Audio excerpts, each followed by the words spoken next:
Cool Figure TV. Revolutionary salute. Revolutionary salute. Like, share, subscribe. Welcome to the House of Revolution. You know I'm your humble host, the Yao Mean of Revolution. Charlie Kirk killing gets darker. Google searcher exposes Mossad C.I.A. hit. Before we get into that, be sure to wipe your feet. That means hit the like button. You in the House of Revolution. Like, share, subscribe, support the platform, y'all. Let's get right into the content. What has Google searches exposed? Let's get into the content. Salute. Our next guest says that Google search terms showed an interest in many terms related to Charlie Kirk's assassination before the actual September 10th assassination. James Lee from the 5149 show on YouTube is reporting that Google Trends showed the following terms had been trending before Kirk was assassinated in two different places, Washington, D.C., and also in a foreign nation, you may have heard of them, called Israel. Here's a list of some of the things that he and others have found were trending prior to September 10th. Tyler James Robinson, the airplane, the Losi Center, which is the rooftop where the shooter allegedly was, the weapon, the hospital where he was taken, these doctors, the medical examiner. Now, a lot of this came originally from the Real Baron podcast, and then our next guest has furthered this by searching into Google Trends for himself. So thank you so much, James, for joining us for the first time on Redacted. Hey, thanks for having me on the show, guys. Pleasure. I think you did a really good job with this. So can you explain to us the idea that these search terms peaked in different regions before the assassination in critical time periods? Well, I asked Google this question. I said, hey, what does this mean, in terms of these search terms, right? And I pulled up, I asked Google, okay, can you analyze some of these results? What do they mean? And they say, okay, they gave me two options. One of them being that, hey, you see all these search terms like you just showed your audience, the Tyler Robinson, Losi, Center, Mauser 98, et cetera, et cetera. So they said the strongest interpretation of this is some kind of non-organic activity likely originating from a small number of users. And it said that it was potentially for reconnaissance or verification, a small number, a small group of people or a single individual, potentially someone involved or aware of the planning of the assassination, was using Google to conduct online reconnaissance or verification. And then the second option that they gave me, very interesting, they said it was this is highly unlikely. They call this a remote interpretation, extraordinary coincidence, and that somebody in Israel or relative close contact was somehow searching up the hospital, the head medical examiner, all of these surgeons just by happenstance. So I asked Google that question, and those are the two options that it gave me. One of them being, the more logical answer, the other being highly likely, they say. But the dates in July, right? Well, there's two different clusters. Very interesting. So what I found from the DC dates, they were very close to the assassination 1 or 2 days before. So on like September 9th, September 10th, that's when they were clustered. Now, the searches for the Utah hospital medical examiner, as well as some of the surgeons that work at the hospital there, the Timpanogos Regional Hospital, those are centered around dates that are closer to the end of July, mid to late July. And one thing very interesting about that people were talking online, and this is veering into sort of the conspiracy space, is that if you remember the infamous or now infamous group text message from Charlie Kirk and a number of different donors, they were discussing after the TPUSA event in mid-July, that I think it was in Tampa, Florida, they were very unhappy with the platforming of Tucker Carlson, as well as the debate between Dave Smith and Josh Hammer. So that's when it first was rumbling. And now that points to some kind of, were those things related, right? Because we saw after the assassination, Israel was very, very quick to say, nope, this wasn't us. Of course, why would we do something like this? Charlie's our greatest ally, and then he was a lover of Israel. Why would he do this? And then now we know for a fact, that's been confirmed by Candace Owens, as well as other people's reporting, that no, there were indeed some strife going on behind the scenes. So then now that leads to, I think a very credible motive. And with these Google searches, now we're starting to see, okay, is there potentially, maybe not a smoking gun quite yet, but at least something that we need to investigate further, right? Because a lot of these Google searches is a smoking gun, and it's outrageous that the media are not talking about this. From Tyler Robinson to the rooftop that the alleged shooter was on, from several doctors from the hospital, Utah, all these names and locations were searched before Charlie Kirk was hit. They were searched in Washington, D.C., and they were searched in Israel. That's absolutely a smoking gun. A lot of things, or a lot of responses that I got from people, because I was very early, on. I was like, hey, this doesn't look right. This doesn't look like a lone gunman situation. It looks sort of like a conspiracy. You had that guy, George Zinn, in the audience saying it was me, shoot me. Very, very bizarre. And you had a very quick disinformation campaign that started right after the event. So that does not look like just a lone gunman type of situation. And, a lot of people were like, how could you say you have no evidence? Well, now we're starting to see some evidence creep in.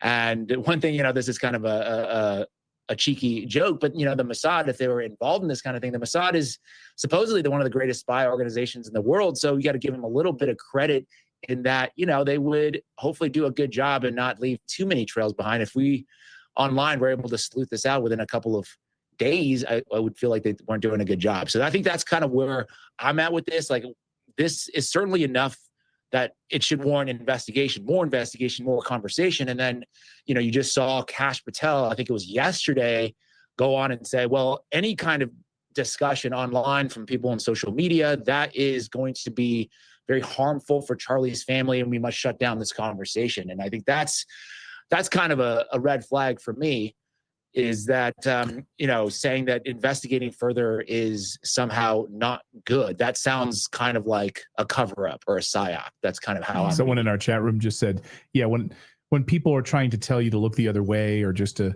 play it off as like a coincidence, then you should run away from those people. And I think there's two camps been emerging from this immediately. The yay, we're going to buy everything the Fed is telling us, the FBI is telling us, that this was the guy, nothing to see here.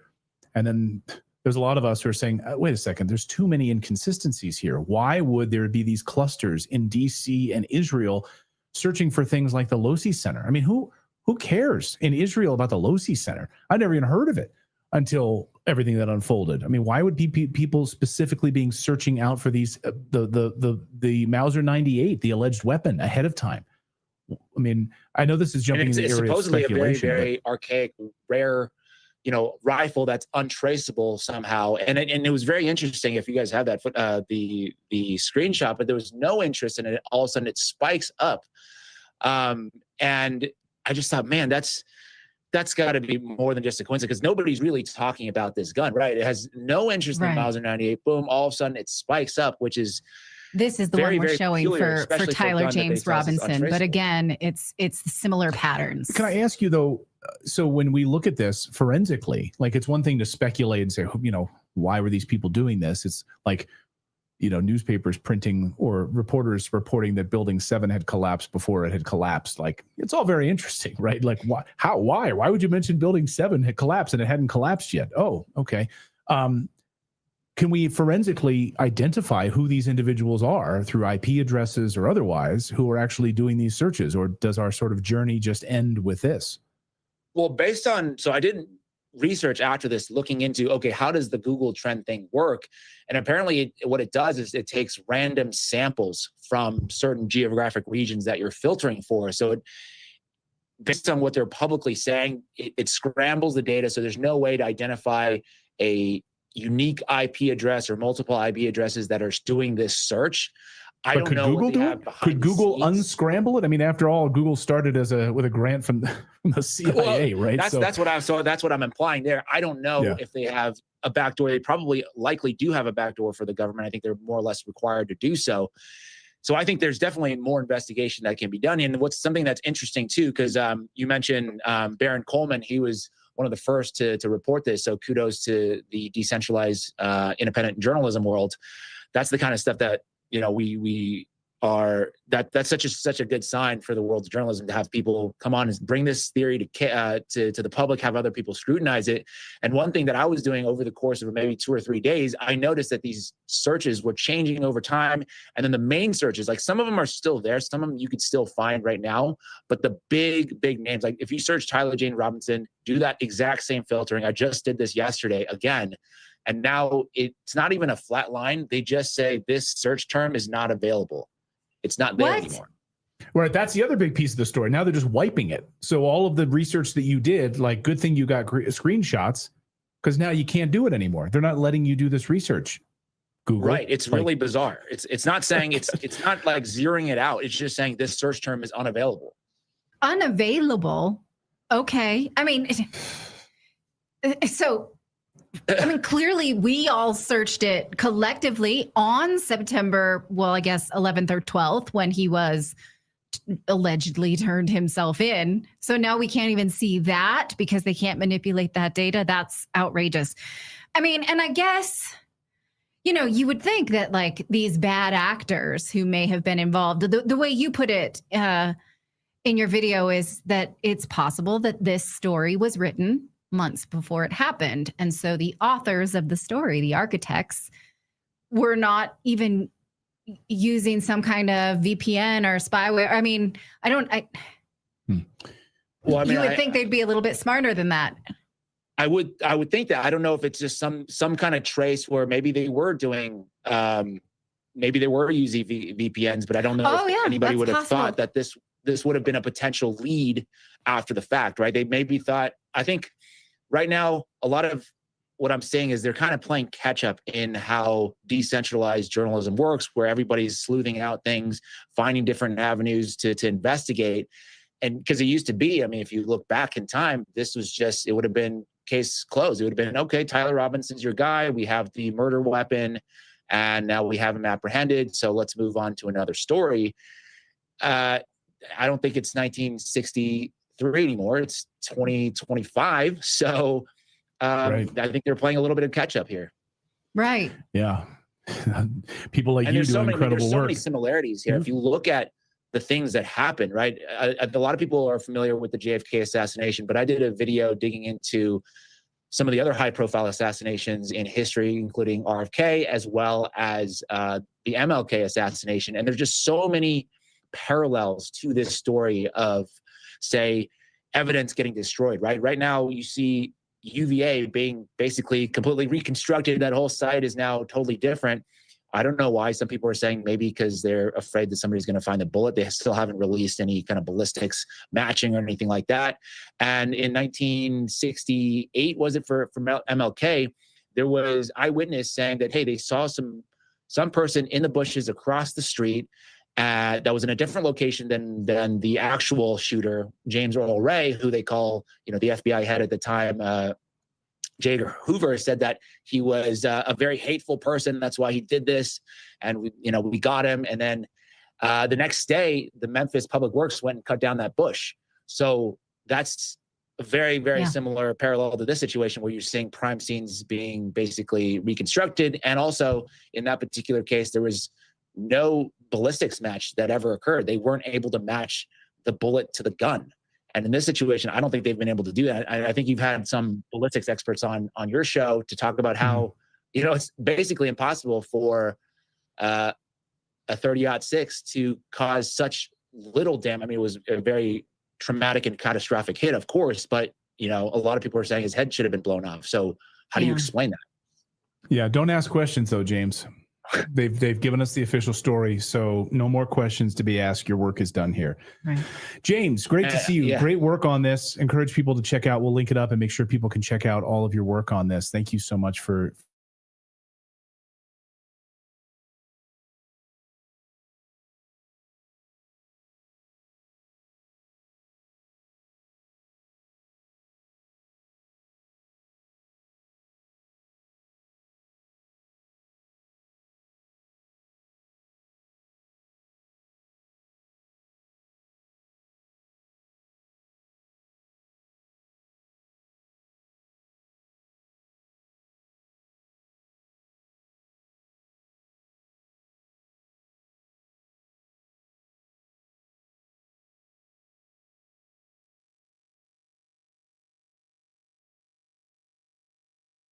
turns out there are more Google searches that are suspicious involving the Charlie Kirk assassination. And here's our good friend James Lee to let you know about them.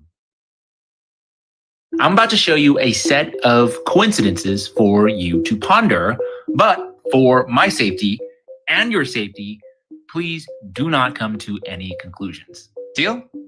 Cool. This is Tyler James Robinson, the alleged shooter of Charlie Kirk, who a lot of us now know by name. But according to Google Trends, somebody, maybe multiple, in the DC metro area was searching for Tyler James Robinson one day before the assassination of Charlie Kirk. Okay, you see this big spike over here. That's on September 12th. That's when we all found out through the news who he was and started Googling his name. But this small spike on September 9th, that's kind of weird, don't you think? Now, what about the Losi Center, the building where Tyler Robinson allegedly shot Charlie Kirk from? Well, again, for some reason, a small number of people in the Washington, D.C. area was Googling Losi Center 2 days prior to Charlie Kirk's assassination, September 8th, 2025. What is that all about? Once again, this is when we all heard about it, and some group of people over here 2 days prior was, just having fun Googling Losi Center. Now, what about a Mauser 98? You heard of that? Well, evidently there was pretty much no interest in the Mauser 98 until August 27th, when somebody, once again, in DC was like, I am curious about the Mauser 98. Once again, to reiterate, these are all just coincidences. And since this information has gone viral, people are now reporting that all of that data has now been scrubbed. And so this is what it looks like now. Nothing to see here. I'm about to show. So come on, I know a lot of that was in the past. It was a couple of months ago that happened. Hey, by the way, he doesn't look like the guy. They say that's the guy. Mouth. That's not the guy. So Tyler J. Robinson, that's not the guy. You think that's the guy? You think these are the same people? Do you still have the file of when last time we showed this and I said someone should check into all the shootings? And somebody did and sent the files of all the searches. And guess what? Guess what repeating pattern happens of trending before the shooting, someone searching the shooter. Every single one since 2007 you ever heard of. It's in that file I sent you. Not only that, the New Jersey drones, same thing. Sudden surge in searches of the shooter and whatever. Yeah, before. It happens a lot. Before. Dude, so Audrey Hale, I'd name a shooting. You guys have heard. I want to show you. Here's one more, little more on this Google searches. Watch this. You guys have heard. Once is happenstance, twice is coincidence, 3 times is enemy action. That's the medical examiner. It is a woman named Dr. Deidre Weiss Amaro, and she blew in from California. She was announced as the new state medical examiner in May of 2024. So I'm interested in learning as much as I can about this medical examiner. I'd like to know more about this medical examiner. You know who else wanted to know more about Dr. Deidre Amaro? It's our friends over there in the state of Israel. But check out this date, June 30th, 2025, a sudden spike in the interest of the head medical examiner of the state of Utah, Dr. Deidre Amaro, emanating from, once again, the state of Israel, for reasons unknown. What about Timpanogos Regional Hospital, the hospital where Charlie Kirk was declared dead? Well, there's pretty much no interest in Timpanogos Regional Hospital in the state of Israel because why would there be? Except this spike that happened about a month before Charlie Kirk's death. That is very odd. And it was a surgeon from this hospital that told us that Charlie Kirk was a quote-unquote man of steel and that his body stopped a bullet that would typically just go through everything, and it was an absolute miracle. We don't know yet which surgeon supposedly said that, but here are a few surgeons who work at Timpanogos Regional Hospital. We got Dr. Stephen Nealman, Dr. Robert Patterson, Dr. Lee Peterson, Dr. Lee Trotter, just to name a few. I wonder if anybody was searching for these folks. Stephen Nealman, July 18th, 2025. This was that of our friends on the other side of the planet over there. Very curious about the surgeons in Utah, you'll find out. Robert Patterson, MD, July 23 and 24. I go to the next one, Lee Trotter, someone with an IP address originating in Israel, looking up surgeon Lee Trotter, near about that same July 20 time period. Are there other surgeons in the area? Yeah, as a matter of fact, there is. There's a guy named Lee Patterson. So I look up Lee Patterson, somebody with an IP address originating in Israel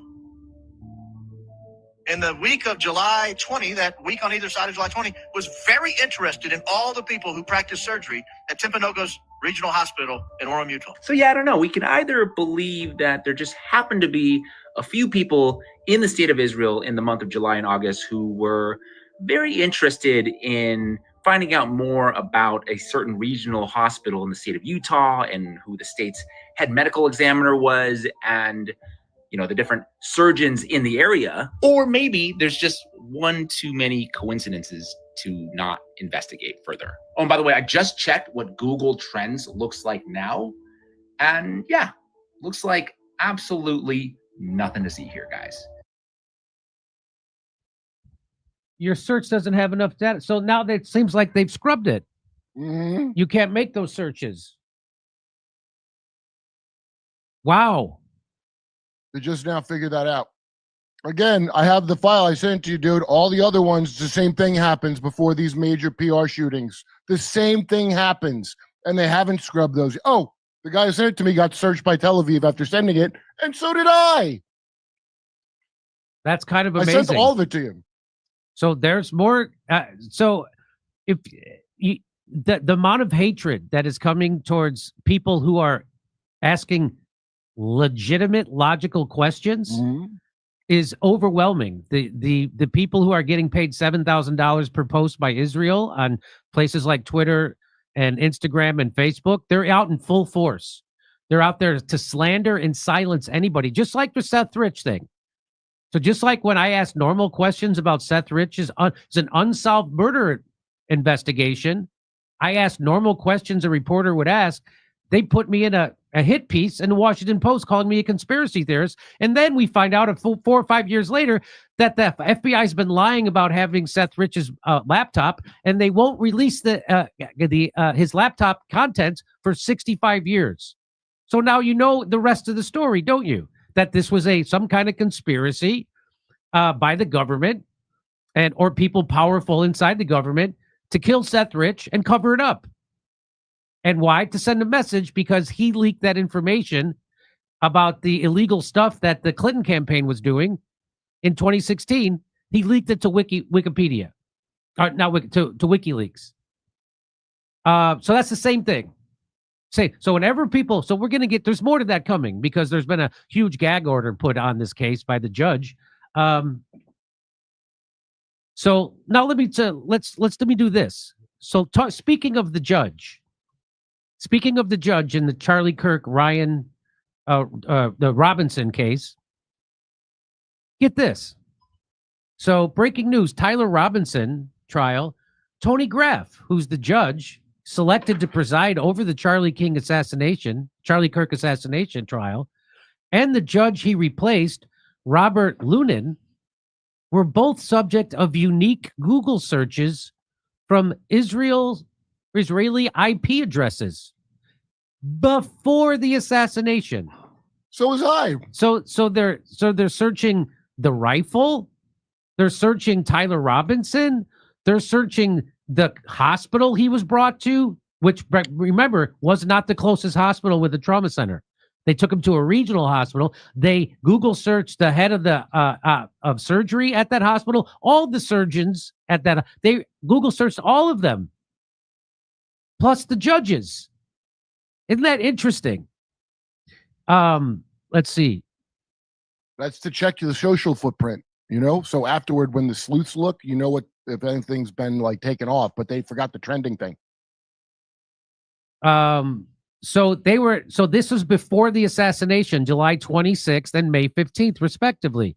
Neither was the subject of any searches in Utah until after the assassination. So nobody Google searched any of these people in Utah until after the assassination, but they were Google searching all these people in DC and Israel before the assassination, including the Lovi Center, including the gun, the rifle they say was used. Isn't that interesting?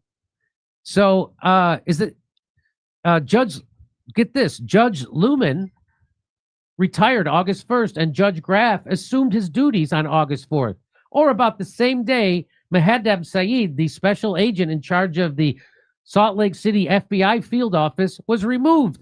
Remember that? They also removed the head of the FBI in Salt Lake City in Utah right before. Isn't that interesting?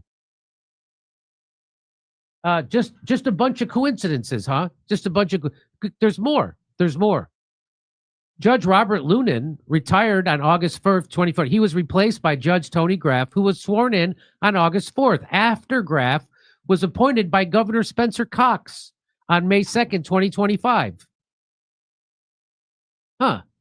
Also notable, Graff formerly worked as a special assistant to the U.S. Attorney in Washington, D.C.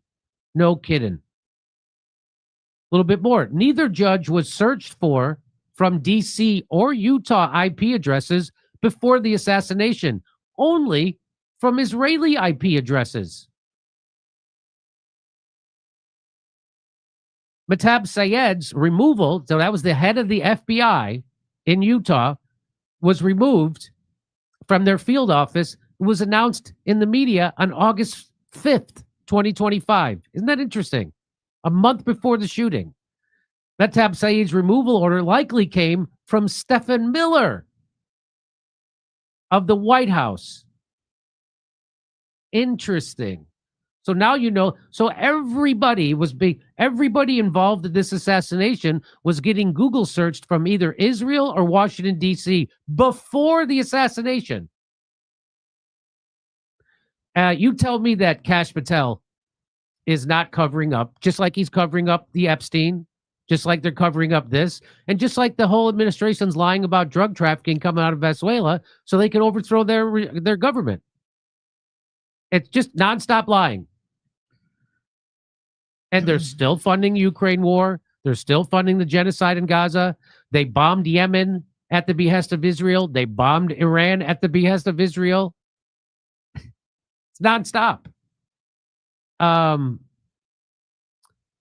There's a huge cover-up happening, and the media is going to make you sound like you're crazy for asking legitimate questions, just like if you had legitimate questions about Building 7 and 9/11, just like if you had legitimate questions about Syria gas attacks, which were all fake, just like you had legitimate questions about Seth Rich, just like if you had questions about Buka and Ukraine war, just no matter what, just like if you had questions about COVID, they made you sound like you were crazy. Just like if you had questions about where the virus came from, or anything about the vaccine, which they were lying, or questions about lockdowns or masks, they made you have to shut up.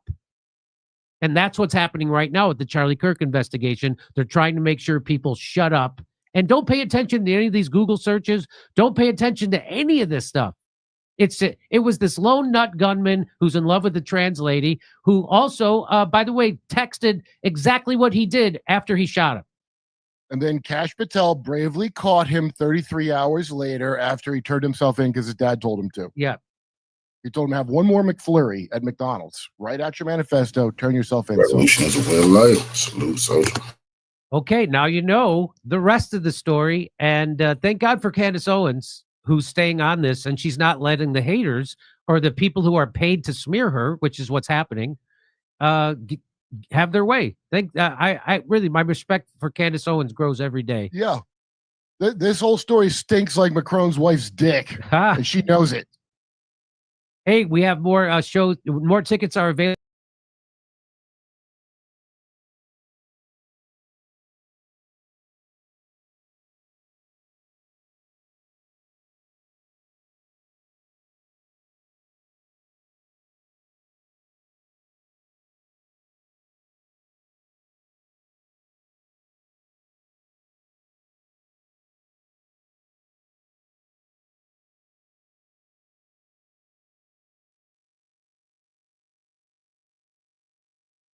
Candace Owens has vowed to not abide by this gag order. Don't worry about the gag order in the Charlie Kirk case. I plan to violate it on the world's behalf. The things I've discovered in this past week are enough to burn the house down. Yeah. Yes, Well, Charlie was betrayed by everyone. Hey, so it turns out that judge that we just talked to you about in that other segment, and if you haven't seen it, go watch that segment because he's very suspicious. A lot of Google searches on this judge from Israel before the shooting. Isn't that interesting? So he has now had an here it is. He's issued a gag order, an unprecedented gag order in Utah. Over 3,000 witnesses, associates of the case, attorneys, family members, and even the press are subject to this gag order, threatened with potential contempt of court. So here's a little news report from Utah. Tyler Robinson's latest court hearing was brief, but some interesting things did happen, including one issue that could impact thousands of people here in Utah. Thousands. Good morning. Court is now in session. Tyler Robinson was not present for the hearing. Instead, he listened in from the Utah County Jail. Lawyers focused on upcoming issues like evidence from the crime scene. There is a substantial amount of discovery in this case, Your Honor. It's voluminous, to say the least. His lawyers entered their formal appearance and declined to waive his right to a preliminary hearing. Judge Tony Graff has issued a gag order preventing anyone associated with the case from talking about it. It's to avoid pretrial publicity, already a big problem in a case with massive media exposure involving a high-profile figure like Charlie Kirk. But the judge wants to ensure a fairer trial for Robinson. It's also brought up a big issue involving thousands of people. We're seeking some clarification with respect to the phrase all witnesses, Your Honor. There are a number of witnesses that have yet to be identified that would likely be used in the state's case. This occurred in front of 2,000 to 3,000 students at Utah Valley University.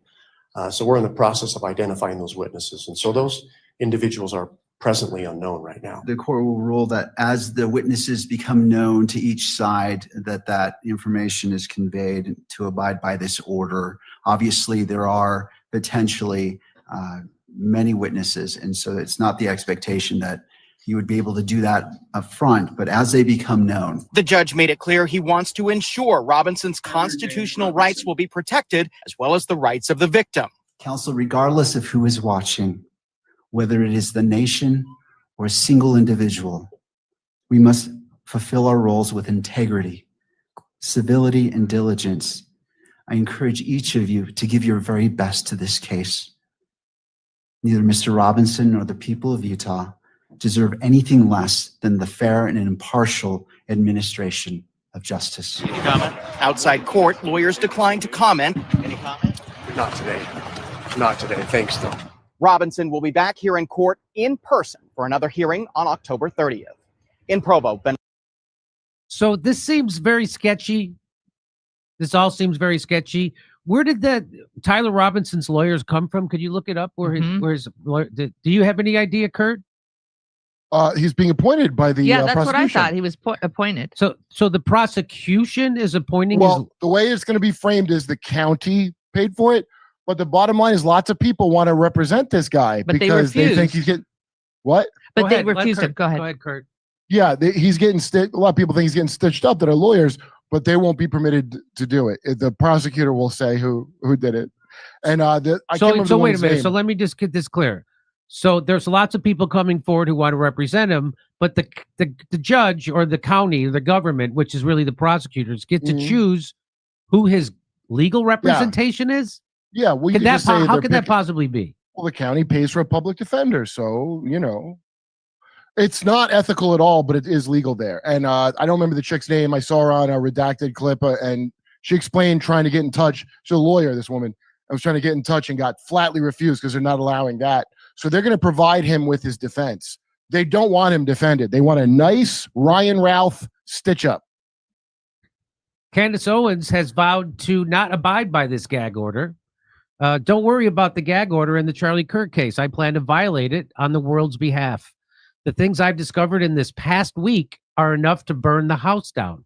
Yeah. Yes, Charlie was betrayed by everyone. So she's meaning he was betrayed by the Turning Points USA. He was betrayed by his donors. He was betrayed by the Trump administration. He was betrayed by everyone. Because he was Truman Show. He was living in the Truman Show, that poor guy. Did you see his wife at the rally coming out to pyrotechnics like she's goddamn Kill Tony? Yeah, Did you see that? Yeah. Creepy as hell. So let's watch this. Shocking cover-up. Utah judges in Kirk's assassinations trial drop secret gag order to silence witnesses. So that's what they're doing. They're putting this But wait, Israel IP hits on them months before the hit. Judge swap smells like a setup. So just like we've been telling you about, they've been doing these Google searches for everything and everybody inside Utah before the assassination. From the surgeon to the hospital he was taken, to the FBI person, to the judge, to everybody, to the shooter, to Tyler Robinson. This is happening. Google searches from DC and Israel before the assassination. They were Google searching the Lovey Center at the university, which is where they say Tyler Robinson was on top of. They were searching everything. So it turns out they were also searching this judge. In the Tyler Robinson trial for Kirk's September 10th murder, Judge Tory Graff, now presiding, and his predecessor, Robert Lunin, were hit with unique Google searches from the Israeli IP addresses, Lunin on May 15th, Graff on July 26th. That's my birthday. Before the assassination, 0 Utah-based searches on either until after Charlie Kirk's death. Coincidence? Or foreign intel scouring the bench.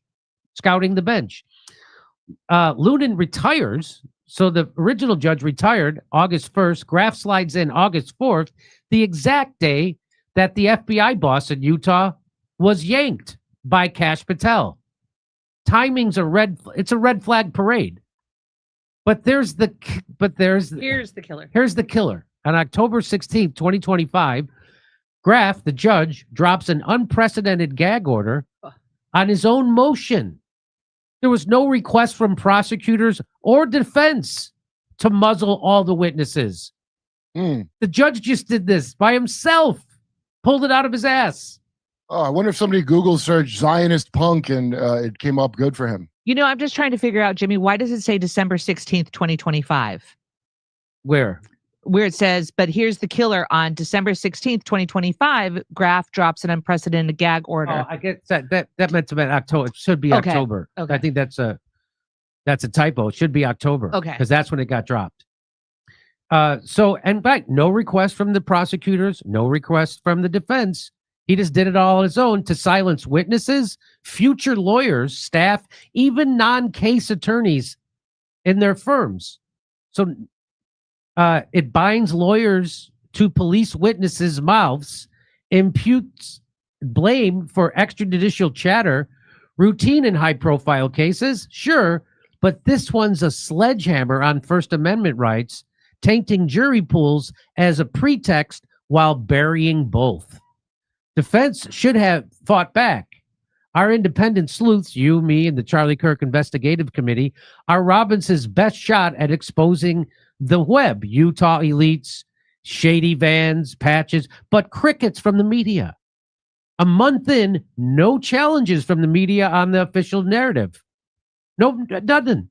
Where's the press corps spine? This isn't protecting due process. It's a blackout of justice.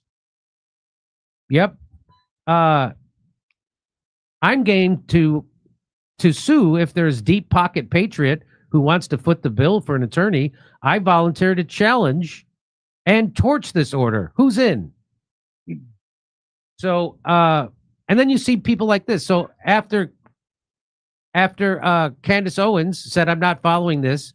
Yeah. So Cat Turd, who does some good work, does some horrible work, which is what he's doing now, or whoever Cat Turd is doing on the Charlie Kirk assassination, trying to shut people up and don't ask questions, don't ask logical questions, even though we know that the FBI is lying and the official narrative makes absolutely no sense. Cat Turd is out there trying to shame Candace Owens for saying she has more information. Do you see what he wrote? Unbound speech? He didn't say free speech. He said unbound speech. You see that? So I'm going to read it to you right now. The gag order, so he's quoting Grok, Cat Turd, says, the gag order in State versus Tyler Robinson binds over 3,000 potential witnesses from Charlie Kirk's Utah event to avoid prejudicing the assassination trial. Okay. Candace Owens, absent from the gathering and not subpoenaed, faces no direct legal constraint. Her violation pledge is rhetorical bravado for unveiling alleged betrayals. This highlights the farce. Unbound speech clashes with the dramatic frame, with her dramatic framing, risking defamation counters, but not contempt. So this is what he's saying, is that she's not even covered by this. That's what he's trying to say. And she's just doing this for clicks. That's what the only person looking into this and asking legit questions and outing that all the lies that TPU USA and all the Bill Ackerman lies, all the lies that Kash Patel told, she's debunked most of them, but he's still mad at her and says that she doesn't have, this is all just for clicks. She's not even covered by this gag order. But as Coach Collins says, I'll read it to you if you can't see it. Coach Collins says, the judge actually wants the press to be a part of this order. Quote, associates of the case in what he said, and that's a very loose phrasing. Also, if you have information from a witness or from the plaintiff or defendant, you would also be gagged. Nice try, though, he says to Cat Turd. Nice try. No, the judge is trying to gag everybody, and Candace Owens included. And then Cat Turd, he tweets out this and says Candace Owens is crazy. So this is what they do. This is what they did to me during Seth Rich.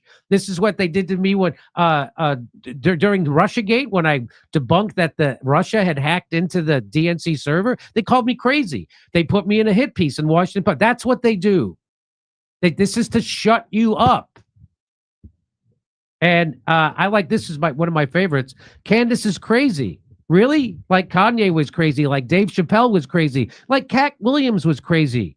Yeah, just like everyone who was right about COVID-19 was also called crazy. Seems the popular Matrix tactic to discredit you is to call you crazy. That's how I know Candace is close to the truth. Very well said. It is well said. I would say Kanye. Yeah, Kanye may be a bad, but we don't have to say that Kanye wasn't crazy. I know people love Kanye. Hey, great music. I love that one where he gave his cousin head. But come on. Kanye is a narcissist. Let's not get stupid. He could have left out Kanye and it'd have been just as powerful. No, maybe don't make a swastika t-shirt, you know? Maybe don't do that. But anyway, I think he's let's not make this about Kanye. Okay? Enough talking about him. So anyway, the gag order, everything in this case is suspect. You really think Tyler Robinson, who, by the way, doesn't look anything like the picture they said he is. Right. It's not the same guy. Somehow he had a World War I rifle. He somehow tucked it in his shorts and climbed up a building that he'd never been to, never been on, assembled it, then took the shot, changed his clothes, unassembled it, left a screwdriver there that he would need to assemble it. So he left his fingerprints, then puts it back in his pants or something, jumps off the building, then changes his clothes again in the woods, reassembles it without the screwdriver, reassembles it, wraps it in a towel, leaves it there. Yeah. And by the way, it's on the property that's owned by Palantir. So if you're not allowed to ask obvious questions about this, Cat Turd will say you're crazy. If any of that stinks, good one, Cat Turd. If any of that stings to you, Cat Turd's going to tell you you're crazy. Oh, spoken like a foreign Israeli trying to pretend to be an American who harps on left-wing bullshit but really works for Israel. That you are cuckoo. That's not really clever, is it? Or good in any way? No. It sounds kind of like a little behind, like a foreigner made it. Like I know how people in Israel talk, and that would be more of an insult there. That's how it comes off to me. Where's the picture? I don't see nobody there. Oh, you don't show who you are. Anyway, good for Candace Owens. This whole thing stinks to high heaven. And keep going, Candace. I'm behind you. If you're not looking at the evidence, is because you don't want to. Okay, and a lot of people, don't forget, are being paid to make this stupid shit about $7,000 a month, according to BB Milkowski. Remember? Yep. He announced they're going all out because they know they lost all the kids with their disgusting blood orgy they just conducted. I'll see you in Australia. We've added second shows in Brisbane, Sydney, and Melbourne. Go to jimmydore.com for a link for tickets. We'll see you in Burbank the day after Thanksgiving. And then December 6th in Pottstown, Pennsylvania. Get ready to go to Hawaii. We're going to be in Waikiki January 11th. That ticket link coming soon. Go to jimmydore.com for a link for tickets. Come see us in Australia. Second show's added in Melbourne, Sydney, and Brisbane. We'll see you in Burbank, California, the day after Thanksgiving. It's a Friday. And then Pottstown, Pennsylvania, December 6th. Plus, January 11th, we're going to be in Waikiki at the Blue Note. Tickets not available yet for them, but go to jimmydore.com for a link for all the other tickets.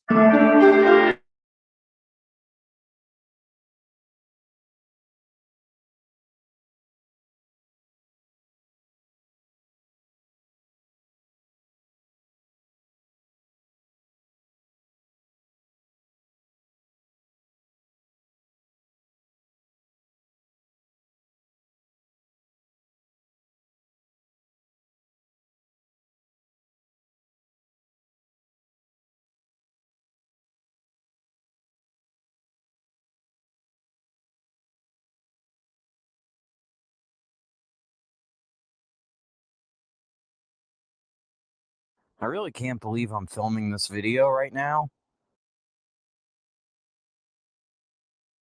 I wasn't going to make this video, but it turns out that Candace Owens has a gag order and can't speak at all. And I got banned on Reddit again yesterday because I posted this conspiracy theory about Charlie on Reddit. His name's Rick Cutler. He is a retired police officer and an expert on special weapons and how to fake events. He is head of military training in Guatemala and is contracted with the U.S. government. What are the odds that the guy that appears to shoot Charlie Kirk is also ex-Israeli military? And what are the odds when I go to talk about this on the internet, it all gets taken down? What are the odds that all of Rick Cutler's social media posts are being taken down from the internet right now? And if I don't make a video about this, it's going to be gone forever. There's no telling what Candace Owens is doing in the background right now. Nick Fuentes thinks that this is all BS. And I really don't know what to make of it at this point, right? Now, there's not much on the internet left. It's all getting scrubbed. But if you ask Grok who Rick Cutler is, it says, is a retired police officer from Irving, Texas, with 29 years of experience who moved to Guatemala after retiring in 2019 for missionary and training work. He was present at the September 10th, 2025 event where Charlie Kirk was assassinated by Tyler Robinson. Online theories speculate his involvement due to the video footage, but official investigations name Robinson as the sole suspect and no other charges against Cutler. And then somebody asked Grok, can you elaborate on the theories you're referring to?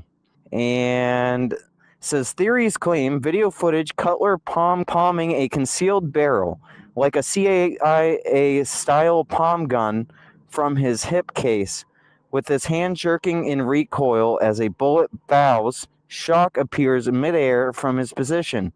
Proponents argue that security roles enabled a point-blank betrayal, citing scrubbed online traces in Guatemala training as a deep state cover-up tied to Charlie Kirk's anti-establishment view. Yet, official ballistics attribute the fatal wound to Tyler Robinson's distant rifle shot with a .30-06, by the way, which would have incinerated Charlie, dismissing Cutler as a bystander with no forensics links or charges. And everything is getting scrubbed right now, guys. I posted this video on Reddit. It gets me banned. Candace Owens can't speak, and Nick doesn't believe any of the conspiracies. And nobody's talking about this. So that's why we're doing this today. What I will say is when you start talking about like this stuff on the internet, you can disappear overnight. For the people that know, but I'm not doing myself any favors by doing this video here. Ah, dang, almost fell on a rock. But there's not much information that's come out besides he's ex-head training in Guatemala and a weapons expert in special weapons and CIA style, all that fun stuff. So I just find it awfully coincidental that it's ex-military with multiple years as belt and a special trainer under special weapons. And nobody's talking about this. Every time you go to talk about it, you're getting banned. You can only talk about this on X. And I feel like this video is probably going to get taken down off YouTube. I don't even like doing content like this, boys. What I really wanted to do is motorcycle content. But with everything going on with the United States of America, it's at the point where the silent majority is actually speaking up. But I won't say what military done it, but I've been saying this since 9/11. This looks like a military hit, and I got a bunch of backlash for it. For whatever reason, my YouTube views have just plummeted since I made that Charlie video. And I thought, hey, maybe if I shut up and take it down, my views will come back. Well, they haven't. So here we are. I'm talking about Rick Cutler. What are you going to do about it? But like I will say, this is a conspiracy theory. Do not take this as news. We need more proof before we can decide that this is actually news. All right?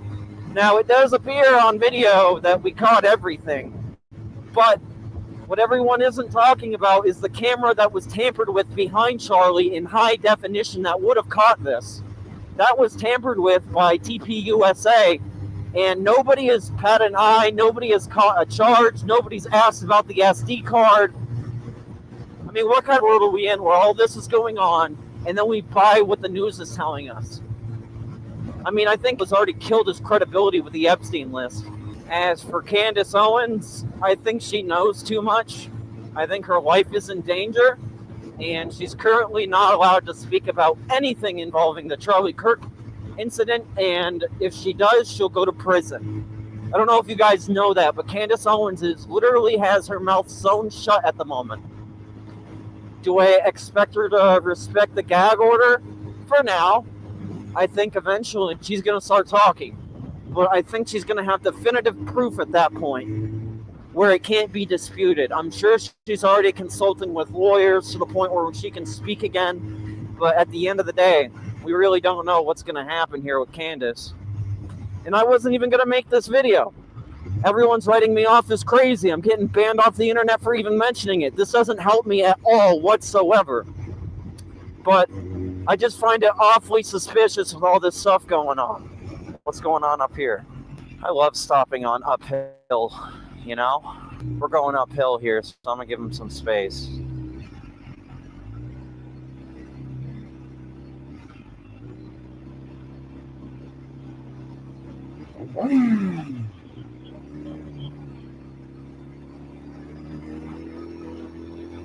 The one thing I will say that's very weird about the case with Tyler Robinson is I think they're going to make him disappear, because the one court appearance that we got to see with him, I don't even think that was really him. I think that was a video they took and then looped the video because he didn't say a word in court. What they do on Pump.Fun when they're trying to scam you on crypto, and they just use a pre-recorded video to make you think it's actually live, but it's in fact not. That's what I think they did with court. And the world shouldn't be like this. Why are we dealing with stuff like this? It doesn't make any sense. I don't understand it, and I can't wrap my head around it. But it seems like we're being lied to about everything. And then we go to the government shutdown. If they leave the government shutdown any longer, the people are going to realize the government doesn't do anything at all. The government shutdown doesn't do anything because we're paying the military right now. That's the only people that suffer. Obviously, Congress is still going to get paid.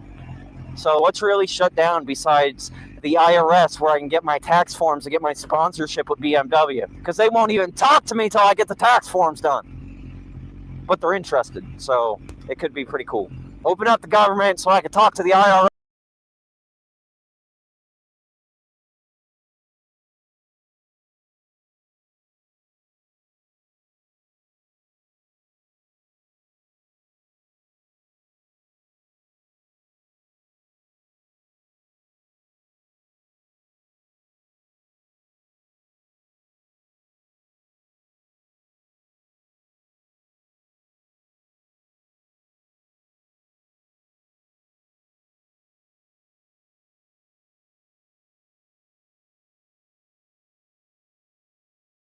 for a trip to Israel, and that he was uncomfortable being a Gentile subcontractor, just pumping out Israeli propaganda, including in support of a looming war on Iran, which he would eventually lobby against inside the White House. And Netanyahu freaks out. Welcome back to Legitimate Targets, everybody. I'm joined by Max Blumenthal, the founder of an editor of The Gray Zone. He's also an author. He is a director. He's a slayer of defenders and advisors such as Alan Dershowitz, which probably you all saw on Piers Morgan last night. So that was great. And well, he's doing a lot of terrific work right now, as per usual, exposing some of the absurd lies that are being pushed from the Zionist camp about this TikTok CBS takeover, about the true nature of Charlie Kirk's ambitions and motives prior to his assassination, and a lot more. So, Max, thank you for joining me. First of all, what do you make of all this stuff about how the Zionists are going into overdrive right now to try and, well, I would say smear the reputation of Charlie Kirk, and put out a bunch of lies saying that he was, pro-Israel until the day he died, pro-Netanyahu until the day he died. And also, we can add to this, it seems like there's some fake information that's being seeded to try and get people who are honestly questioning the official narratives about what was happening and what did happen prior to and during the assassination. They're trying to mislead people and get people to say false things. And it seems like there's some seeding of stories and narratives that's going on right now. You're talking about the letter? I think also, like, there was random claims, not from the Gray Zone, but the $150 million. Oh, yeah. Yeah, where'd that come from? Don't know. I saw the first person to say it was Nick Fuentes, though. I don't know where he got it from. He said it was a trusted source, but it seems like he made that up out of thin air. It definitely wasn't in the Gray Zone article, but what do you make of all of that? Yeah, that was made up. I don't know who made it up, but whoever made it up contrived it. And then you had Andrew Colvett, the comms director for TPUSA, sort of knock it down. It was a straw man. Charlie Kirk never received any request from the Israeli government to accept $150 million. Like, no one said that. The initial story was Netanyahu was wrangling some of his friendly billionaires and millionaires in the US into a kind of consortium to get Charlie Kirk back on track and to fund him to the hilt in exchange for just shutting down all of the Israel criticism at TPUSA debates that exploded into the open at their summit in July. That seems to be borne out by reality and by what we saw by the follow-up story I did exposing the secret influencer summit with Bill Ackman.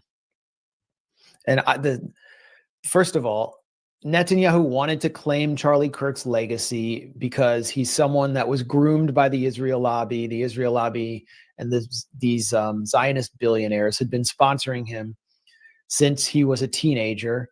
And he was one of their most important Gentile assets. He became even more important after Trump was reelected. He was probably on his way to a Senate seat or possibly even the presidency. And he became more important after his death as a kind of martyr of the MAGA movement. He was supposedly cut down for believing in free debate. And they need that base, the conservative grassroots, on their side because they recruit from them to, if they join the military or if they become important propagandists or politicians, they need them to drum up support for the next Israeli war, which requires white Christian men to die for the to fight and die for the self-proclaimed Jewish state. So that's why Charlie Kirk was so important. And then, the truth comes out that Charlie Kirk didn't like Netanyahu, considered him a bully and a manipulator, and that he didn't accept Netanyahu's offer for a trip to Israel, and that he was uncomfortable being a Gentile subcontractor, just pumping out Israeli propaganda, including in support of a looming war on Iran, which he would eventually lobby against inside the White House, something I reported. And Netanyahu freaks out.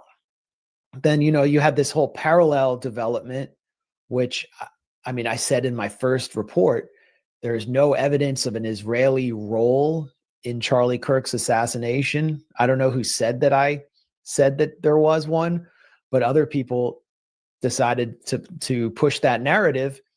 And I mean, I can understand why they would suspect that, given Israel's obsession with assassinating every potential enemy or enemy, attempting to assassinate the entire Hamas negotiating team inside a U.S. ally.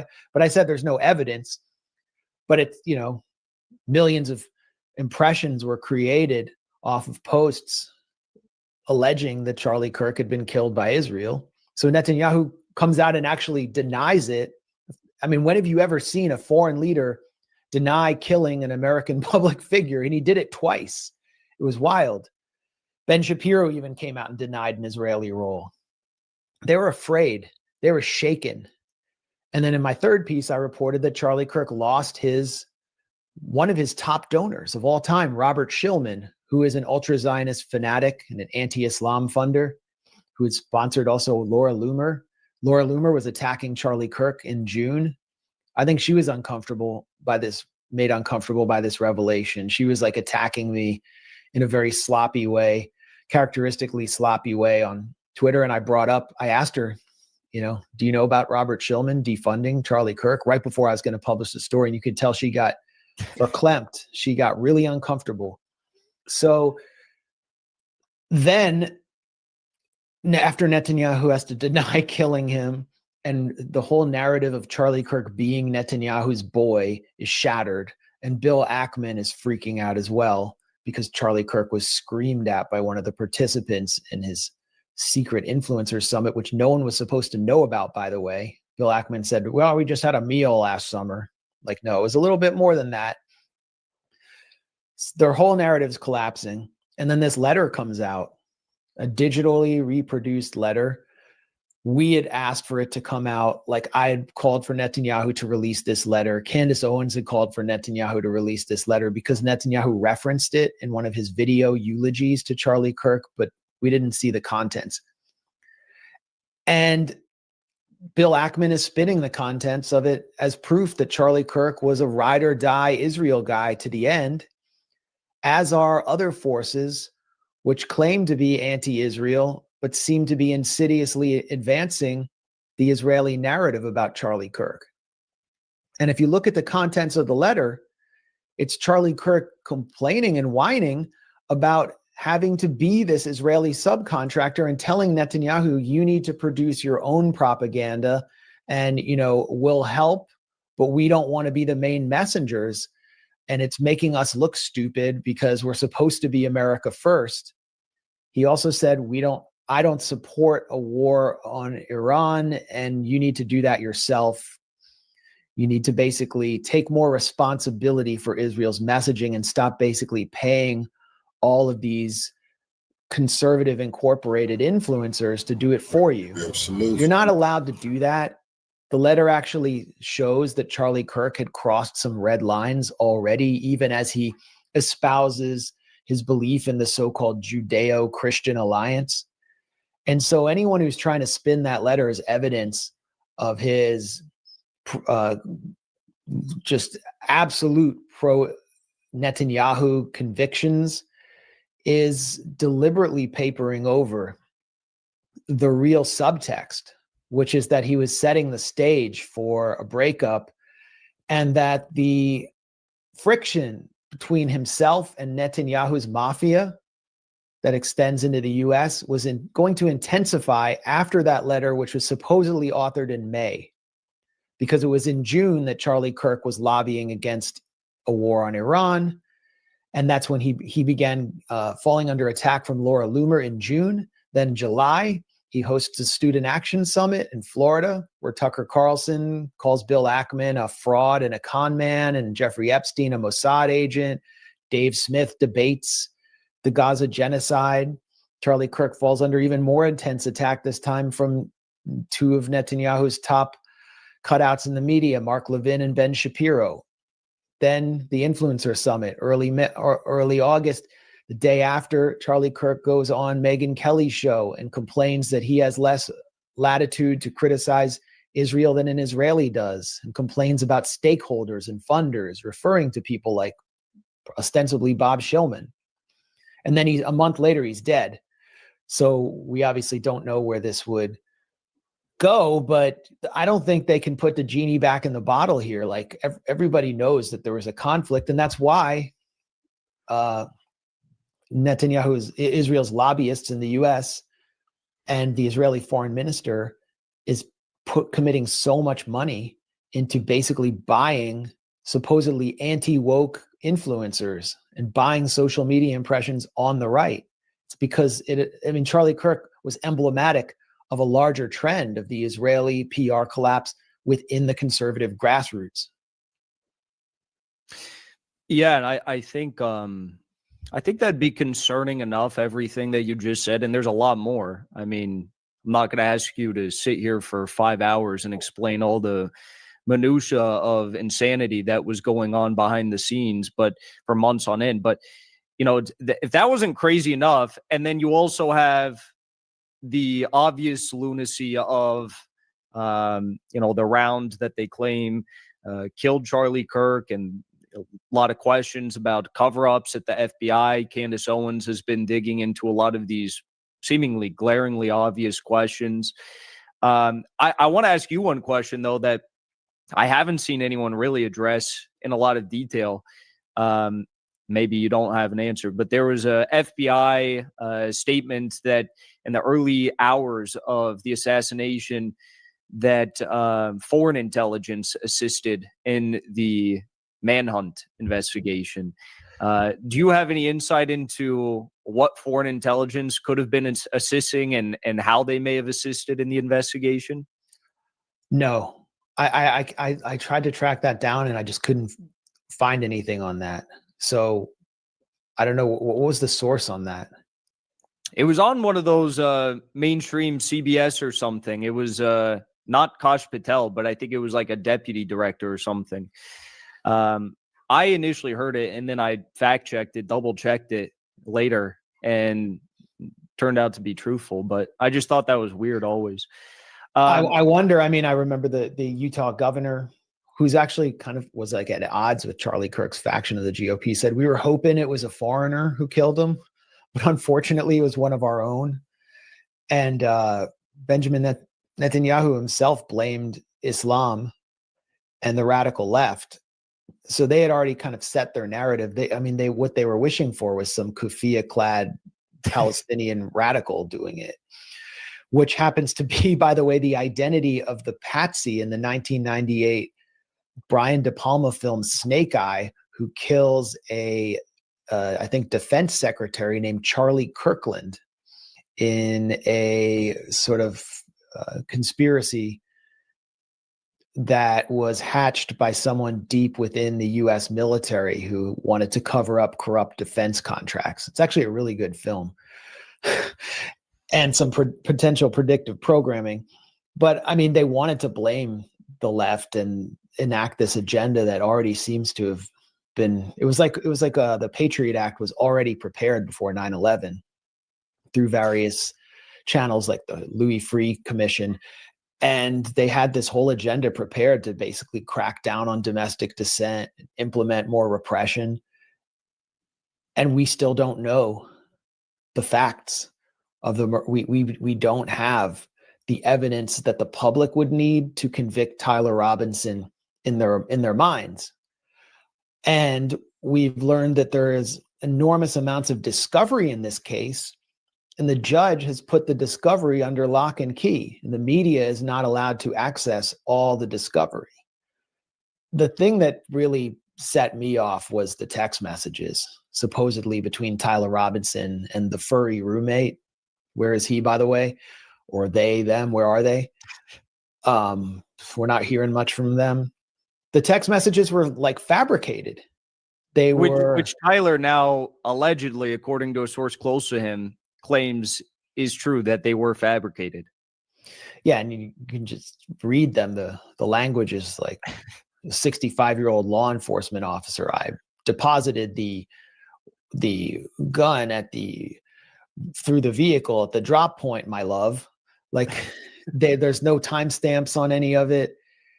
And I think even the New York Times acknowledged they were forensically reproduced. Remember when Kash Patel said we had a manifesto, but it got lost, and so we forensically reproduced it? I mean, I think this may have been the manifesto, and everything is conveniently confessed in this exchange. Then when CNN reported it, they reproduced it through a graphic that made it look like you were actually viewing the physical iPhone screen, but without timestamps. So CNN altered it to make it more believable. So this already, I mean, you don't have to go that far down the rabbit hole to start asking questions. But I wasn't able to really pursue the thread of foreign intelligence assisting the investigation.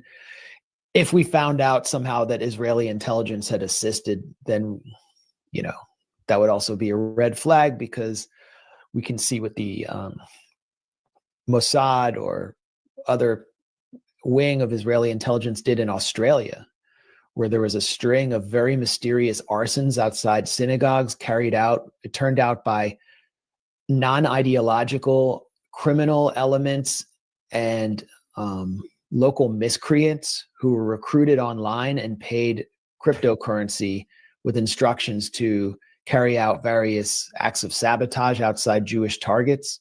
Only one nation benefits from that. And then Iran was ultimately blamed. Oh, yeah. with an assist from Israeli intelligence to ASIO, the Australian security organization.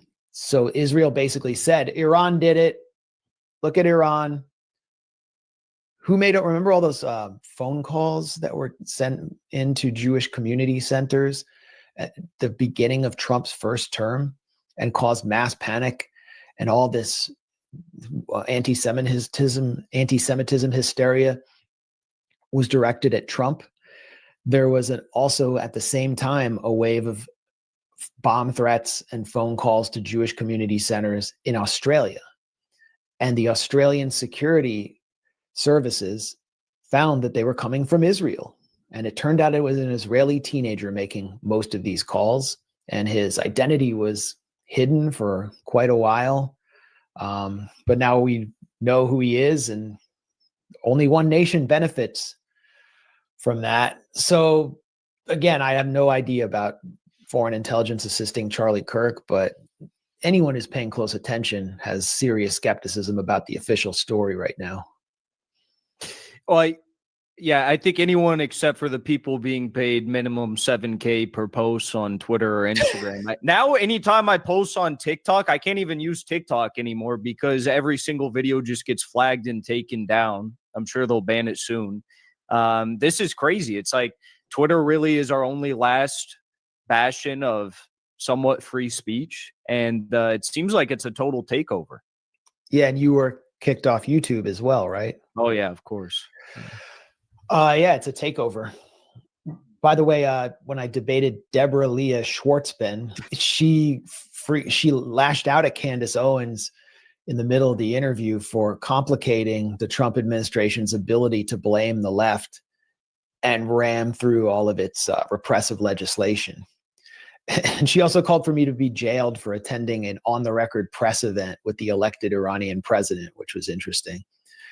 And I would assume she's part of this coterie of influencers that's been recruited by Israel, because she was in that meeting with Netanyahu where he openly called for war on the American public, psychological war, a media war, an information war, in which billionaires that he hand selects or who he's friends with or friendly with, I guess he doesn't really have any actual friends, take over major media assets on behalf of Israel and shut down criticism of Israel and prevent American youth from seeing photos of all the children that Israel shreds every day in Gaza.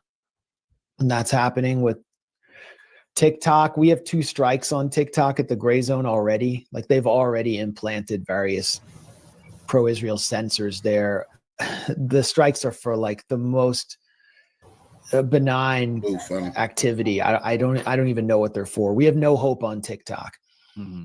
But the new CEO at TikTok is Safra Katz, someone who's exposed in the Handala leaks.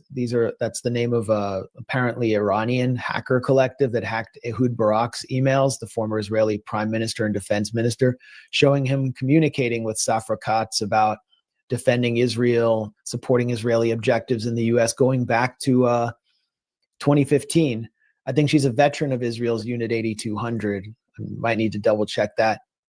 Then the purchase is presided over by Oracle. They're providing the infrastructure. The C.I.A. data contractor run by Larry Ellison, who is a friend of Netanyahu, has hosted Netanyahu on his private island in Hawaii, donated to the Friends of the IDF, diehard Zionist. His son, David Ellison, is a Zionist fanatic. He's taken over Paramount Pictures, which is putting out an October 7th propaganda documentary in a few days, and installing Barry Weiss, the voice of the Zionist 1%, as editor of CBS News, which is a Paramount property. And I think they're going to make a bid on CNN. And we've always seen all of these legacy media, corporate media assets as pro-Israel propaganda mechanisms. But now they can't allow for any criticism at all, any debate, because the press, like the news departments at every legacy media outlet, the news departments can no longer stomach Israeli propaganda. And especially the younger people working in these news departments. And so they need to actually like crush the news departments and start to recruit from within the conservative incorporated world that has been heavily cultivated by Israel and its cutouts in the US to make sure that nothing gets through. And what's the ultimate effect of this going to be? Okay, we're going to be censored. We're going to be suppressed algorithmically, but we're not going to be silenced.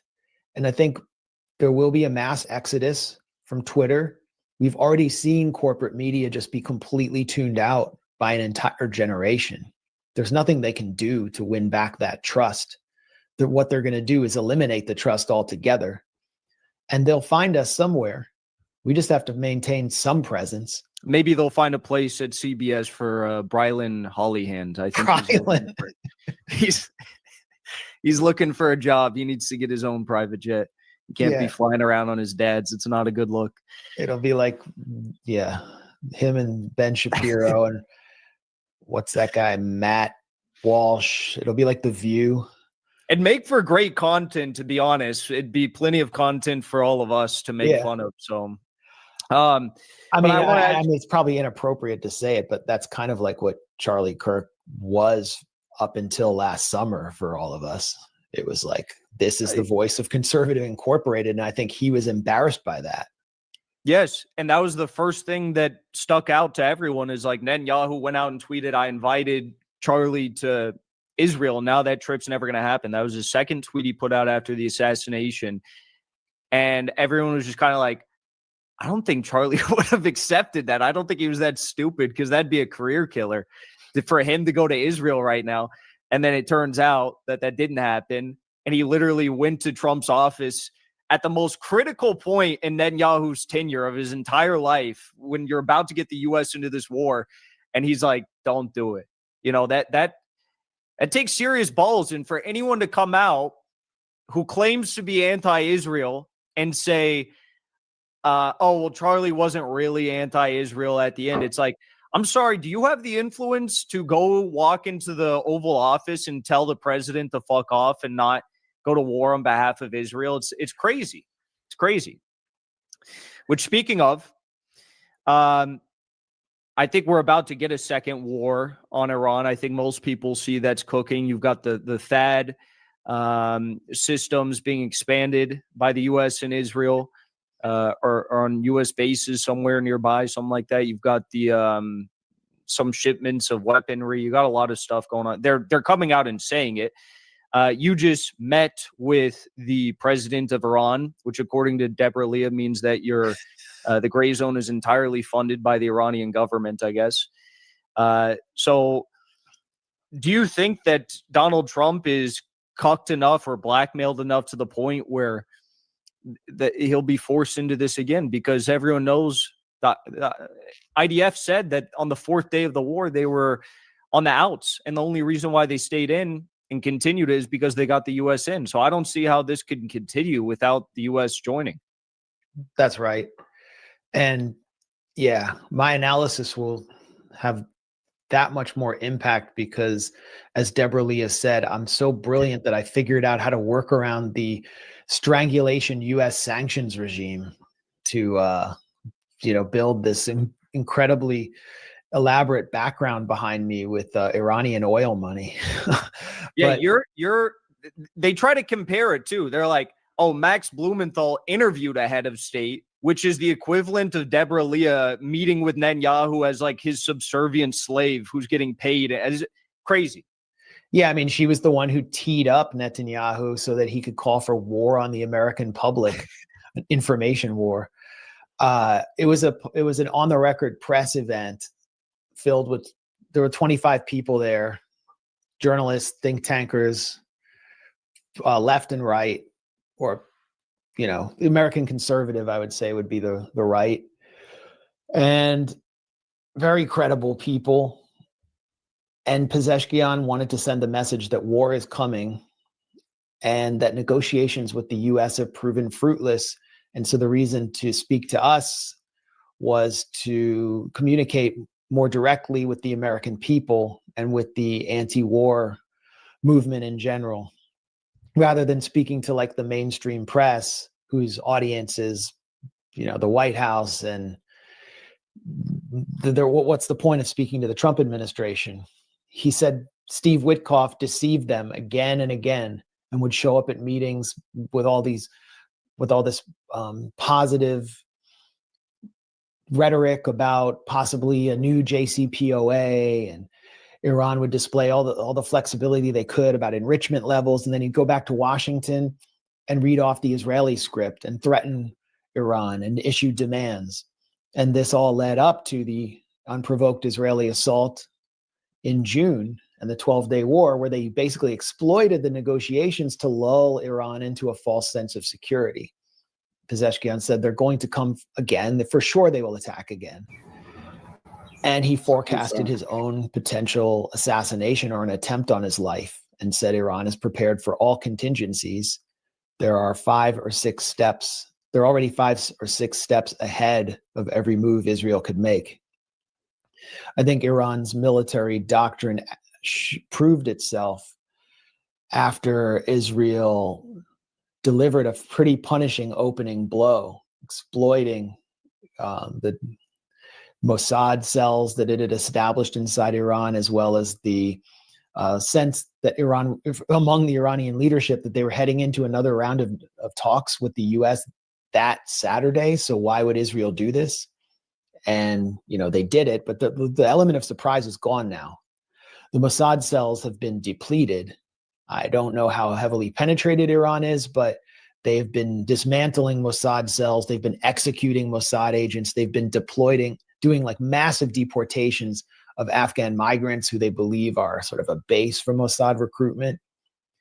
And so it's just going to be a more direct, violent, longer conflict in which, as we've seen, Israel will depend heavily, if and not entirely, on the United States. I would say entirely, to extricate itself from this conflict. But that's the point. The point is to keep the U.S. involved, to keep the U.S. from diverting its attention to Ukraine and then to the Pacific Rim and the coming war with China. And Israel wants deeper, more intense U.S. involvement in this war, more close, standoff combat between the Navy and Iran, even boots on the ground if they can get it.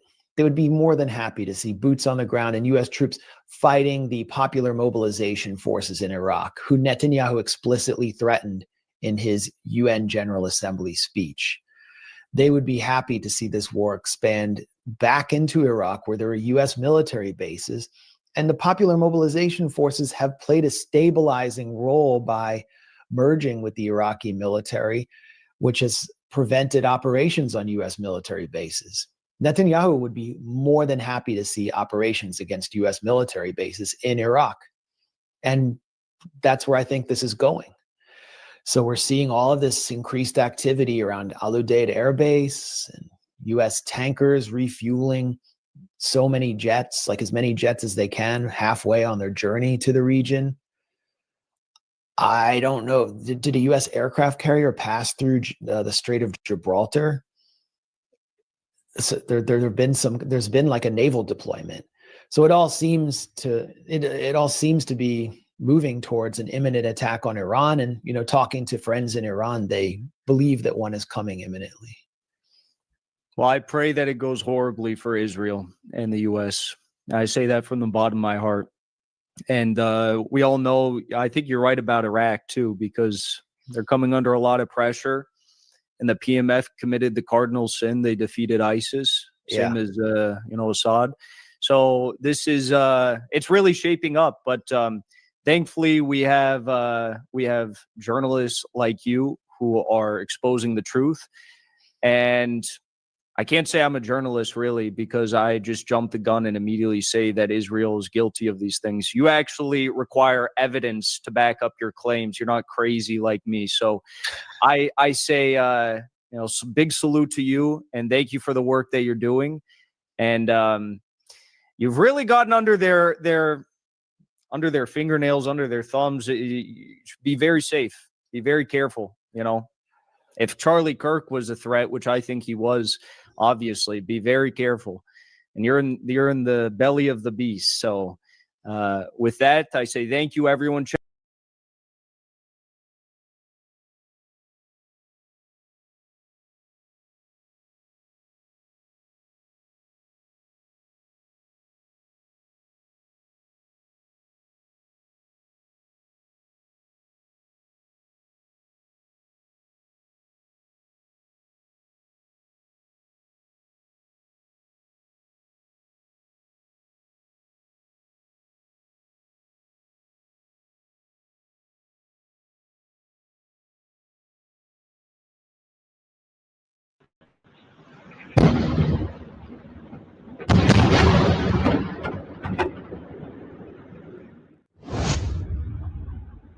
Security surveillance cameras show more light from the blows and the sound of the impact in the background upon the return of Russian missiles to targets assigned to the Ukrainian capital, Kyiv.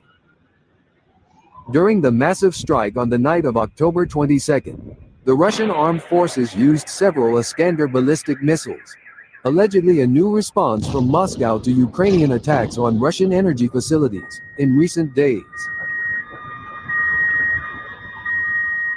Local channels reported that the American MIM-104 Patriot air defense battery, operating in the city, fired its entire salvo at the incoming missiles, but apparently malfunctioned.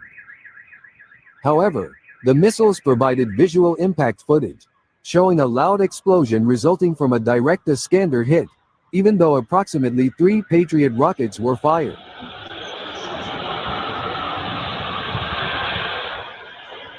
According to reports from the Ukrainian capital, a large fire was recorded at the energy infrastructure in the Holosivsky district.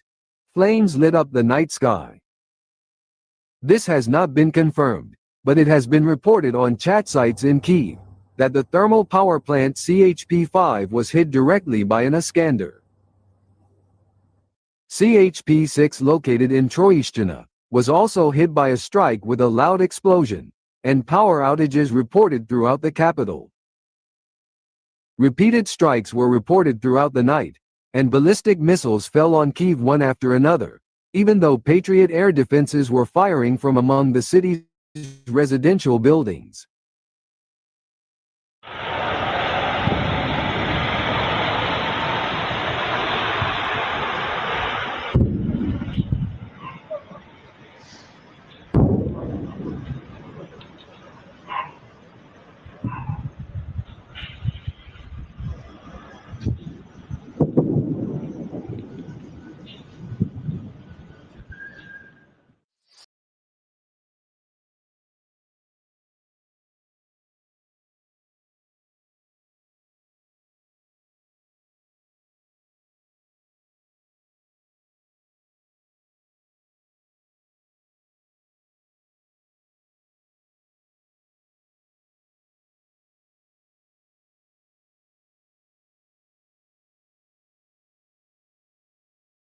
witnessed a disaster near Pokrovsk. An entire armored column got obliterated. It's really bad. Dozens of armored vehicles destroyed or abandoned. But you won't hear about it in the mainstream media. I think it's the first time since the Kursk offensive that I saw something that bad. Perhaps even since the 2023 summer offensive. It happened right here north of Pokrovsk, along the TO515 road linking Rodinske to Pokrovsk. Here's the entire video. A real steel graveyard with some of the AFU's most iconic vehicles just destroyed. If you pay attention, it's actually much worse than that because there are also a number of pickup trucks that have been destroyed further to the rear. This is absolutely insane. For the OGs that have been following the Ukraine war for a while, this reminds me of the Road of Death from Bakhmut.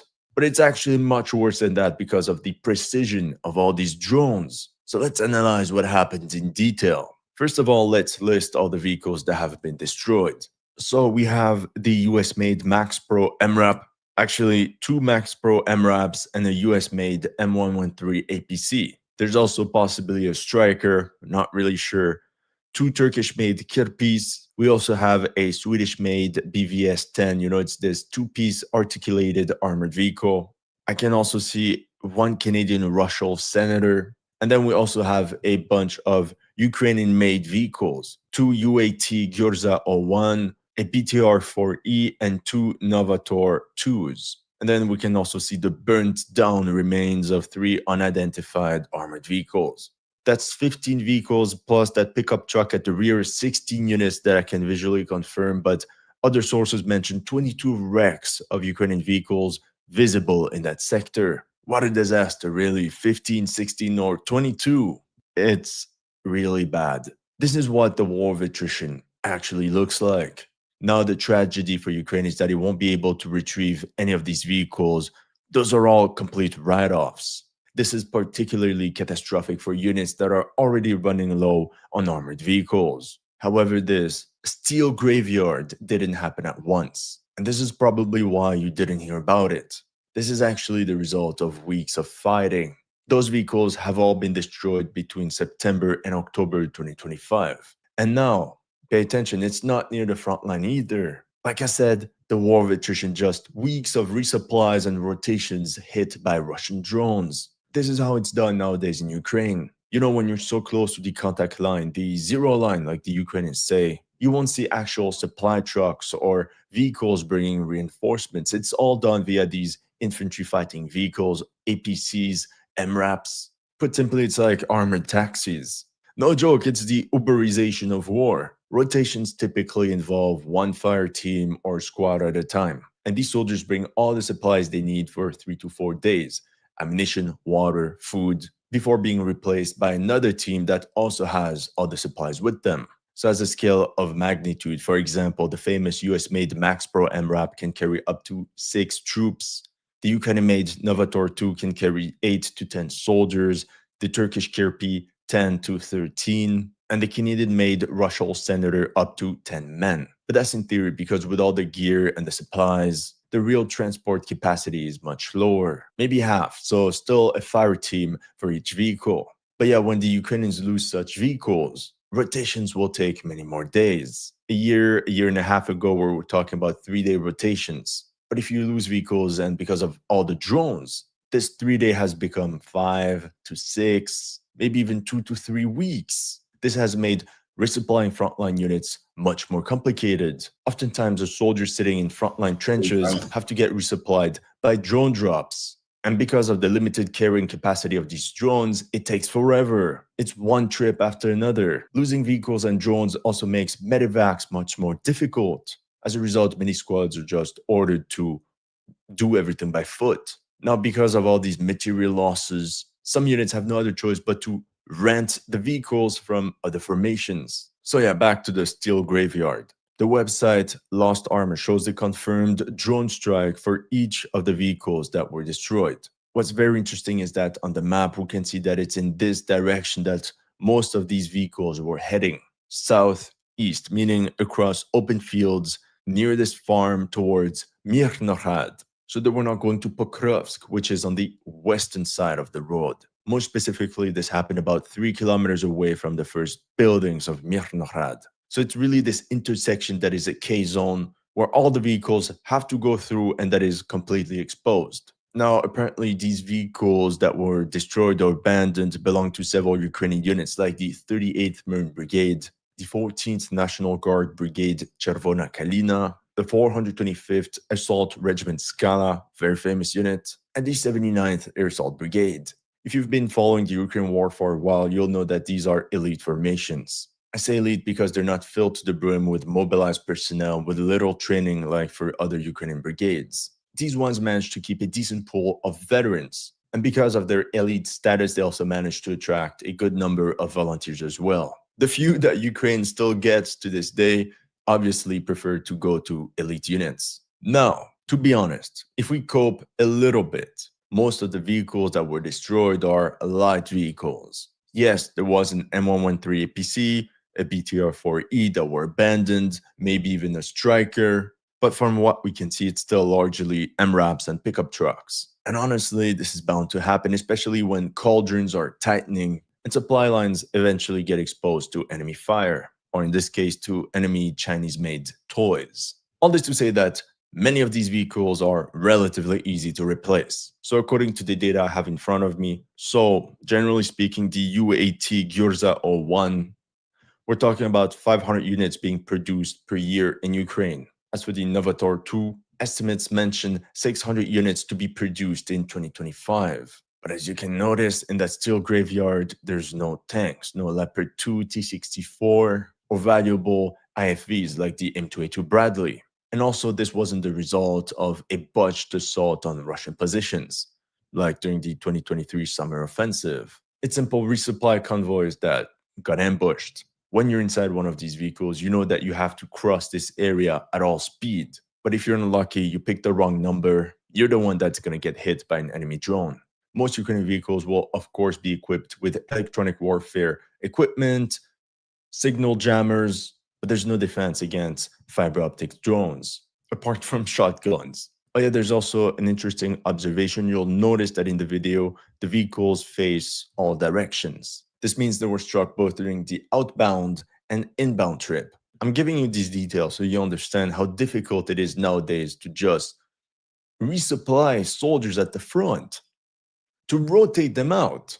But when we look at the steel graveyard, there's another interesting observation we can make. We see that it's actually the village of Hrishine that acts as supply hub for the Pokrovsk-Mirnohrad direction. So from this village of Hrishine, Rodinske, Pokrovsk are relatively easy to reach, but Mirnohrad is much further away. It's much deeper in the cauldron, and they have no other choice but to pass through this deadly intersection. From Hrishine to Mirnohrad, it's 12 kilometers. A vehicle loaded up at full capacity with soldiers and supplies can cross that in 12 to 18 minutes, depending on the weather, depending on the road. And that's one way. It's very long considering all the enemy drones that are active in that sector. Then you're barely allowed to stop for everyone to disembark, for the new team to jump in, and for you to press the gas pedal to go back. As you can imagine, every journey has to be perfectly timed and coordinated. Now, there's this Polish Twitter account called Thorkill, and he studied this very specific sector with great attention. So I wanted to share what he wrote with you. On the 21st of September, he already claimed that this specific intersection with all the destroyed vehicles most likely changed hands several times already, due to attacks by the Russian 5th and 9th Motorized Rifle Brigades. Maybe, that's what he claims, but I cannot confirm it due to the lack of geolocations of Russian forces in that sector. No flag raisers, for example, or even Ukrainian drone strikes on Russian infantry in that area. So generally speaking, I get what he means, but it's still to be determined. But then, check this out. He mentions a video posted by Ukraine's C.I.A regiment on the 4th of September about combat actions right in that sector of the steel graveyard. First of all, he says the video is old, which makes sense to maintain OPSEC. These brigades will not live stream their assault, So it must have happened sometime in August. And that Polish Twitter account says that at 23 minutes 55 of that video, another Ukrainian soldier candidly admits, "Ma'am, it's always been tough. But like, it got really tough, well, about a month ago, give or take.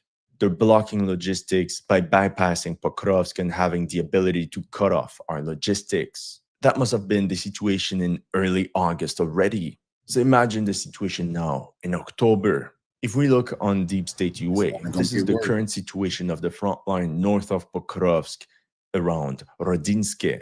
And a reminder that what Deep State UA reports is the best case scenario for Ukraine. In reality, Russian forces have probably gained much more ground. It's an important disclaimer because this was the front line near Rodinske on September 1st, and this is the situation now. It barely changed. Despite the heavy fighting in that area and these anecdotal stories of Ukrainian soldiers saying the enemy is blocking the logistics.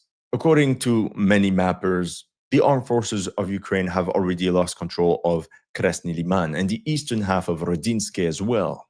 Like I said many months ago, the Battle of Rodinske will determine the Battle of Pokrovsk. If Rodinske falls, supplying Pokrovsk and Mirnorhad will become extremely difficult. Actually, it will be impossible to resupply Mirnorhad. It's too far deep in the cauldron. So it's possible that the Ukrainians eventually abandon Mirnorhad and fall back on Pokrovsk.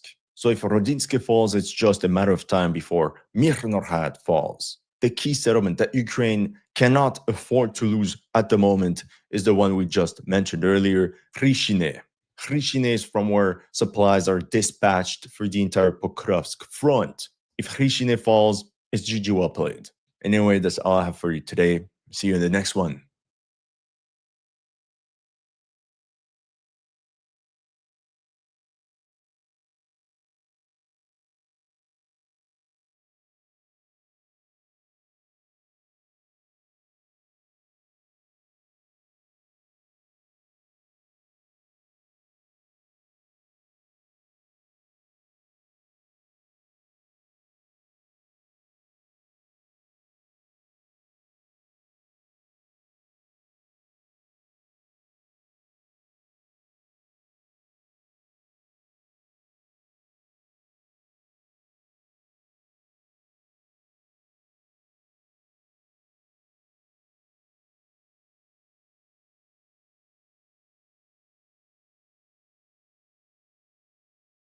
How I feel about it. Those are the words of President Trump looking right into Zelensky's face and telling him to take the deal or you will be destroyed. Because we are done with you. 1.8 million of your soldiers dead. You are out of options. So more on that part of the story in a minute because we got a lot of news to get to here. But first, we are at a tipping point moment. Either this war ends with the United States and Russia working on some kind of new trade partnership, building a massive bridge between Alaska and Russia, or Ukraine goes into this winter and the last remaining soldiers are killed by Russia or they freeze to death defending the undefendable, which is Ukraine's border right now. It all comes down to the next few weeks. So over the past 48 hours, Ukrainian moms fed up, attacking those conscription goons. A number of videos emerging this weekend of moms trying to basically attack these conscription goons who are trying to take away their sons, kill their sons, send them to the front lines where they will die undeniably. Right now, the Russian forces are slowly advancing, trying to encircle the important logistics hub of Kupiansk, which Ukraine had a major gain, and they got that back in 2022 during that counteroffensive, of course, led by NATO with U.S. support. Over the weekend, 3 more Ukrainian villages were captured by Russia. In just one of those villages, the Russians killed 510 Ukrainian soldiers. Gone, eliminated, not surrendered and put in a prison. No, dead. The noose is tightening, and it's about to get cold. Russia is targeting Ukraine's remaining energy infrastructure. On Saturday, Russian forces attacked a coal mine in southeastern Ukraine and an unidentified energy site in the north near the Russian border. When the lights went out, Zelensky and his staff told people to sit in the dark and meditate. No joke, I'm not making this up. They told citizens to sit in the dark and blame Putin for the darkness. I'm going to quote them specifically. How should one prepare? First of all, mentally and psychologically. Breathing exercises are the simplest method. Inhale for 4 seconds, hold for 4, and then exhale, and pause for 4. A few such cycles send the brain a signal that everything is under control, end quote. Breathe in. It's Putin's fault. Breathe out. It's Putin's fault. No, it bloody isn't. And Trump knows this. Trump is done playing games with Ukraine's dictator, Zelensky. I'm told by sources close to the White House that this meeting with Trump and Zelensky was raw and very loud. Trump was cussing, swearing, yelling at the little clown, Zelensky. He even at one point threw things across the room in disgust. Reporters and multiple outlets say Trump shouted, cursed, even tossed maps across the table and yelled at Zelensky to accept Putin's terms. And he told them that if Ukraine refuses, it would be destroyed. Insiders reported that Zelensky brought out a damn map to show the front lines and how he can defend those lines, showing the previous border and all of that stuff. What was formerly Eastern Ukraine is now Russian. Trump just flipped out. He grabbed the maps, threw them across the room, and he said, I don't give a shit about your maps. Stop showing me your maps. I'm done. You can't win this thing. It's over. Zelensky looked like a beaten down man, like a little puppy. Let's not mince words here. This wasn't a polite negotiation. Sources tell Redacted that Trump basically exploded at Zelensky, repeatedly telling him that the runway for this resistance is now closing. According to eyewitnesses and reports and leaked accounts, Trump argued that the status quo is unsustainable for the United States. Our stockpiles are dwindling. Our willingness to keep arming Kiev is fraying. And he made clear to Zelensky that Washington's patience has limits. That moment, maps flying, voices raised, was a signal to everyone in the room and who was watching at home that the U.S. is pivoting from like unlimited military backing to hard transactional pressure right now. I mean, this time there weren't cameras in the room, but the Trump administration leaked the story to show just how fed up they are with Zelensky. So why does this matter? Because behind the drama lies a strategic reality. Putin has put forward an offer to end this fighting. Trump appears ready to push Ukraine towards it as much as they can.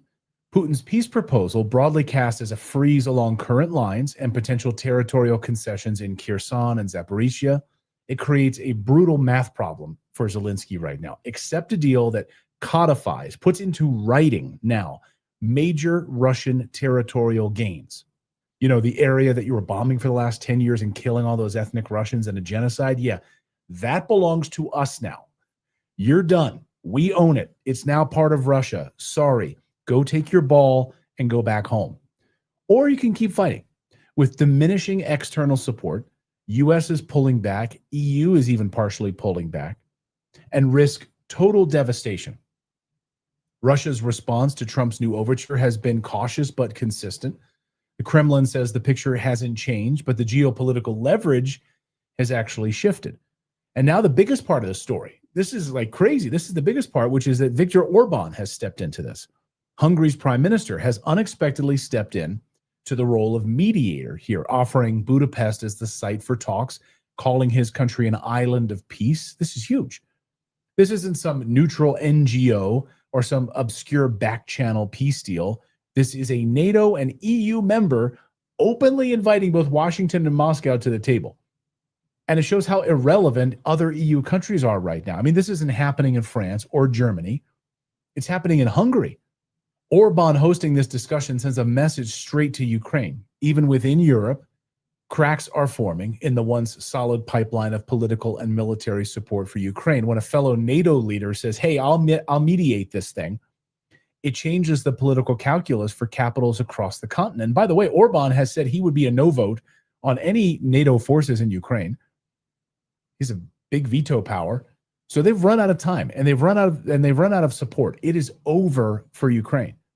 Now put those pieces together and you get the real danger for Kiev right now is a combination of US pressure, a Russian offer that makes territorial concessions around Kherson and Zaporizhia. We'll pull back a little bit. You can have that land back.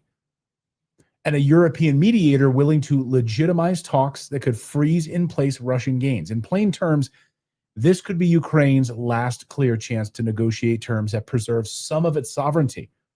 Or it's going to be ground down to a mulch, to a much smaller, far less independent state. What if Russia takes Odessa?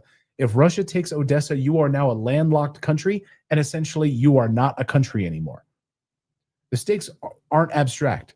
We're talking about cities, infrastructure, millions of lives, and the future of a European order that's been stable for decades. I mean, let me be blunt. for a second. If Ukraine refuses to engage seriously with these offers, if they continue to expect open-ended military support from an America that's telling partners, hey, we can't even fill up our own ammo dumps right now. We don't have the missiles to send you because we can't make them quickly enough.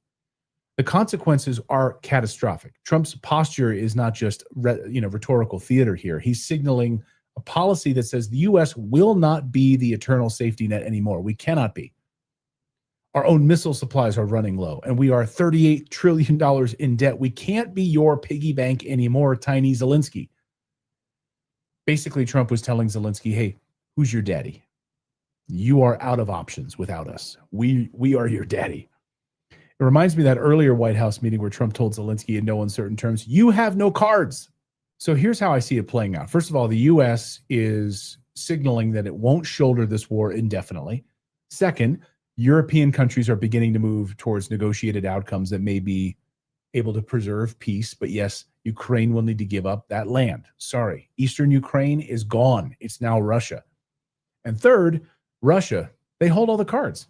They are watching closely, and Putin's offer is an invitation. We're going to freeze the map where it is right now in Russia's favor. If Ukraine misreads the moment, if Kiev insists on making some big demands without the muscle to back them up, like if Zelensky's secretly listening to like Lindsey Graham tell him that, hey, you can beat Russia, the result will be the total annihilation of Ukraine. Out of options. This is the terrifying reality behind the fury in the White House. You will be destroyed. Take this peace deal now. So we'll be watching these Viktor Orban peace talks very closely in Budapest. I'm very excited to see where this goes. We are a pro-peace show after all. So that's the news update part of today's video.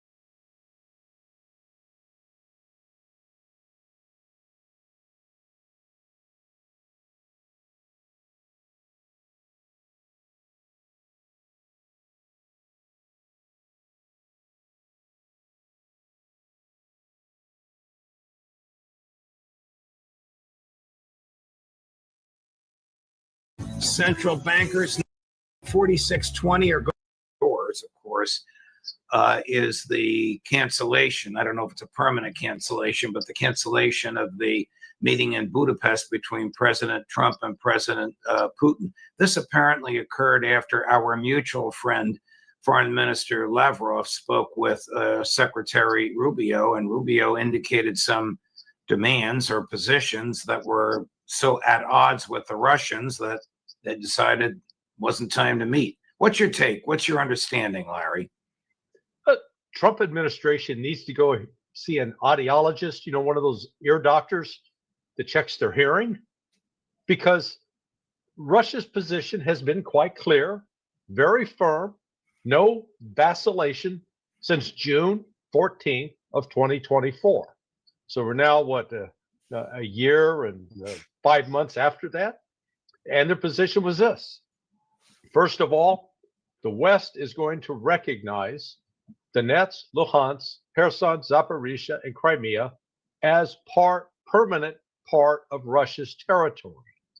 That Ukrainian troops that are on Russian territory in Zaporizhia and Kherson, and what's left in Donetsk, that they will vacate that, leave it, and then on top of that, NATO will agree that they will have no more relationship with Ukraine. Then we can talk. We can figure out what the peace agreements are, what the relationship is. Russians have been saying that all along. I don't know what it is with the Trump people. They have a learning disability. They can't hear properly. They have trouble reading. I mean, the fact that they're acting like this is a surprise shows they haven't been paying attention. I was taken by Foreign Minister Lavrov's phrase that Russia has consistently called for addressing the root causes of the special military operation. We could probably put those root causes in one acronym, NATO. Absolutely. And instead of wanting to discuss NATO, the Americans wanted a ceasefire before serious and meaningful conversations. When did this come up? Did the U.S. even demand this in Alaska, as far as we know? Well, no, in fact, in Alaska, Donald Trump made it very clear at the press conference with Putin that a ceasefire wasn't the way to go, that there had to be negotiations about the long-term solution. So he had actually come around to what the Russians have been calling for all along. No, none of this Captain Kellogg nonsense about a temporary or permanent ceasefire in place. Russia is not going to have a ceasefire in place. Number one, they're winning on the battlefield. They continue to advance all across a front, concentrating operations in ways that they never have in the last 2 years or 3 years for that matter. So this is not a new position. The only thing that's new is the fact that the Trump administration, again, they didn't listen to what was said in Alaska. They've not paid attention to what Lavrov, Putin, Peskov, Zakharova, all of them have said. It's, I'm mystified.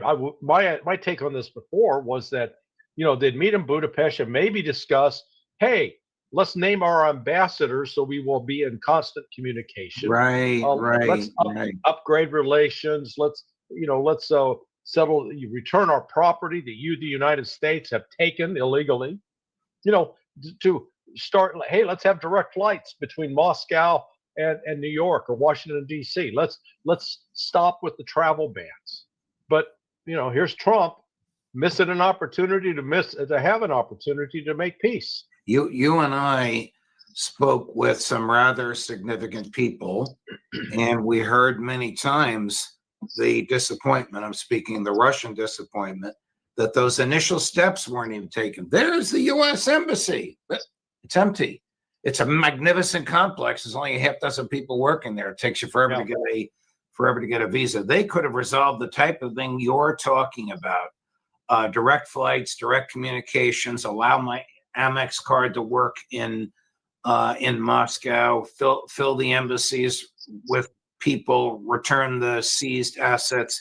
Trump could have done that with a phone call. While we've been on the air, and I have more questions for you, Chris points out to me a statement in today's Hindustan Times. It's very interesting. It's going to bring in Venezuela, Larry. Russia's Deputy Foreign Minister Sergei Rybakov, whom you've met, has accused Western media of spreading fake news and chasing sensational headlines over the upcoming Putin-Trump summit in Budapest. This is before it was canceled, so earlier today, your time. Speaking in Moscow, Rybakov said the Kremlin remains committed to strengthening ties with Venezuela and dismissed claims of secret deals. Everyone is working within their agencies. There is nothing more to say, he noted, urging calm and speculation. Rybakov's remarks came as global attention mounts on the anticipated Russia-U.S. talks billed as Trump's most ambitious peace yet. 45 minutes before the Russians announced there is no meeting in Budapest. Does any of this surprise you? No, it's unfortunate. I mean, it is. Here is the United States and Donald Trump wanting to be the peace president. Russia's willing to talk. Russia's been willing to talk from the outset. And as you recall, it was in December of 2021 that Russia submitted a proposed peace plan to Joe Biden. That it was completely rejected. And I did have a conversation with Deputy Foreign Minister Ryabkov in Moscow in December of 2023.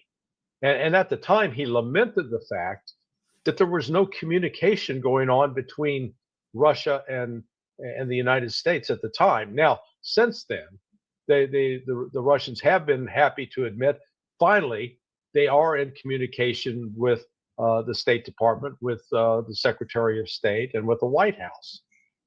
But communication's one thing, listening and understanding is a whole nother thing. And the Trump and his team are failing to listen, failing to understand. They think that they hold some cards here, that they can coerce Putin. We keep hearing this nonsense. oh boy, the Russian economy is collapsing. Nonsense. This shows the United States people don't even know what a collapsed economy is. The Russians had one in 1992 through 1999. They've been there. They've done that. They've got the T-shirt.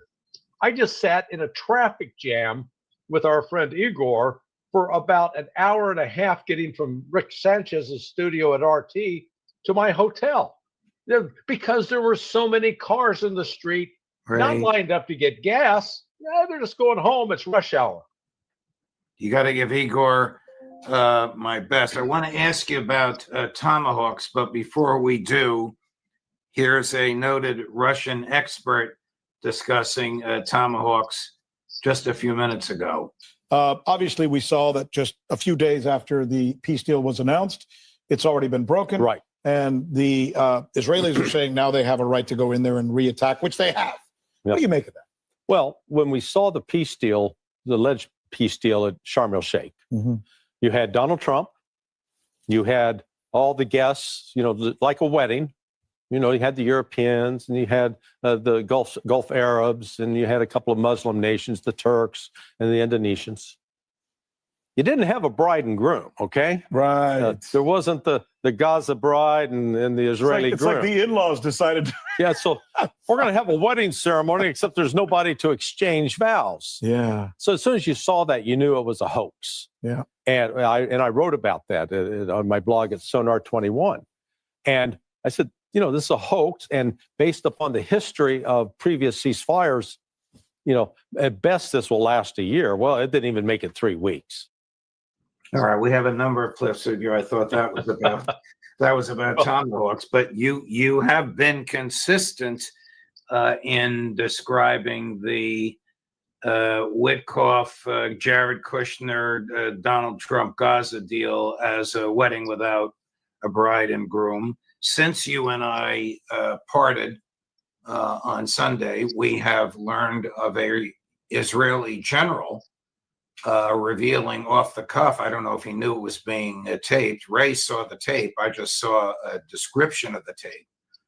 That they are paying, the Israelis are paying gangs, militias, terrorists to start conflagrations, even to shoot at IDF members so that they, the IDF, can have a pretext for invading Gaza again. This is no surprise. You predicted this. Ritter predicted this. Professor Sachs predicted this. Professor Mearsheimer predicted this. But Donald Trump, as recently as 15 minutes ago in the Oval Office, taking credit for the Gaza peace deal. Is there a clip coming up, or you want me to respond? No. I want your thoughts on that. We're still looking for another clip. Chris has the clip. It was mislabeled, so it was Johnson on Gaza rather than Johnson on tomahawks. No, look. Unfortunately, Donald Trump's foreign policy is performance art. It's all about showmanship with no substance, or the substance that's there is deceitful. This was, if they were serious about a Gaza peace plan, then they would have had the Palestinians sitting there with the Israelis in the same way that, when it was Bill Clinton hosting the Egyptians and the Israelis in the Rose Garden back then. That was a genuine effort at peace. And note that both Anwar Sadat and the Israeli prime minister were both subsequently assassinated for making progress on that. And the fact that the Israelis are paying, starving Palestinians to both kill other Palestinians as well as to take pot shots at Israelis so that the Israelis have a justification to shoot and destroy them. And according to this general, and I don't know if he knew he was being taped, and this is scurrilous, and Ray on this drove him up the wall. They're paying these militias to steal food, steal food from their starving fellow Palestinians. Yeah, so they can then claim that it's the Palestinians stealing the food.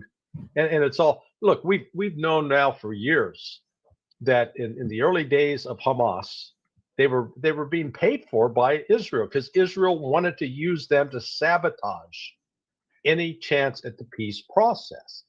And what the Zionists never counted on was the fact that the Palestinians and Hamas in particular were sincere about wanting to have a homeland, and that they would negotiate for it if possible, but if they had to, they'd fight for it. And fighting they are. And Israel has completely failed to disarm Hamas after 2 years, where Israel's had every military advantage in the world. And it's just sad. But, this ties in back to Trump's policy in Russia with the Tomahawks.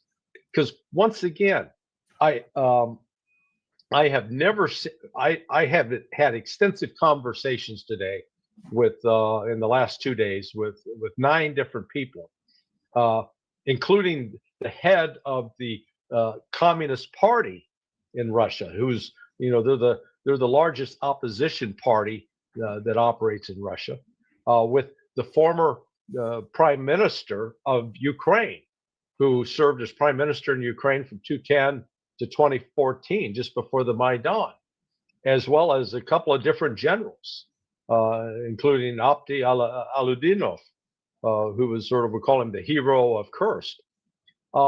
With whom you dined the other night. Yes, that was quite an experience. I was excluded. Now, I'm only kidding. I was on my way to the airport. Yeah, you were invited. You just had a plane to catch. Yes. But they all are expressing a lot of consternation about the Tomahawks because they can't guarantee that the Tomahawk is not carrying a nuclear weapon. Right. Now, I've done my best to try to reassure them that that was dismantled, and re-equipping them with that capability would take some time. However, Donald Trump, by his behavior, his inconsistency, his backflips, his lying, has not given them any foundation for trust and belief that the United States would not do something crazy. And therefore, if Trump somehow is cajoled into allowing the Tomahawks into theater, there is going to be an enormous blowback. Here's what he said recently. I believe it was either on Sunday or yesterday, about Tomahawks and his conversation with Putin, the conversation that occurred when you and I were together in Moscow. Chris, cut number 4. When you spoke to Vladimir Putin, did you tell him that you were considering sending Tomahawk missiles to Ukraine? Are you still seriously considering that? Well, I've been asked by Ukraine if they could have Tomahawks, and I'm looking at it. I spoke with Vladimir Putin about it. Not that he would be thrilled. It's a violent, vicious weapon. But we have to remember one thing. We need them for ourselves, too. We can't give all of our weapons to Ukraine. We just can't do that. And I've been very good to President Zelensky and to Ukraine, but we can't give, if we're going to be short, I don't want to do that. I can't jeopardize the United States. When you and I spoke with Maria Zakharova, the chief spokesperson for the foreign ministry, when I say spoke with her, we did a 2-hour interview with her. We don't have a clip from it yet, but we'll get it. She indicated what her boss had said, which is no change. They can send all the Tomahawks they want. No change on the battlefield, but a profound change in Russian-American relations. Yeah. What would that change in Russian-American relations likely be, Larry? It would be an end to the conversation. And it would be the Russians starting to strike back potentially at NATO targets in Poland and Romania. I spoke today with a former Ukrainian prosecutor who was here. I spoke with a former general or colonel. I spoke to a general yesterday, and then I spoke to General Aludinov the night before. As well as 3 members of the Duma, 3 members of the legislature. This is an issue that is a genuine red line, one that Putin's not going to back away from. And the U.S. government better understand that any attempt to introduce something like the Tomahawk into the conflict at this stage will could potentially trigger an expanded war, possibly going into World War III. The Russians are serious about this. Here you are with Rick Sanchez on RT, that's Russia Today. These are the people that invited Larry and me and Ritter and others to Moscow. This is a international broadcast medium that has an enormous reach. Here's what they heard from Larry a few minutes ago. Cards. You know, it would be one thing, you know, they've been pushing to get the Tomahawk missiles. And I realize one of the things I've learned this week, across the board in Russia, there's genuine concern about if the United States deployed those Tomahawks. That'd be horrible. That would be seen as crossing a red line, a genuine red line. Now, I tried to provide some reassurance that the Tomahawk there was a time when it could carry a nuclear warhead, but those were dismantled under the INF Treaty, and we've seen no evidence that the United States has tried to reverse that process. So what you wind up with is about a 300-pound of explosive on a cruise missile that travels subsonic speed. Heading toward Moscow? Well, no, they could do pinpoint damage. Yeah. You know, it could blow some windows out in the Kremlin, for example. It could take out Lenin's tomb. But it doesn't accomplish anything militarily. A good military analyst in the United States who's of Russian heritage, he did an analysis the other day of one of the major refineries in Russia and pointed out it would take 100 cruise missiles to destroy that one refinery. Destroy it. Well, the United States doesn't have 100 Tomahawks. Yeah. And so that's the problem. Do you believe Mr. Trump when he says we just don't have them to give to you? Oh, absolutely. Really? He is both finally telling the truth.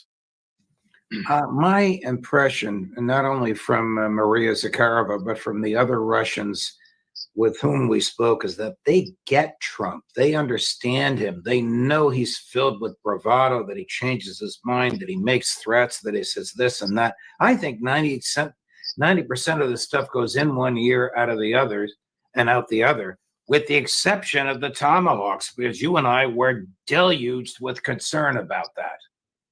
Well, yeah, I was struck by his conversation with Maria Bartiromo, and he had the chance to say, "Oh yeah, no, we'll give him Tomahawk." No, but so he was careful to actually downplay that. So I would take that as some further reassurance that while it was on the table being pushed by the likes of Kellogg, probably Rubio, and definitely Zelensky, but you know, I did learn one thing today, Judge, about what's driving this thing in Ukraine. And that was in the conversation with a man. His name, and I'll have it posted in English, hopefully by first of next week. Vasily Vakharov. Vasily Vakharov was a prosecutor in Ukraine, and he said that the whole power behind Zelensky are these oligarchs who have been stealing billions. We're not talking millions. Billions of dollars to enrich themselves. Zelensky's getting paid in the process. It's the best paid acting job he's ever had. But it is these oligarchs that are behind all of this chaos and mayhem that it continues to unfold. And until that's addressed, the Ukrainians are going to continue to try to fight as long as they cannot, because these guys want to continue making the money. What's the money? They are terrified. In fact, he said today, he knows for a fact that they were terrified that this meeting in Budapest was going to come off, because if it did, it might mean significant progress towards ending the war and ending their chance to slurp at the government trough of U.S. taxpayer dollars. Wow. So the money that the oligarchs are stealing is not from the Ukrainian treasury. It's from money that Joe Biden sent there, cash. Yeah. Wherever you live in the United States, you guys, they're taking your money. Your money is funding the lifestyle of some great, rich criminals in Ukraine. Wow. The president was asked over the weekend an interesting question in which he acknowledges that the Russians are going to seize and retain some real estate. I was surprised at his answer, cut number 5. Did you get any sense from Putin that he would be willing or open to the idea of ending this war without taking significant property from Ukraine? Well, he's going to take something. I mean, they fought, and he has a lot of property. I mean, he's won certain property. If you say that, he's won certain property. We're the only nation that goes in and wins a war and then leaves, like we did under President Bush in the Middle East. We go in, we blast the hell out of everybody, destroy the place, and then we leave, Remember, I used to say, keep the oil. But I really didn't say, I said 2 things. I said, don't go in. But then they went in. And I said, well, don't go in. But if you're going to go in, keep the oil. But we didn't keep the oil. What do? We go in, we blast it to pieces, and then we leave, Doesn't make sense, never made sense. Interesting part to me was the first part about retaining the property. I mean, that I think it's the first time I've heard Trump recognize the realism, using a Mearsheimer word, of one of Putin's consistent demands. We're going to liberate the Russian-speaking and historically Russian real estate that Ukraine claims is theirs, and on which Ukraine is attempting to kill Russian-speaking Ukrainians. Right. Well, and Putin and the General Gerasimov, who heads up the general staff of the general of the army, have since updated that. They said, look, if you don't take the negotiated deal that we're offering, accept the five pieces of territory that are now part of the Russian Federation, and have NATO get the hell out of our territory, then the next step will be, we will take additional territory. And there we're talking about Kharkiv in the north, Sumy, Poltava, Dnipropetrovsk, and Odessa in the south. They will take that.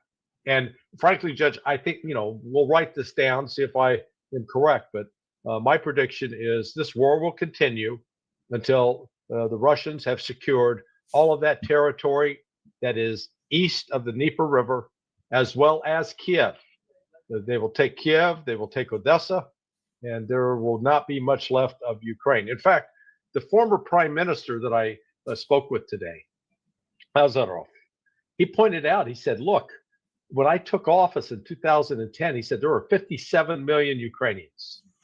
He says, today, 20 million. 20 million. That wasn't me, that was him. Wow. You don't see that in the Western press. Not at all. You don't see it at all. The Western press would make it sound like all is well if you're not on the battlefield. So we're obviously not talking about deaths. We're talking about people who have fled the country, either to avoid forced conscription or to avoid death and destruction. Well, in fact, I told him, I said, Mr. Prime Minister, I can sort of confirm that. My dentist left Ukraine 4 years ago, and I had a guy in to repair my refrigerator 6 months ago. He was from Ukraine as of 2 years ago. Wow. Wow. Will we see you for the roundtable, or are you traveling Friday? Nope, I'll be at the roundtable. I'll be up late.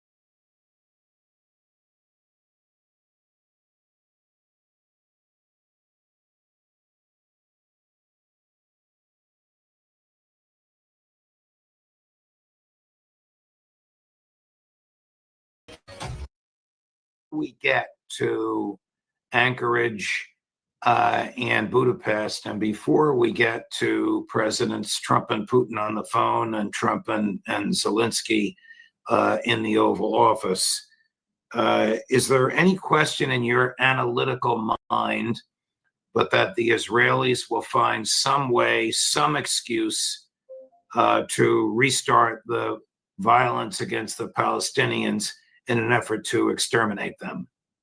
No. Well, we have, thank you for that very clear and concise answer. I haven't seen the tapes. Ambassador Chaz Freeman has, of an Israeli general saying that they will foment a conflagration, not quite friendly fire, but involving the various gangs that they fund, that the Israelis fund and control on the streets of Gaza to justify a reintroduction of their program of extermination. Yeah, I saw that clip myself, and that's one reason I could simply say no. They will find some pretext for sure. It will be all Hamas's fault, but I'd be really surprised if Netanyahu honored whatever promises he made to Trump, and with Witkoff and what's that other guy, Trump's son-in-law. Kushner. Ray, I have to show you this. This is slightly off topic, but this will either raise your blood pressure or your heartburn. Chris, cut number 14. Before the hostages actually come out, you decide to go to Gaza. And what did you see? It looked almost like a nuclear bomb had been set off in that area. And then you see these people moving back. And I asked the IDF, where are they going? Like, I'm looking around, these are all ruins. And they said, well, they're going back to the areas where their destroyed home was, onto their plot, and they're going to pitch a tent. And it's very sad because you think to yourself, they really have nowhere else to go. Would you say now, having been there, that it was genocide? No, absolutely not. No. Second face, of course, was Steve Witkoff. This is a rejection of reality for them to answer that very clear question with the words no.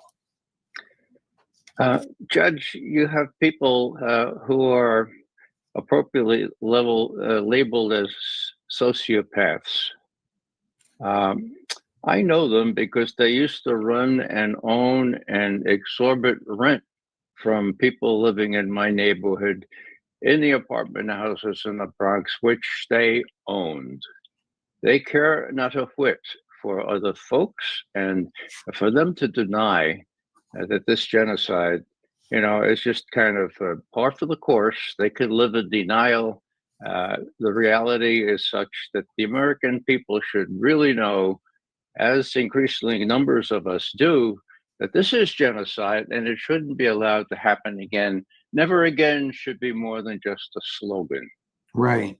And never again should be applied universally rather than selectively. Isn't the basic premise of the Zionist experiment never again? And yet they perpetrate on other people something as egregious as that which was perpetrated on their ancestors back in the 30s and 40s. Yeah, with us watching on with our iPhones, that's the difference, Judge. This time we can't pretend not to know. So we better get off our rear ends and do something about it. Trump has said that, well, I'll let you evaluate this, but it sounds to me as though he's all on board for the ethnic cleansing, whether it's a slaughter or a forced migration. I don't think there's any dispute about what he means. This is 2 days ago in the Oval Office. I think it's the Oval Office. Chris, number 2. In the past, you've said Gaza could be beautiful. It could be developed, and you said you wanted to develop it. Well, Do you not have me plans for that? Not me as an individual. The U.S. I liked it as like Freedom Place. You call it Freedom Place, and we would get all of the people that live there into decent homes throughout the region. If you look, Egypt has a lot of land. Jordan has a lot of land, right next door. A lot of countries have a lot of land. So I had an initial vision that we would get them, look at Gaza. I mean, there's nothing standing. The whole thing it's all rubble. So it's not too hard to top that. And we'd build houses and would be paid for by the wealth of the wealthiest countries are there. ethnic cleansing, if ever I heard it. Well, yeah, an economic benefit. I mean, many foreign countries, including the Russians, talk about the elites being in charge. Well, there you have the epitome of it. They're going to genocide people so that they can build nice luxury apartments on land. It's really nice. You look out the water. It's really, really, all it needs to be is rehabilitated with rich Arabs who will do this kind of thing, irrespective of their obligation to support the Palestinians. Here's Al Jazeera on this topic. We'll get to Ukraine and Anchorage and Budapest and Putin and Trump and Zelensky in a minute, but I have to pick your brain on all this. There's Al Jazeera, one group led by Yasser Abu Shabab, which is reportedly linked to extremist networks and has engaged in a variety of criminal activities, is directly receiving weapons from Israeli Prime Minister Benjamin Netanyahu's government. And Netanyahu is proudly admitting to it. Quote, "What's wrong with that?" he said when confronted. Quote, "It saves the lives of Israeli soldiers." Netanyahu's open admission isn't just arrogance, it's confidence. He knows that he can say the quiet part out loud. He knows Israel can violate international law, arm criminal gangs, bomb schools, starve civilians, and still be welcomed on the world stage, still receive weapons, still be praised as an ally. I asked Ambassador Freeman this earlier today. Can Israel even exist without the United States? The answer is no. And you know, when people talk about Israel's right to exist, I would question whether a state involved in now genocide, but earlier already apartheid, whether offensively a publicly racist state has a right to exist. You know, that's a question. Now, do they have a right to defend themselves? Well, that's the subsidiary question.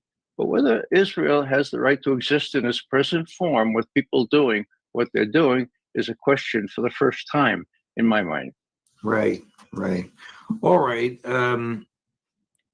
Switching gears, is there any question about what President Putin wants? Do we have any reason to believe that whatever he said to President Trump in Anchorage and whatever he said to President Trump in that 90-minute phone call, which happened, by the way, while I was there on a Russian television studio with my friend and your friend, Dmitry Simes, is there any reason to believe that President Putin has changed the demands that he made at the outset, which were eventually agreed to until the Americans and the British disrupted that treaty?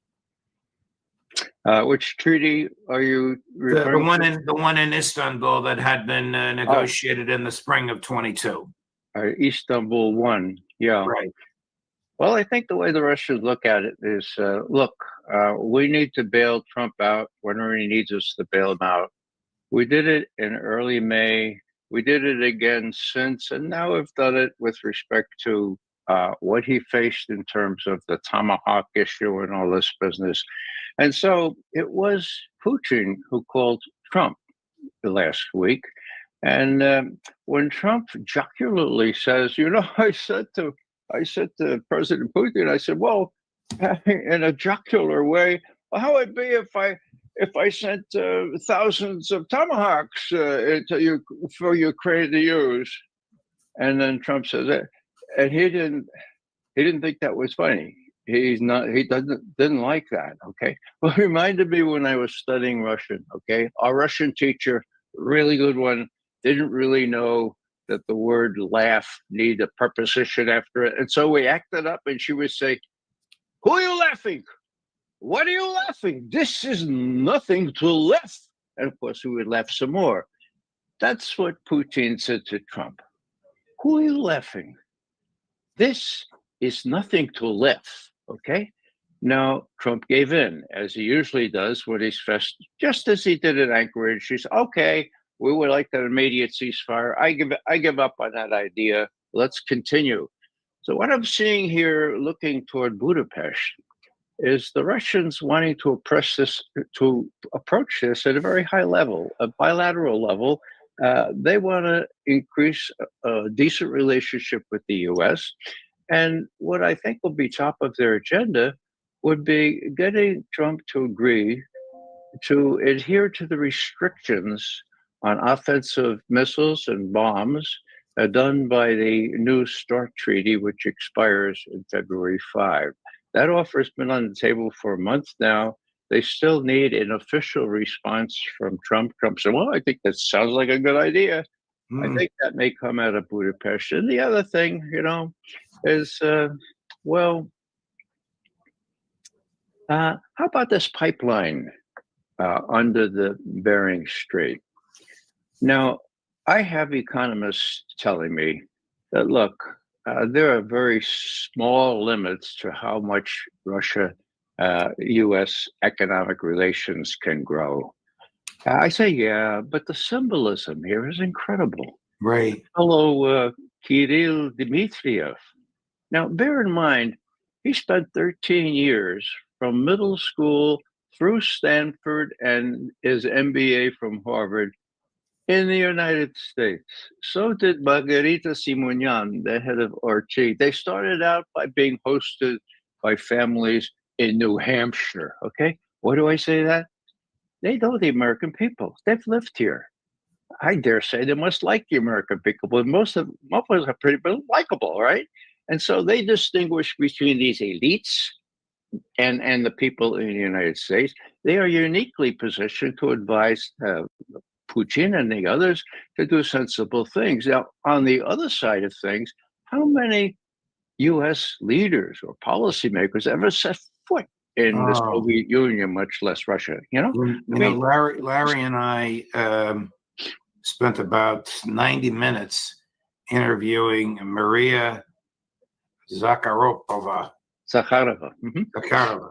She is the official spokesperson for the foreign ministry. She looks at me and she goes, how do you like such and such a restaurant? It's an Italian joint in my neighborhood. How do you know it? I lived there for 4 years. I lived in the U.S. I shopped in the same supermarket. She gives me the name. I said, well, that's where I go to buy fresh fruit. I lived there. I talk to the people. I interact with them. Her understanding of American culture, American attitudes, American prejudices, American biases, American understanding of Russia so far exceeds our understanding. Not you, because you're an expert in the field and you speak the language, but the average American, even the average American diplomat. I mean, how could you compare Rubio to Lavrov? Lavrov lived here for 10 years in this same Upper East Side neighborhood. It's just a very, very different way to train and prepare and then utilize the knowledge of your diplomats. Just had a little insight into this. There was a foreign ministry interpreter assigned to our little group headed by Oliver Stone. And he and I sat down for lunch sometime, and I was asking him, how do I have this that I want to say in my next interview.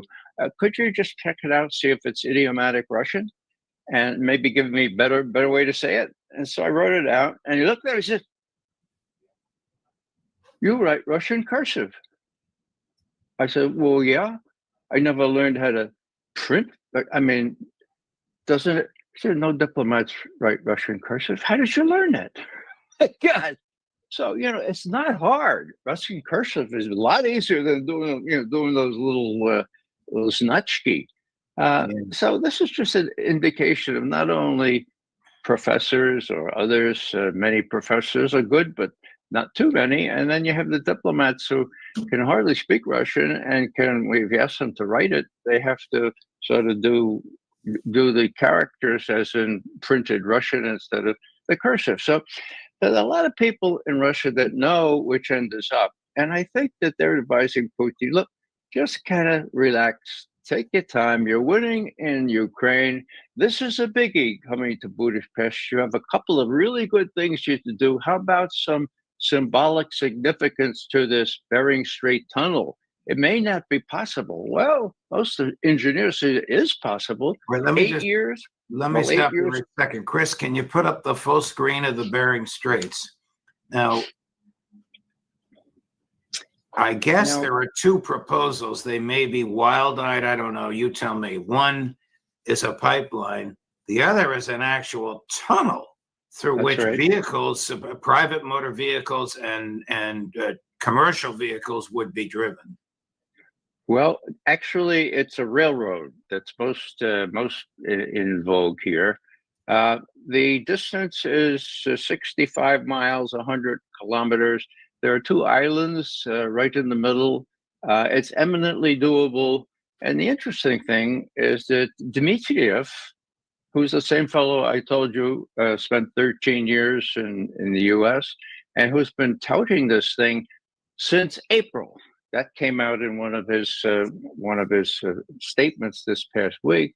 They've been working on it for 6 months. Okay, so are there feasibility studies? There are. Are there recent ones? Yeah, there are those too. Now, it may take a long time. It may take 8 years or 4 years or something like that, and could cost $8 billion. $8 billion. That'd be not so bad. It could be done. I hope that they would get the kinds of engineers that put up that bridge into Crimea, or maybe the engineers that build those railroads in China, rather than the engineers that put that floating dock into Gaza. Anyhow, the expertise is there. The technology makes it more possible than ever before.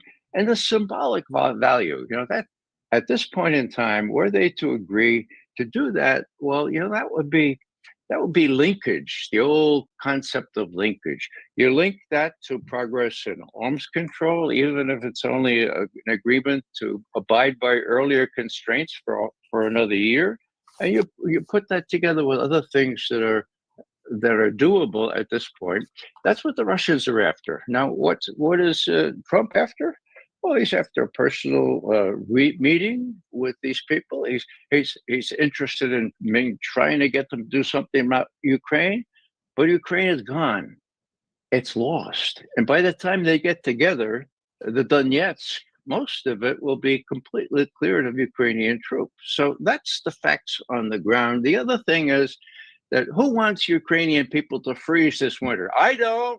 Anybody else? Anybody want? Maybe some sociopath might, but the energy, the gas is 60% out now, and so there's a degree of urgency here. So if there could be some sort of agreement not to attack each other's energy facilities, that's incredibly possible. Now, will it end the war in Ukraine?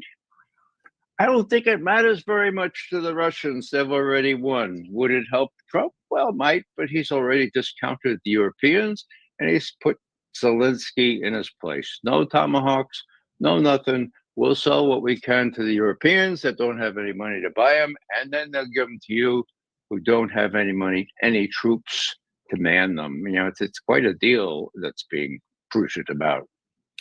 In an Q&A just yesterday, Trump was reminded that he said recently that Ukraine can win the war. Here's his response, and then I'm going to tell you what Maria Zakharova, the spokeswoman for the foreign ministry, said about this type of language. She didn't say it about this because it hadn't been said yet. Chris, cut number 9. Just a few weeks ago at UNGA, you said that Ukraine could possibly win the war, and well, they could. They could still win it. I don't think they will, but they could still win it. I never said they would win it. I said they could win. Anything can happen. War is a very strange thing.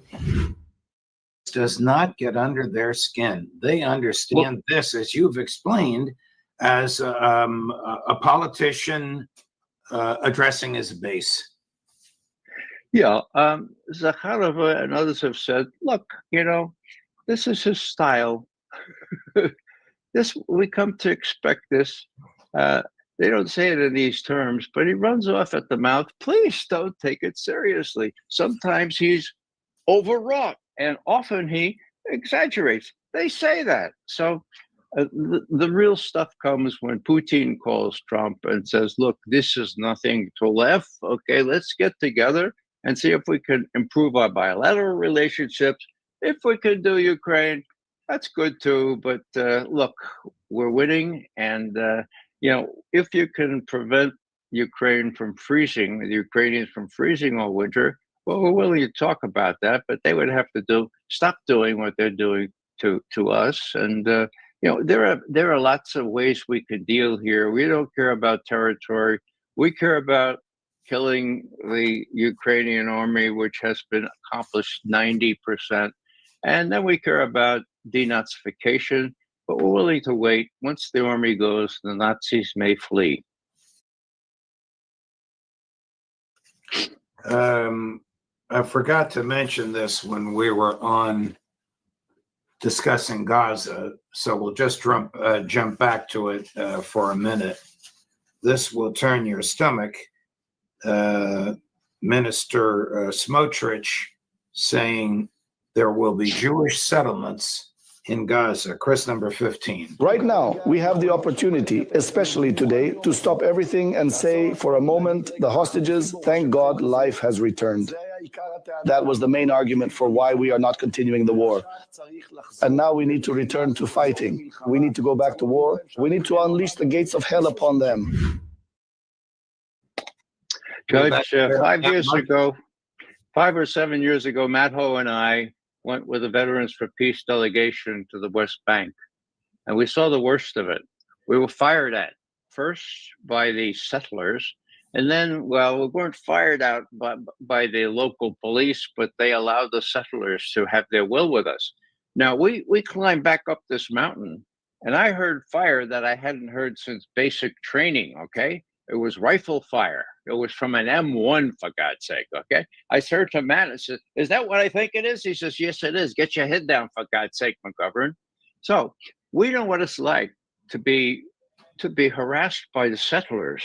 We were about 15 people. The settlers came en masse, and then the local police wouldn't help us at all. So I've seen that firsthand, right up front, and that's what the people in the West Bank, mind you, are facing today in spades, and we have to stop it. We just have to tell Trump, look, it's you who are enabling this. We elected you. We hold you responsible. Ray McGovern, thank you very much. Great to be back with you, my dear friend.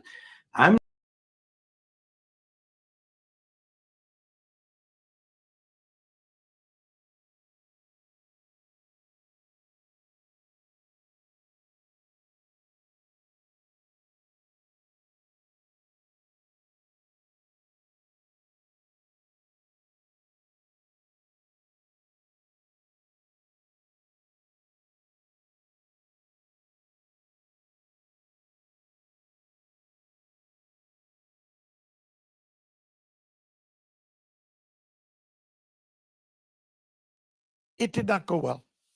Nope, it did not go well at all for Mr. Zelensky. The meeting was described as tense, again, emotional. And at the very end, the president of the United States ended the meeting with Zelensky by just saying these words.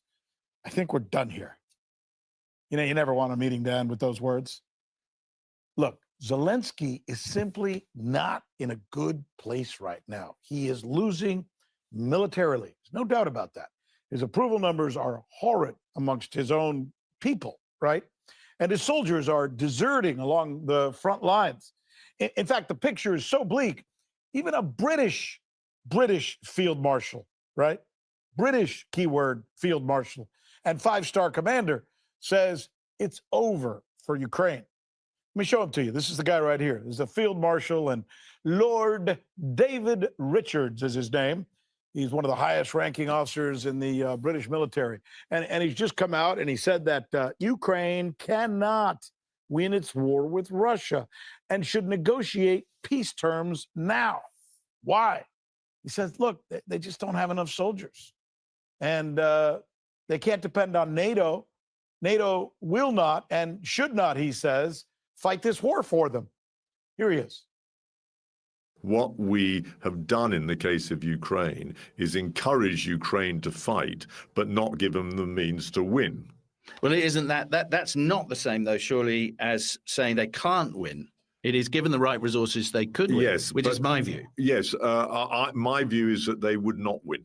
Couldn't win even with the right resources. No, really? No, they haven't got the manpower. Unless we were to go in with them, which we won't do because Ukraine is not an existential issue for us. It clearly is for the Russians. By the way, you could say, don't be ridiculous. NATO's not a threat. That doesn't matter. They're perceived to be a threat. The Russians view it as a threat. And actually, the Americans, under the Monroe Doctrine, would never allow China to get a foothold in Mexico, for example. So there's a certain hypocrisy in the West stance on this. Did you catch that reporter for The Independent, the way he was hammering them with, no, please tell me they can win. Please, if we just give them more weapons, maybe then they can win, right? Did you notice that? How this corporate hack is trying to egg the commander on, trying to disagree with him, saying that NATO should fight in Ukraine against Russia. Easy for him to say. So here's what makes Lord Richard's point so illustrative, right? Take a look at this. There's an article from inside Ukraine, no less, and it seems to underscore what this field marshal is saying. According to reports logged in Ukrainian courts, close to 300,000 soldiers have deserted or simply quit or just walked away, disappeared from the battlefields. And the numbers are going up every single month, not down. They're going up every single month. And what does that explain? Well, it likely explains why Zelensky is so hell-bent, so desperate for a Tomahawk missile. He wants this big, long-range missile because he wants to use it. And what he wants, he doesn't know how to use it. He doesn't have the guidance systems. He'll have the U.S. use it. So, or first give it to them, and then they can fire it off for him as well. And why is it that the Tomahawk is so important? Let me explain that to you. It's really about distance, because it has a reach of 1,500 miles. That would allow from Ukraine, even from Kyiv, to be able to hit cities in Moscow and other cities in Russia. You see, as it stands, Zelensky cannot win this war, as it stands. But he can make a lot of noise with something like a Tomahawk. And by making a lot of noise, he can hopefully then hope to drag the United States deeper into a direct conflict with Russia. If that happened for Zelensky, that would be ideal. The problem is Mr. Trump, so far, or just recently, just within the past 24 hours, doesn't seem to want to go along with Zelensky's plan. We need Tomahawks, and we need a lot of other things that we've been sending over the last 4 years to Ukraine. We've been, we gave them a lot. Now we have a different situation. We send it to the European Union. They pay for it and all that, and they have plenty of money. But it's beyond the money. We need Tomahawks, or we need a lot of other weapons that we're sending to Ukraine. One of the reasons we want to get this war over is exactly that. So we're going to be talking about Tomahawks, and would much rather have them not need Tomahawks. So that was part of a media event, by the way, where you just saw the president speaking, that was held with the president's cabinet there around him, as well as reporters surrounding all of them. This came after the president's private meeting with Zelensky, where I told you it was tense and it went horrible. But this thing here they did afterward, it was like a kabuki dance. I watched it this morning. I mean, complete with Zelensky wearing a weird costume that many, including the president of the United States, kind of made fun of again. Ukrainian reporters were flown in from Kyiv to ask pro-Zelensky questions. MAGA reporters were there to ask pro-Trump questions. Kind of weird, if you ask me. Then there was this meeting. Look what I found for you. This is the meeting before the meeting. Here's Zelensky and his team from Ukraine. Before meeting with Trump, they went right to the source. The hell with Trump and the hell with, well, look, why meet with the people elected by the people of the United States when you can go right to the source? The real bosses, the weapons makers, who stand to make billions of dollars off of this war. Then look at these people. That's the CEO of Raytheon and other U.S. military companies, otherwise known as the deep state, or what some people even call the people who really run America. However, all of the signals seem to indicate that even those guys, those people that I just showed you, the all-powerful ones, right? Even they can't help Zelensky. Trump is not only saying to Zelensky, sorry, no tomahawks, he's also warning Zelensky. Did you hear about this? Within the last 48 hours, Trump came out and told Zelensky about his own imminent destruction if he doesn't cede territory to Russia. Territory the Russians say is theirs and have already won. And then there's the fact that Trump and Putin are about to meet in Hungary. Again, that works against Zelensky because Hungary is a country friendly to both, where they're not only meeting to end the war, they're also meeting to talk about repairing relations between the two superpowers. Imagine that. Russia and the United States starting to develop relations once again. That, too, would be very bad news for Zelensky. But you know what the worst signal that was sent to Zelensky while he was in Washington was? You know, I'm a big fan of optics, right? I think optics tell us everything sometimes, right? Show me the picture and I'll tell you what's going on. You know, it's more important than the words of the story. This time what happened in Washington was, well, it's what happened to Zelensky before leaving Washington. So listen to this. He calls a news conference, right? But he's not allowed to use the White House. He's already been told, bye-bye, you're good, by the president. He's not allowed to use another government building or the Capitol inside or even as a backdrop. So instead, he goes across the street to a park and stands by himself there at the park, where he tried again to make his case for more money and more missiles. But look how lonely he seems to look there. This time, if you were listening, I counted the number of mic flags, you know, and that tells me what it is, right? And what do you think? I mean, I counted them. 6, maybe 5, maybe 7 reporters. Look at the mic flags. Look at them. See that right there? That tells you how many, each one of those mic flags represents a reporter. How many were in attendance? Not many. That's how he left Washington. That is not a powerful exit. So look, earlier today, I got a chance to discuss something about these topics with somebody who I think is probably one of the smartest guys I know when it comes to military and diplomatic affairs. He's a military expert who can break down for us what's really going on in the Russia-Ukraine conflict. My interview with none other than Scott Ritter, right here, sitting next to me, when we come back.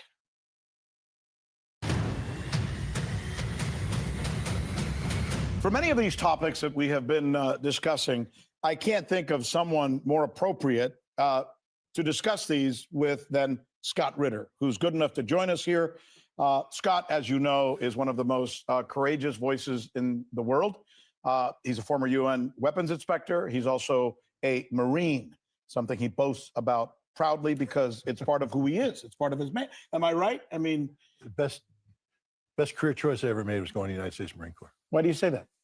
Character development. You learn so much about yourself, the values that the Marine Corps instills. You know, it's not just about saluting smartly and obeying orders unquestioningly. And in fact, it was the exact opposite. It was about saluting smartly, but then smartly obeying orders and questioning orders when necessary, to be mission focused and to encompass integrity into everything you do. It's just one of the, like I said, it's character development. I wouldn't be who I am today if it weren't for the United States Marine Corps. You know, we all have that thing. I think because I grew up Catholic, there's a certain morality that I carry with me everywhere I go, where I have a really hard time lying, deceiving, being, you know, just generally losing my principles. That's important to me. And of course, it came from my mother and my father as well. And you put it on your experience in the Marine Corps, and so do a lot of other people. It's sad at this point in our lives and in this world that my country that I adore, the United States of America, which was built on some of the greatest principles ever written into a book, the Constitution, now acts in ways that are contrary to my Catholicism, your Marine upbringing, right? How do we put those back together? How do we put the toothpaste back in the jar? Yeah, I don't want to be oversimplified, but you know, I'm sure when you grew up, we're about approximately the same age. I might be a little bit older than you, but do you remember there was a TV show where they, you know, I'm just a bill up on Capitol Hill, Yes. and they walk you through the We whole all grew thing. up with it, yeah. And you learned about civics. You learned about the responsibility of government, the role that the people played, and you learned that as a child. Yeah. So you realize that all that stuff that's happening up there is not only to benefit you, but it comes from you. You know, that we, the people, have a responsibility to guide those whom we elect to higher office to do right by us. And if they don't, we hold them to account, that there's this circle of accountability. But that requires civics. That requires a foundation of citizenship. I don't think we train our youth today to be good citizens. We train them to be good consumers of digital information, consumers of products. But to be honest, you know, my wife, who immigrated to the United States from the Republic of Georgia, she had to take a test to become a citizen of the United States, a test on the Constitution. And the passing score is 100%. And she passed it. She's a citizen. If we gave that same test to every American today, I'm guessing that over 90% of Americans would fail that test, which means I had to take that test. Yes. When I became a citizen. So you know what I'm talking about. Yeah. But that, you know, it's ironic that the immigrant population in America today that's being so maligned and immigration this, immigration that. First of all, we're a nation of immigrants, and the grandchildren of immigrants have forgotten this. And they think they're empowered. They think that they are privileged. They think they are exceptional. And this carries over. You know, we keep talking about American exceptionalism. You know, they talk about America's the exceptional power in the world today. Where does that come from? It's not a concept invented by the government. Right. It's a concept that the government breathes off of the people.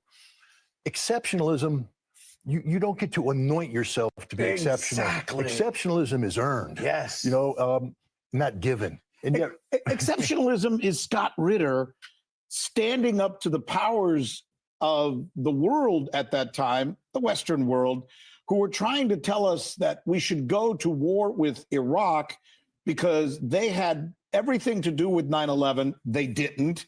And because they had weapons of mass destruction, which they didn't. It would have been so easy for Scott Ritter to just go along to get along at that time. And not just push, easy, but profitable. Yes, right? I had a $6 million offer put on the table in front of me by a very senior American official. All I had to do is play the game. Really? Yeah. $6 million. Yeah. All you had to do was say, yep, I saw the weapons of mass destruction. I didn't even have to do that. I just had to insinuate that Saddam was a liar, a cheater, and that weapons of mass destruction could exist in Iraq. Why couldn't you do that? Because it wasn't true. But the main reason why I couldn't do it is we go back to the Marine roots.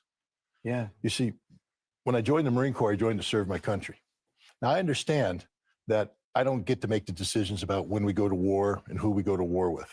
That's the decision my leadership does. My job is to be prepared to carry out the mission when given by the government. But it's important that the mission be one worthy of the sacrifice we're asking the Marines to make. I know what we're asking of these Marines. I've been to war. And I know that when we go to war, people die. We kill a lot of them, but they can kill a lot of us. Yeah. And how do you write a letter home to a parent that says, Mr. and Mrs. Smith, sad to inform you that your son, Corporal John Smith, has died in combat?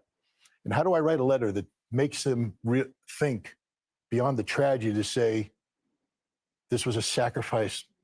The cause was worth the sacrifice. It was worthy of your son's life. Parents who receive letters that your son, your husband died on D-Day, died on Iwo Jima, at least they could be told that they died in they sacrificed in support of a cause worthy of the sacrifice.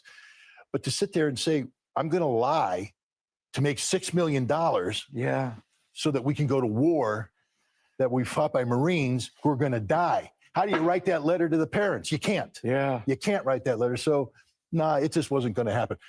Trust me, there were many times since then where I'm like, when you're looking at the bills and you're looking at the bank account and you're going, God, how do I square I this? know. You're going, $6 million would have paid for a lot of, Not to mention, and we should maybe share this with our audience that's watching from all over the world, that not only was it the cost, the opportunity cost of what you didn't get that you could have gotten had you been less principled, but on top of everything else, for telling the truth, you were punished, maligned, and oftentimes criticized unnecessarily.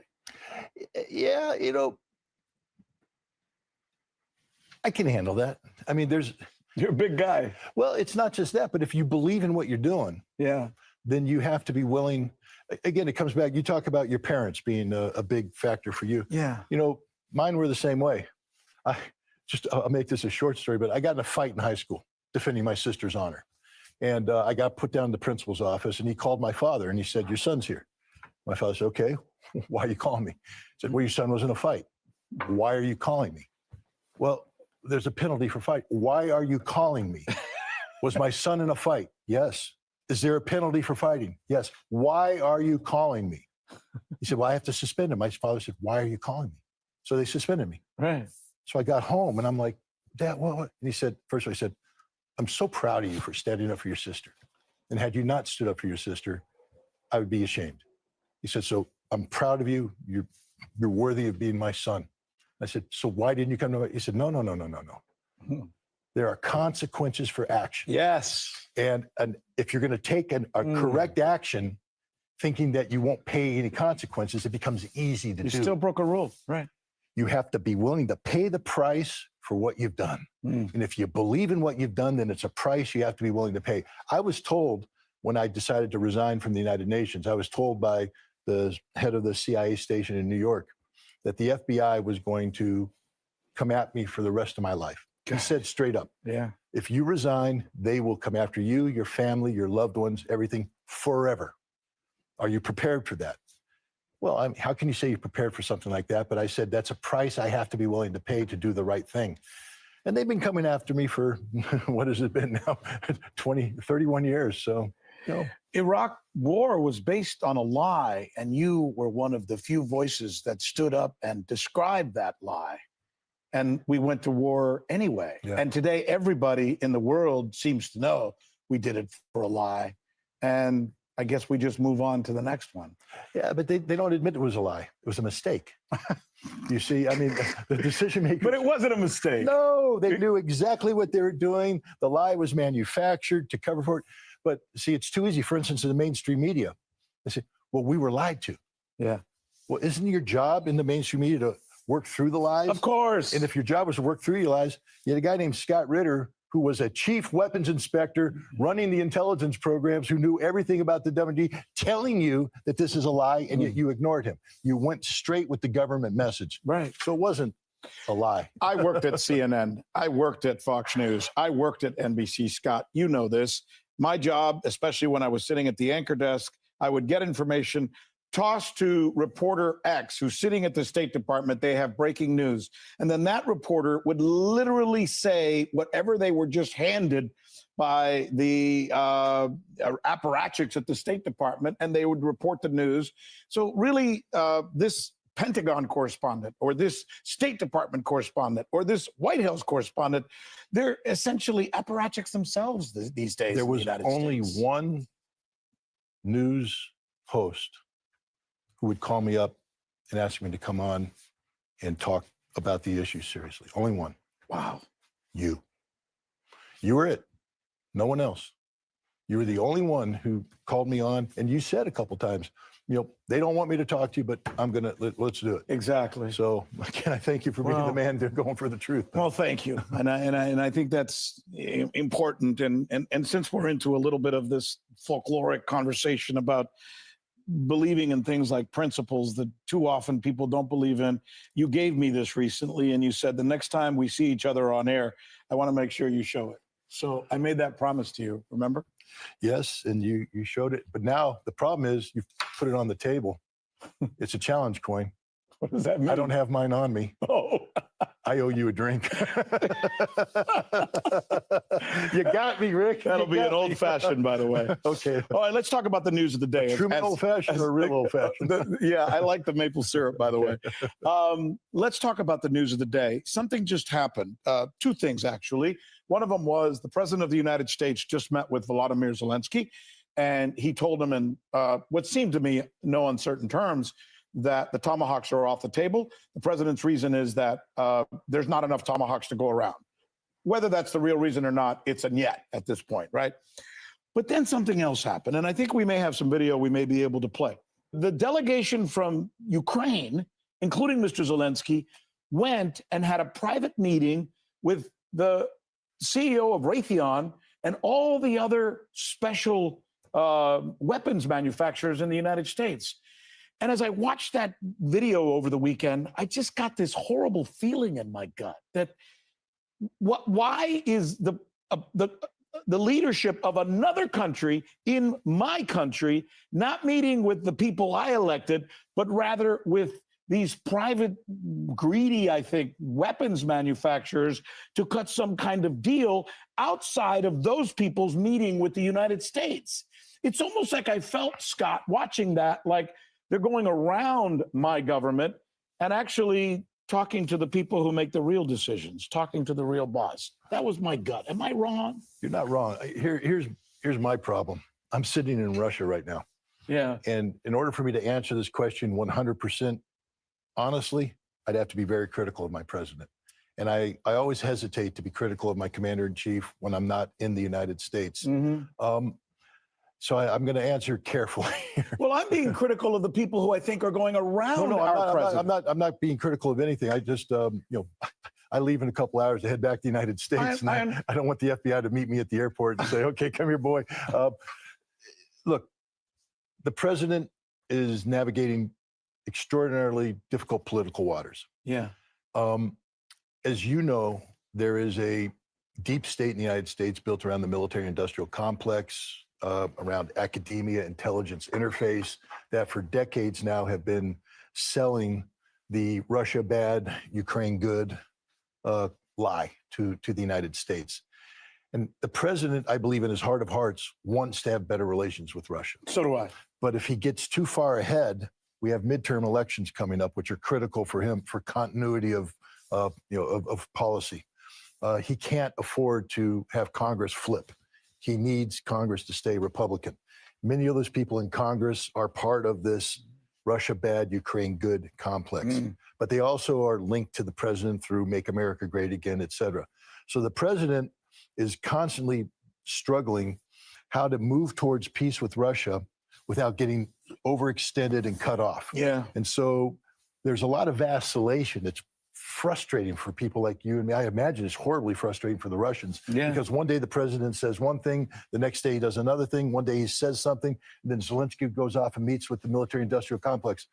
One of the mechanisms that President Trump has employed to disengage the United States from the Ukrainian conflict is to de-link the direct transfer of weapons from the United States to Ukraine. And so he's put in a mechanism where he calls upon Europe to buy weapons, put the orders in, and then the defense industry companies will sell that weaponry to Europe, who will then provide it. And what this does is gives, takes his hands off, says it's not American money anymore. But it also creates a hugely complicated problem logistically, contract-wise, time-wise. The weapons that would be ordered there would not be delivered till 2027, 2028. And so what Zelensky's doing is going to meet with these defense industry people to see if he can shorten the delivery timelines. It's not going to happen. This is an exercise in futility. This is the president creating optics that America hasn't totally abandoned Ukraine, when the fact is we have totally abandoned Ukraine for the moment, because we never know next week when political winds change what the president has to say something different. But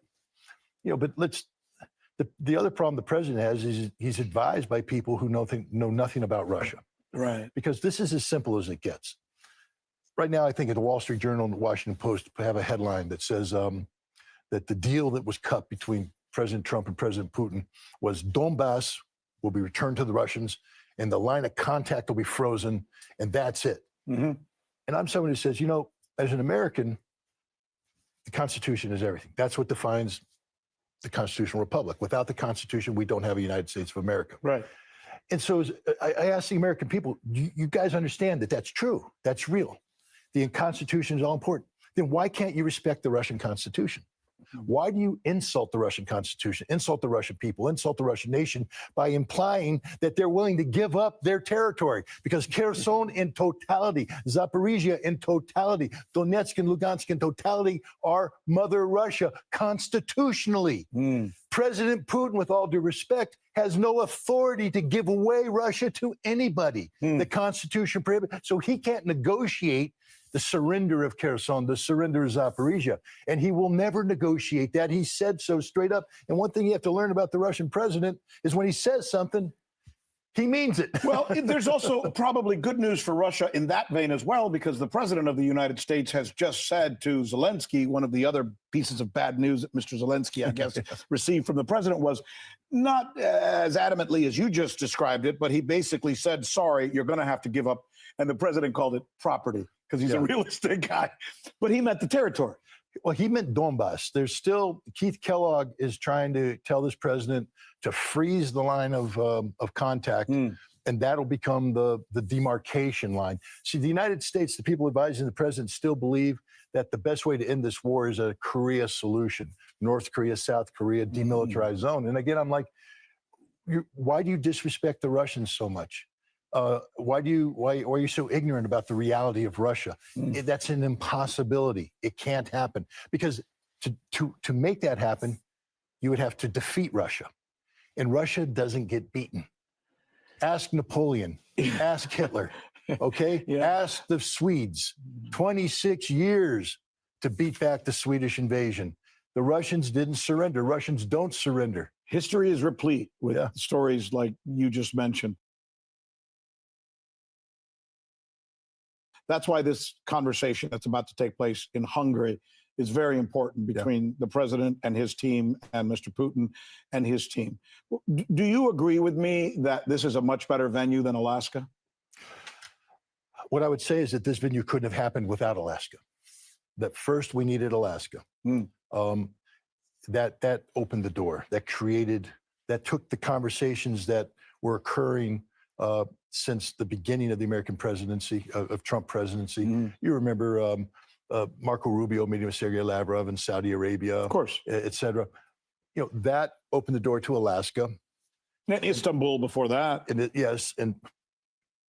and then Hungary is next. Hungary, I believe, is just another stepping stone. I think there's going to have to be another meeting. I don't think this thing ends until President Trump comes to Russia and closes that loop. I think in many ways what I think, and I believe you believe this as well, is that it has to get away from being Ukraine versus Russia, when in actuality, in many ways, it's the West versus Russia, and it's the United States versus Russia. Let me speak plainly, and then let me get your reaction. The United States is not sanctioning Ukraine, it's sanctioning Russia. The United States is not giving weapons to Russia, it's giving weapons to Ukraine. So it's hard not to look at this in a black and white manner and say, I know you're calling yourselves mediators, and we appreciate that, the rest of us in the world. Happy to see that you're trying to come into this squabble and end it, but you're not really a mediator. You're a player. You're an active participant. You're wearing a uniform. You're not just wearing a uniform. You're not a private, a corporal, a sergeant. You're the general. Yeah. That's the whole thing, is that it's not that just that we're a part of this system, we're leading this system. People need to remember that the United States had a policy under the Biden administration that sought the strategic defeat of Russia. Trump hasn't changed that policy.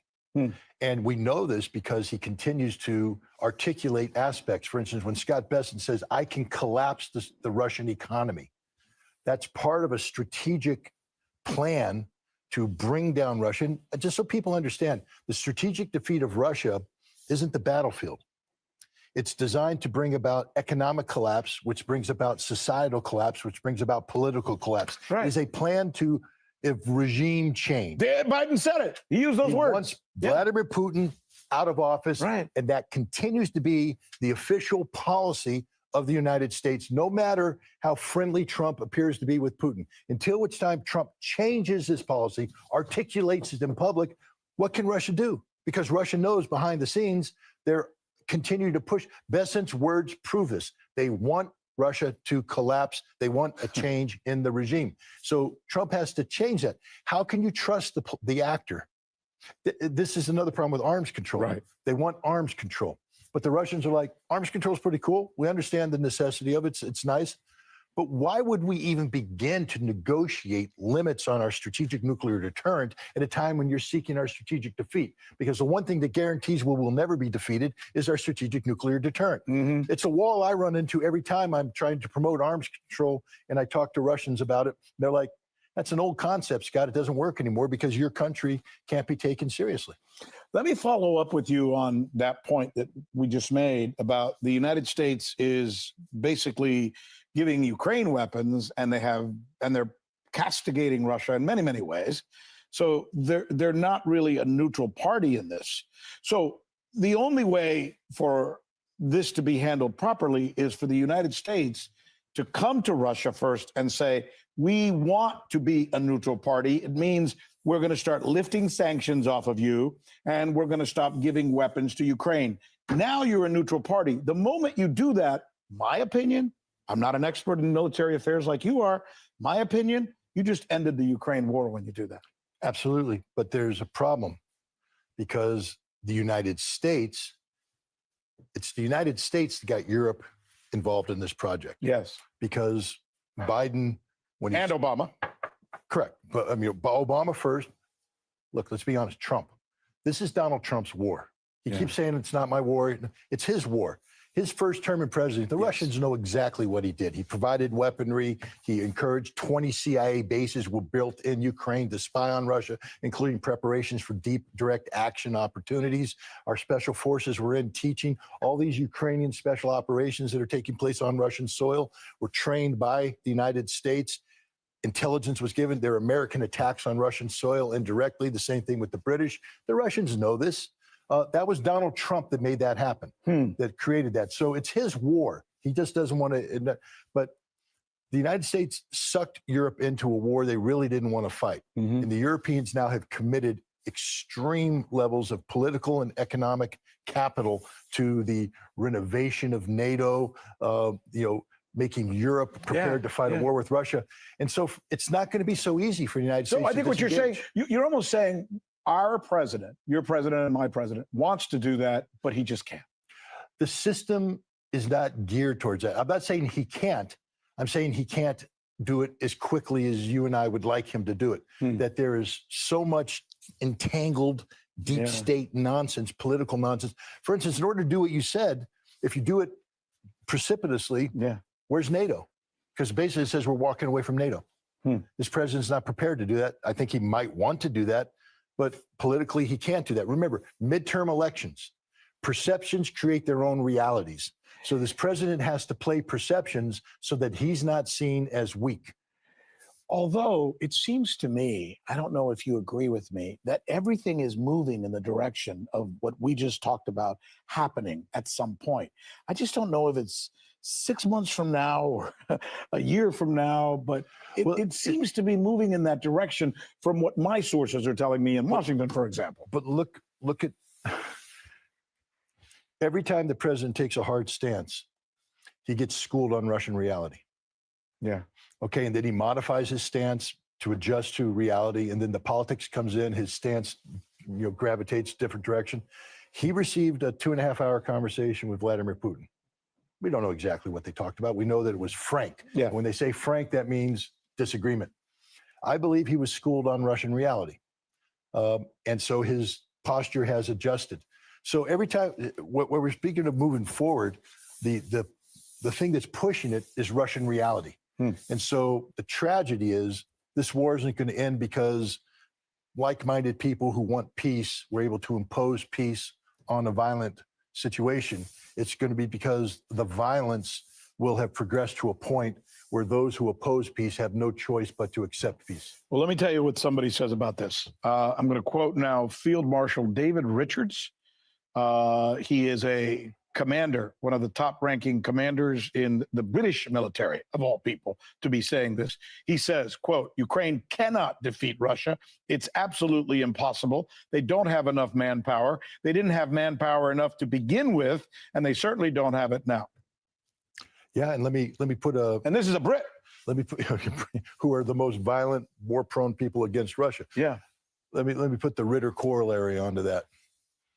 Europe cannot defeat Russia. Europe doesn't have enough manpower. Now people will say, well, Scott, come on, Europe's population. Yeah. The Germans, and the German government's one of the most rabid when it comes to, posturing about the potential necessity of war with Russia by 2028, 2029. 16% of the German male population has said if Germany was invaded, they'd be willing to die for their country. 16%. Wow. All right? That's if Germany was invaded. Now imagine if Germany goes off to fight a war of aggression on another continent. You're not going to get the Germans mobilized to do that. You're not going to get Europe. European people do not want to go to war with Russia. And because Russia's not coming to them. Yeah. In order to fight Russia, they would have to go to Russia. Europe doesn't have enough manpower. They don't have enough money. They don't have enough military power. So this general statement is 100% correct. The problem is the politicians have fooled themselves into believing that they actually listen to Mark Rutte speak. Yeah. Listen to Starmer speak. They all speak, as if they have this massive army behind them. They've got nothing. Just the opposite. As a matter of fact, over the weekend, there was another story that broke I'd like to get your reaction to. And that is in Germany and in several other countries around Europe, including Poland, and at least one other, which doesn't come to memory right now. They are literally trying to kick out all the Ukrainian refugees who are there, and they're telling them, you're no longer going to be on our welfare system, and you're no longer going to be able to get checks. The party's over. You've been here way too long, and we just can't afford to support you anymore. We don't have enough money for ourselves. Similar to kind of what the United States message has been with many of their immigrants. Interesting that would be happening right now. It reinforces the general's message and the message to me that Europe is finally saying enough. Well, it's politics. When it was politically viable, economically viable, Europe did this whole open borders, bring in the immigrants thing. It's cost them billions of dollars. Well, it's a losing proposition. They've ruined their societies because they didn't have effective plans for integration. And they've ruined their economies. And on top of that, this is parallel tracking with the disaster that is Ukraine.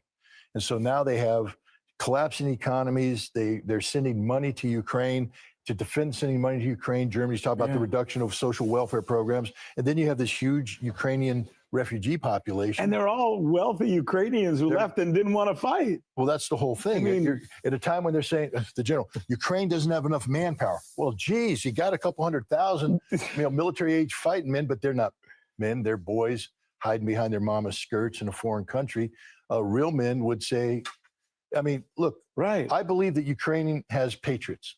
Of course. Most of those patriots are dead. And the Ukrainians are great people. They're great people. And, there's that old story from Bakhmut where the Russians surrounded Ukrainian soldiers in the basement and said, brothers, come out. We won't kill you. You fought bravely. Come out. And you know what Ukrainian soldiers shouted back? Russians don't surrender. Because at their heart, they're the same damn people. The same people. And they died because Russians don't surrender. Ukrainians, let's put the banderas aside. The Ukrainian people are good people. Yeah. They're brothers, cousins, sisters, uncles, mothers, fathers of the Russian population. And they're the ones paying the price. You remember when the war started, how many hundreds of thousands of Russians fled? The Navalny people, the fake Russians. I'm sorry, I apologize to anybody. I'm sorry, but they fled. Yeah. These are the equivalent.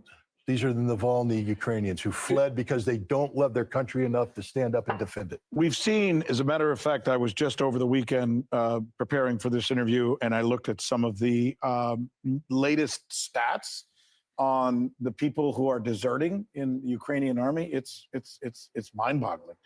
And if you look at the stat, it literally goes up and up and up and up, almost as if with each passing month, they have more and more desertions and they're running out of more and more soldiers.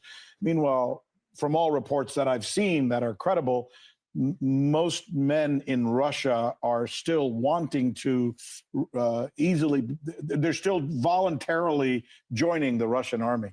Contract soldiers. Yeah. It's like, I mean, in America, what does that say to you as a military guy? It means that people are willing to fight and die for their country here, that there's a cause worthy of the sacrifice.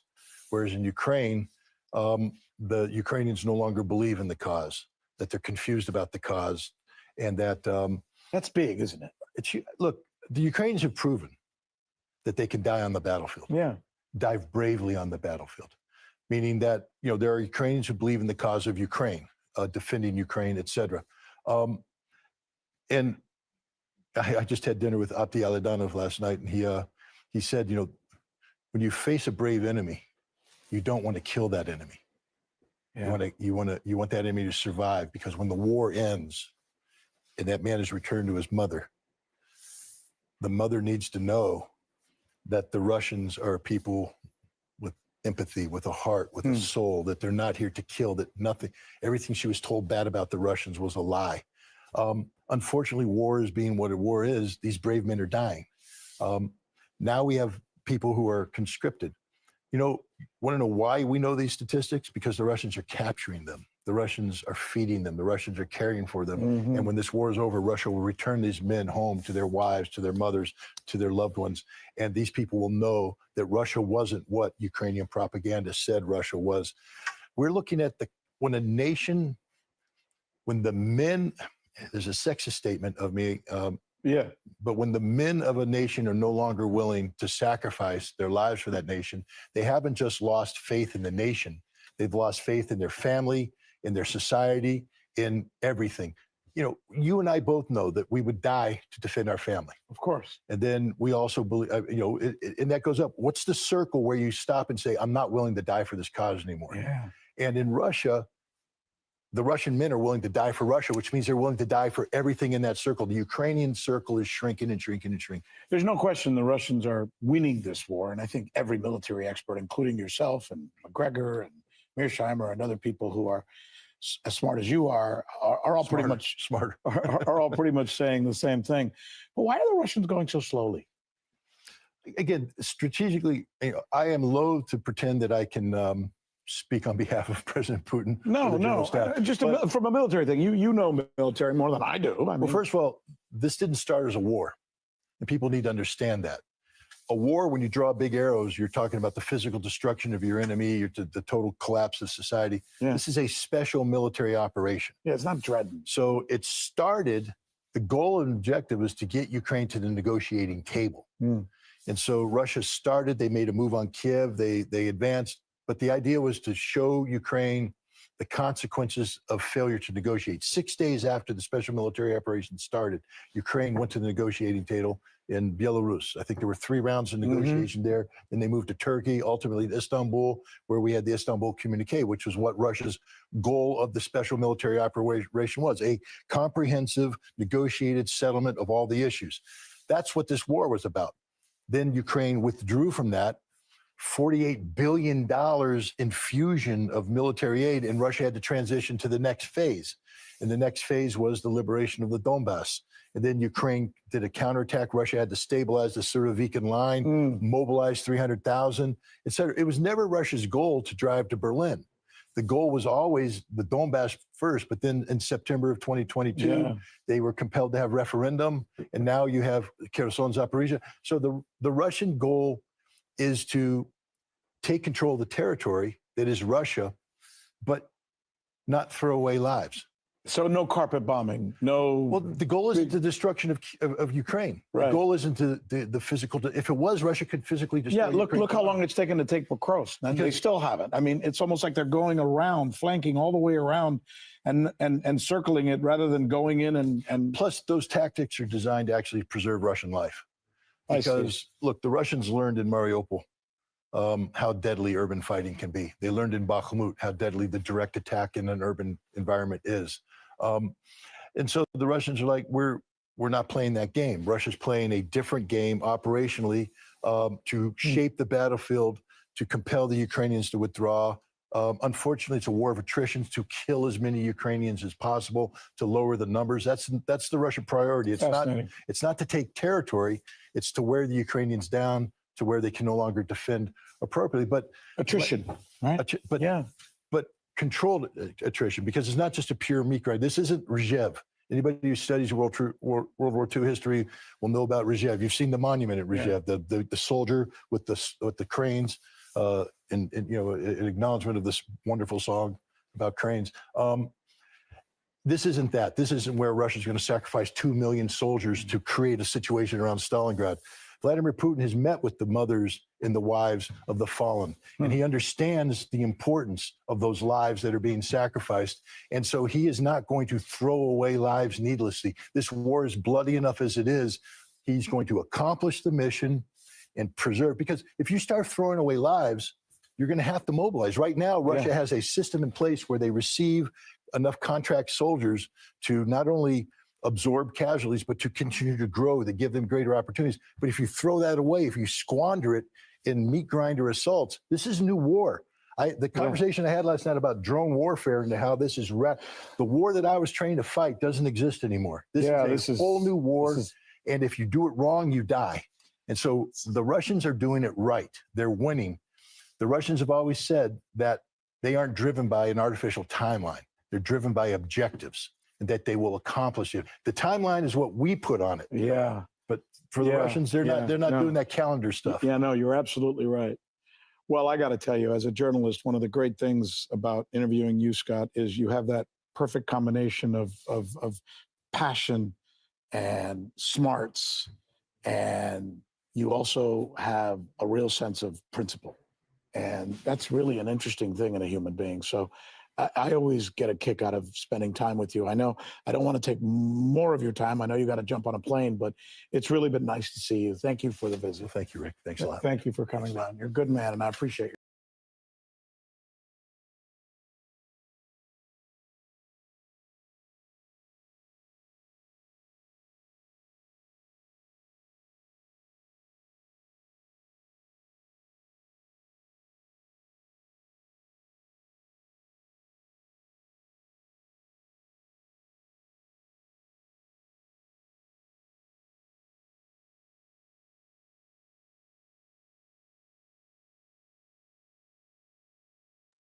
Hello， 大家好，欢迎回到外媒看中国，我是安博人。Australia and the United States signed an agreement yesterday whereby Australia will supply rare earth elements to the US, in a move that Trump believes will reduce reliance on China, who currently supplies the vast majority of the world's supply. The breaking news here is not that they made the deal in itself, but what Trump said afterwards, which is 100% accurate. He boasted that within a year they'd have so many rare earth minerals that they won't know what to do with them, which absolutely is 100% true, since the West, especially the US, do not know how to process said minerals. You see, rare earth minerals are not actually rare. They're found all over the world. The hard part is processing them into the final products the world needs for electronic components. A whopping 90% of those minerals are processed here in China, something the US and Australia cannot compete with, no matter how much digging they do. Today we'll go beyond the propaganda and check out all of the details. This is Reports on China. I'm Andy Borham here in Shanghai. Let's get reporting.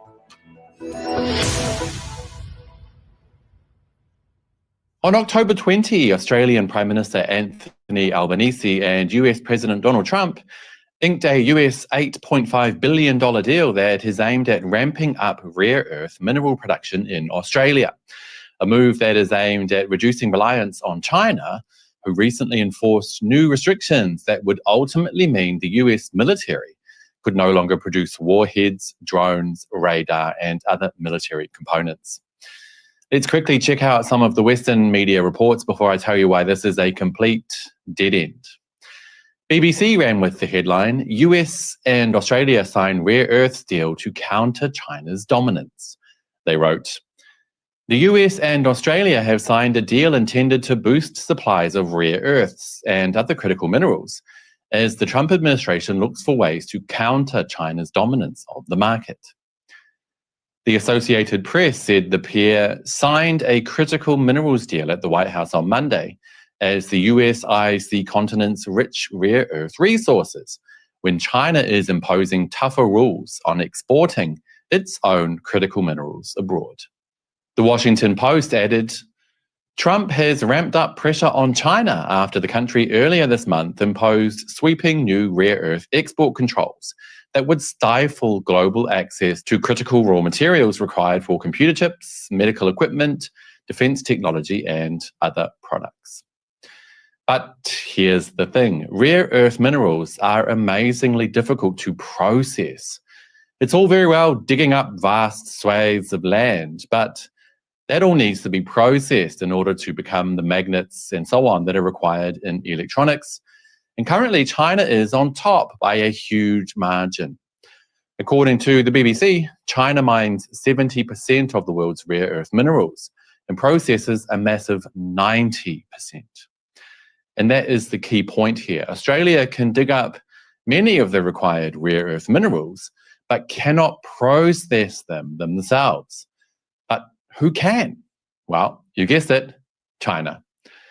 The BBC left it right until the very last paragraph of their story. Australia is a major source of critical minerals, but like the US, it relies on China, its biggest trade partner, for the processing required to turn the materials into something companies can use. You see, the processing of those minerals takes massive skill and training, and it's inherently extremely dangerous, which is why Western countries left the tough work to China to begin with, and how China managed to become the top miner and processor in the last 20 years. As just a few simple examples, separating the minerals from the chaff requires the use of dangerous chemicals and laborious processes. Now, during that process, spills or fumes can cause severe burns, organ damage, or fires. The process also produces radioactive waste, with improper handling and disposal posing massive risks. And the list goes on. But China is amazingly good at the entire process, and they have the resources to train people in the latest standards and procedures to do it safely and with minimal environmental damage. I mean, if you just look at universities in China offering degree programs in the processing of rare earth minerals as compared to the US, you'll see what I'm talking about. In China, around 40 universities offer specialist training. How many in the US? 0. China also has around 300 relevant research institutes working on the industry as well. This is just not something that Australia or the US can catch up on anytime soon, least of all in 1 year like Donald Trump bragged. But you know how they say even a broken watch is right twice a day? Well, that's the case here because he's 100% correct when he says he's going to have so many rare earths in about a year that he won't know what to do with them. Correct. He will have piles of unprocessed rare earths. And correct, he definitely will not know what to do with them. And on that note, that will be it for today, you guys. Bye.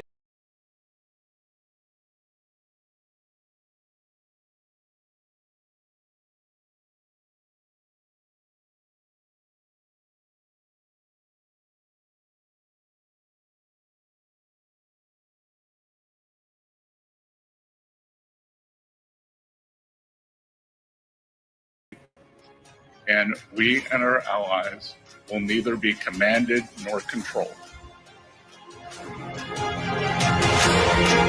China has a little bit of leverage right now. You know, they could disrupt the world economy. Yeah, I guess if they shut it completely off. But then it would hurt them more than it hurts us. So we don't think they're gonna really do it. The Australians had been looking to meet with the US president now for over 9 months, but they're uneasy about the meeting when it finally happened, as most leaders are these days, since they have no clue when the president may decide to do a Zelensky with them, as the famous interaction in February in the Oval Office is now called. Lucky for the Australian Prime Minister that Donald Trump decided to have a go not at him, but at the former Australian Prime Minister and now Ambassador to the United States, Kevin Rudd, who is, by the way, a China expert. But in case you didn't see the video, I want to share it with you. Asked her to say something bad about it? Don't tell me. I don't. Where is he? Is he still working for you? Yeah. You said bad? Before I took this position, Mr. President, I don't like you either. It's good to be reminded again and again how a superpower can become a laughingstock of the world and why leadership is so important. This was done at the announcement of what officials in Canberra have hailed as the most significant economic partnership with Washington in over a decade. Australians have been desperate to get into Donald Trump's good books. They've been hit with a baseline tariff for 10% despite having a trade deficit with the United States. They've also been hit with the 50% on aluminum and steel tariffs that the Trump administration has imposed across the world. And most importantly, they were worried about what was going to happen on the AUKUS commitments from the United States, which the Trump administration had put in review. But they came at an opportune moment for Washington. China had just imposed those rare earth mineral controls, so the Australians came with an offer, tailor-made for the art of the deal president.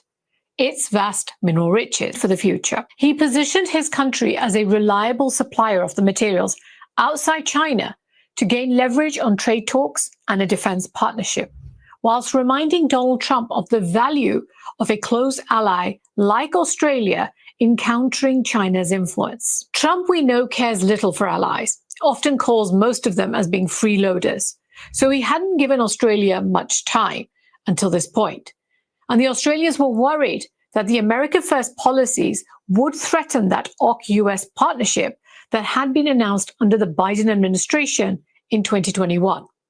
It's a $250 billion trilateral security deal in which Australia buys the United States nuclear-powered submarines in 2032 and then builds a new submarine class with the United Kingdom. Now, luckily for them, since it involves them handing over cash to the United States, Trump has now given it the go-ahead, saying it was full steam ahead. The Australians also promised that their pension funds will increase investments in the United States to over $1.4 trillion by 2035.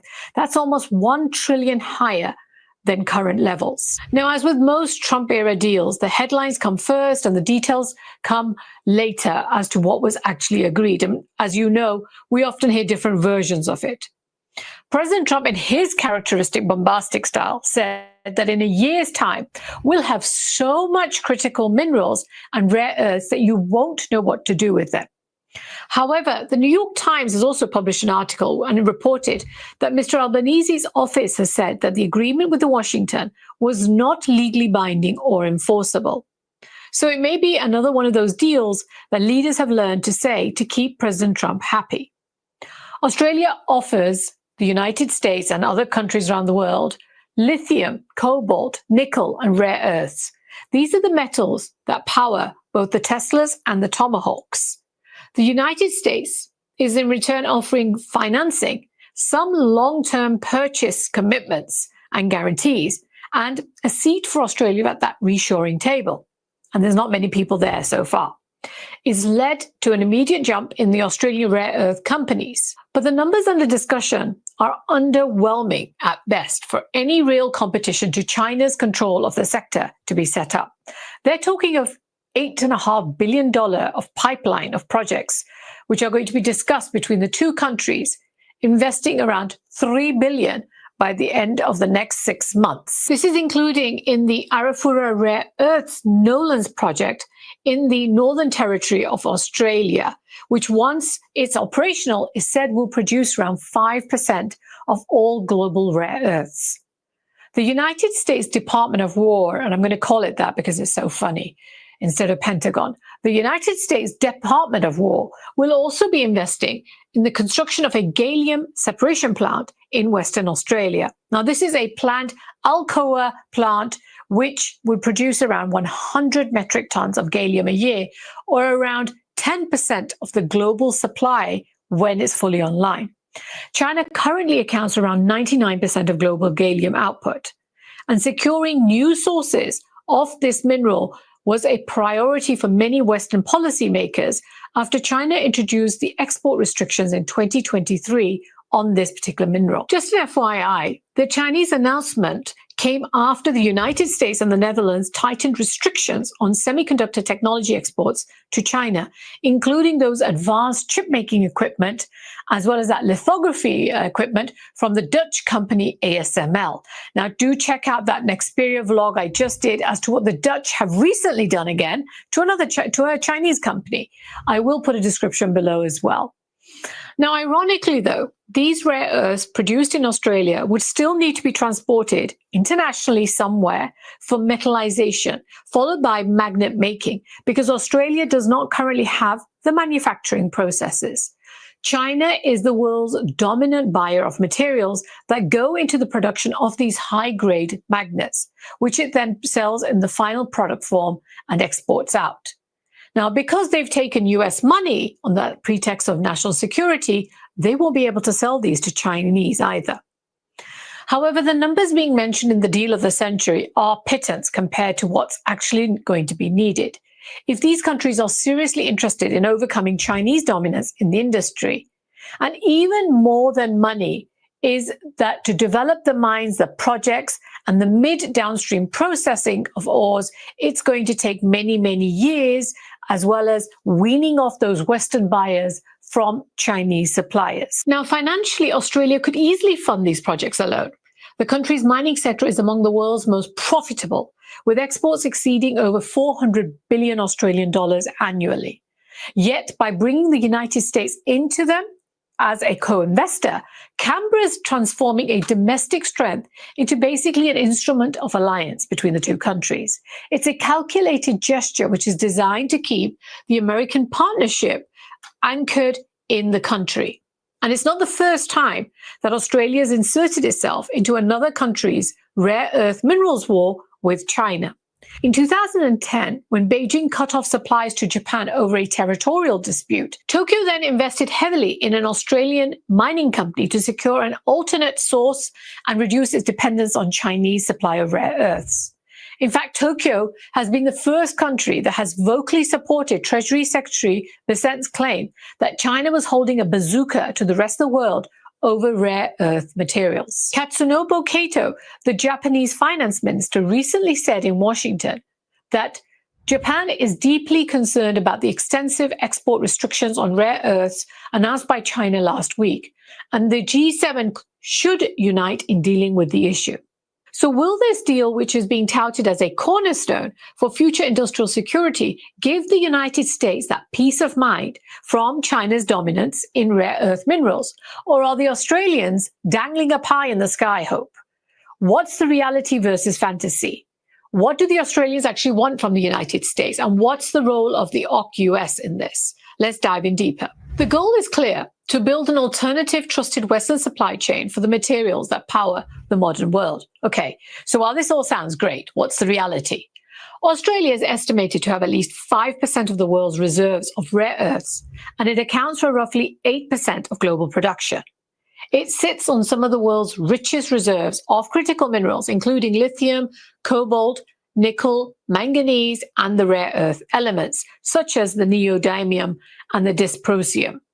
Now, according to the US Geological Survey, Australia has around 5.7 million tons of rare earth oxides, and that places it amongst the top 5 globally. But by contrast, China has 70% of global rare earth minerals. It has 44 million metric tons of reserves, followed by Brazil with 21 million and India's 7 million. In Australia, most of these resources are concentrated in the Western Australian parts and the Northern Territory, where it has projects like the Mount Weld mine, which is owned by the Australian company Lynas Rare Earths. It ranks amongst the highest grade rare earth deposits outside China. Now, Australia also leads in lithium production, supplying roughly half of the world's lithium output, which is critical for EV batteries and renewable energy storage. Yet despite this, Australia has traditionally just extracted and not refined metals. The country exports the majority of its raw ore for processing abroad and primarily to China, which dominates that midstream stages of separation and refining. The biggest issue with rare earths is not about the mining footprint, but rather it's the processing, which is a dirty business.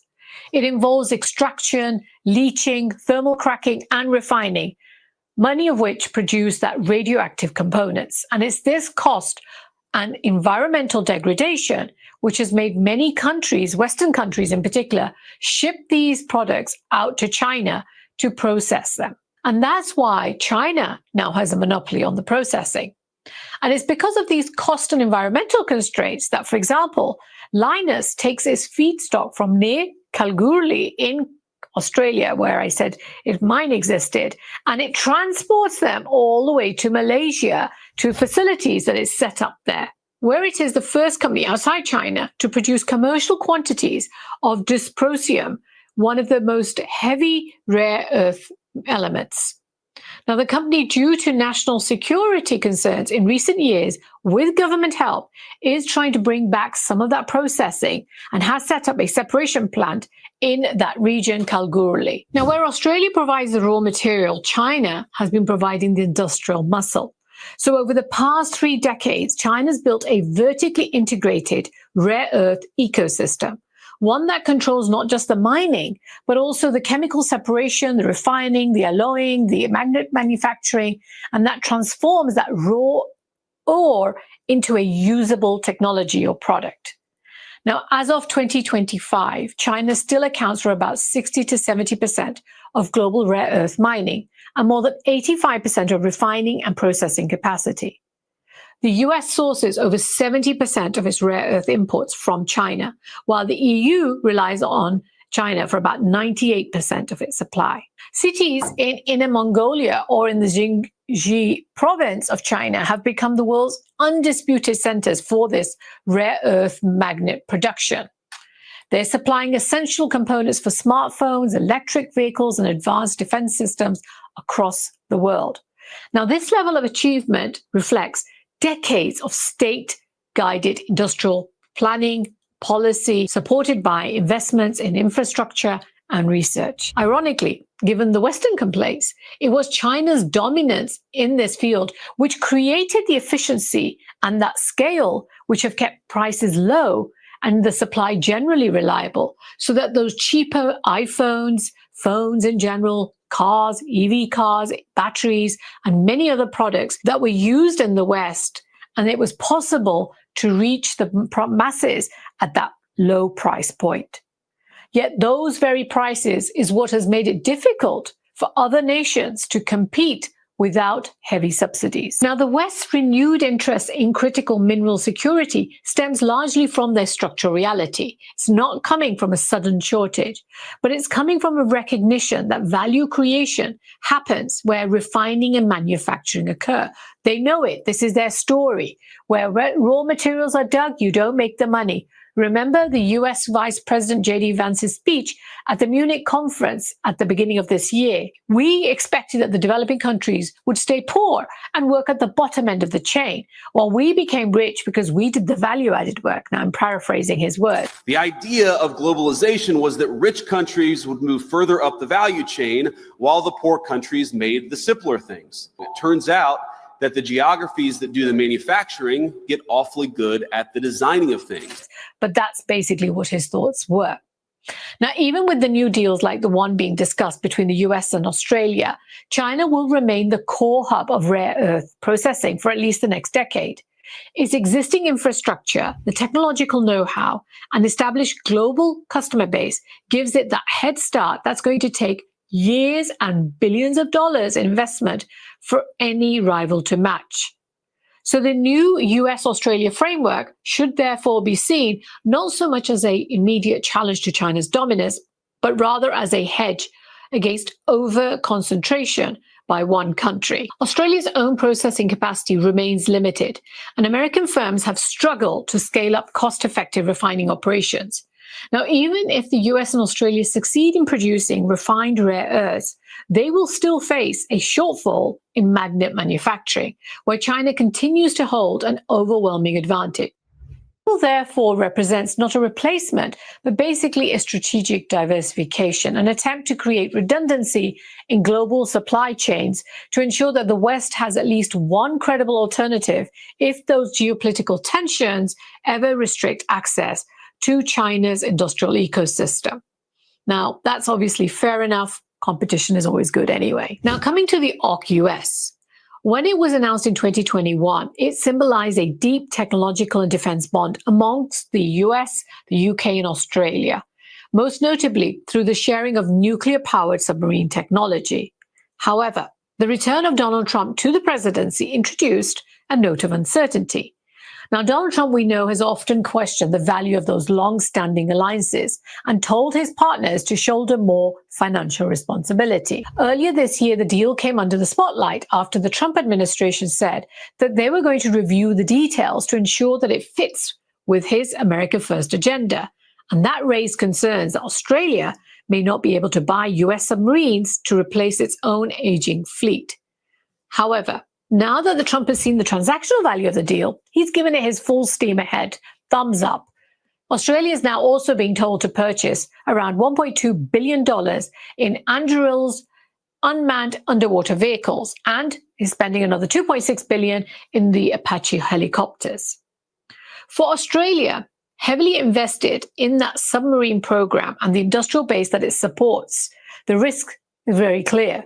If the US had disengaged, that AUKUS would have lost momentum and it would have left Australia stranded between its commitments and its capabilities. So this minerals agreement basically serves a second function. It reties that economic knot between Canberra and Washington.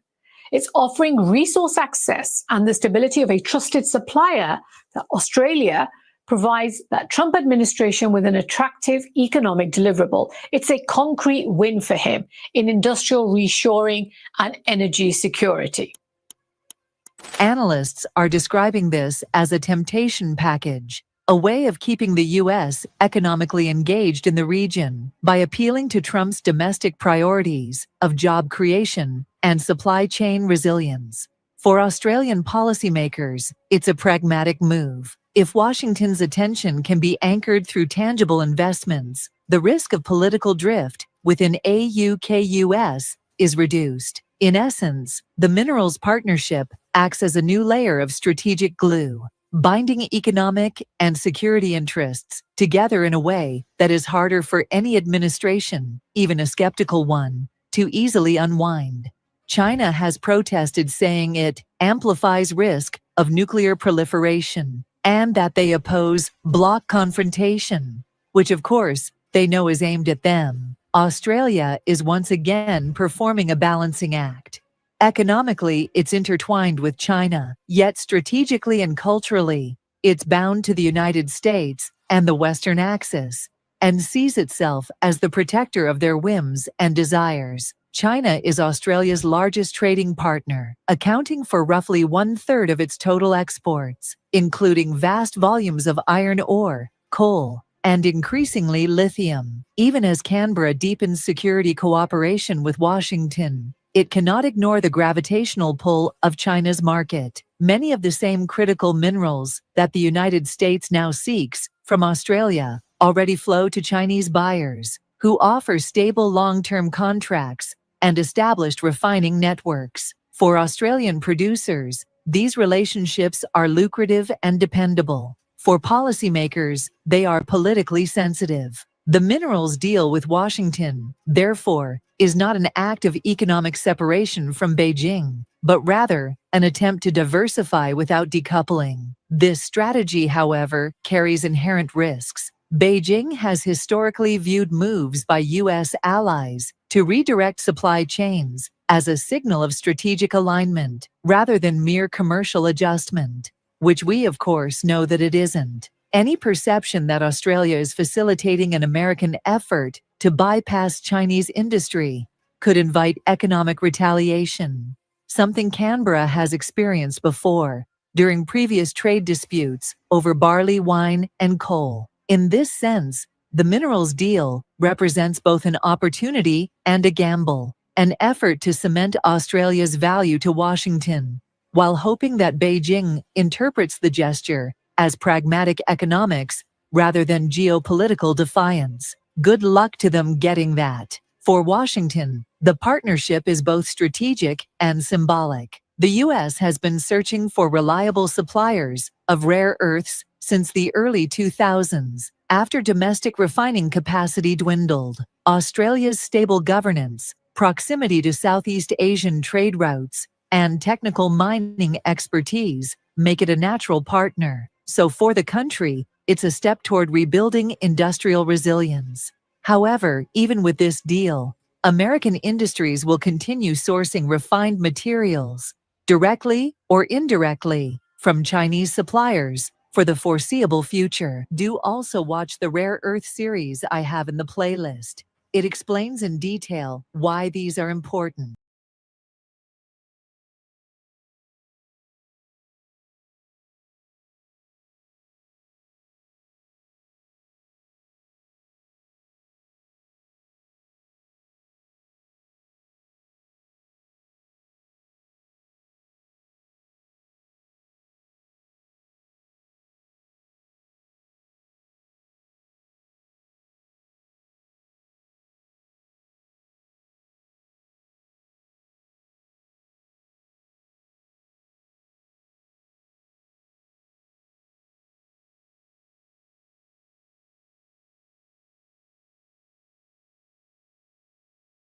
Trade war on Europe and the rest of the world. We'll discuss this and more on this week's China Report.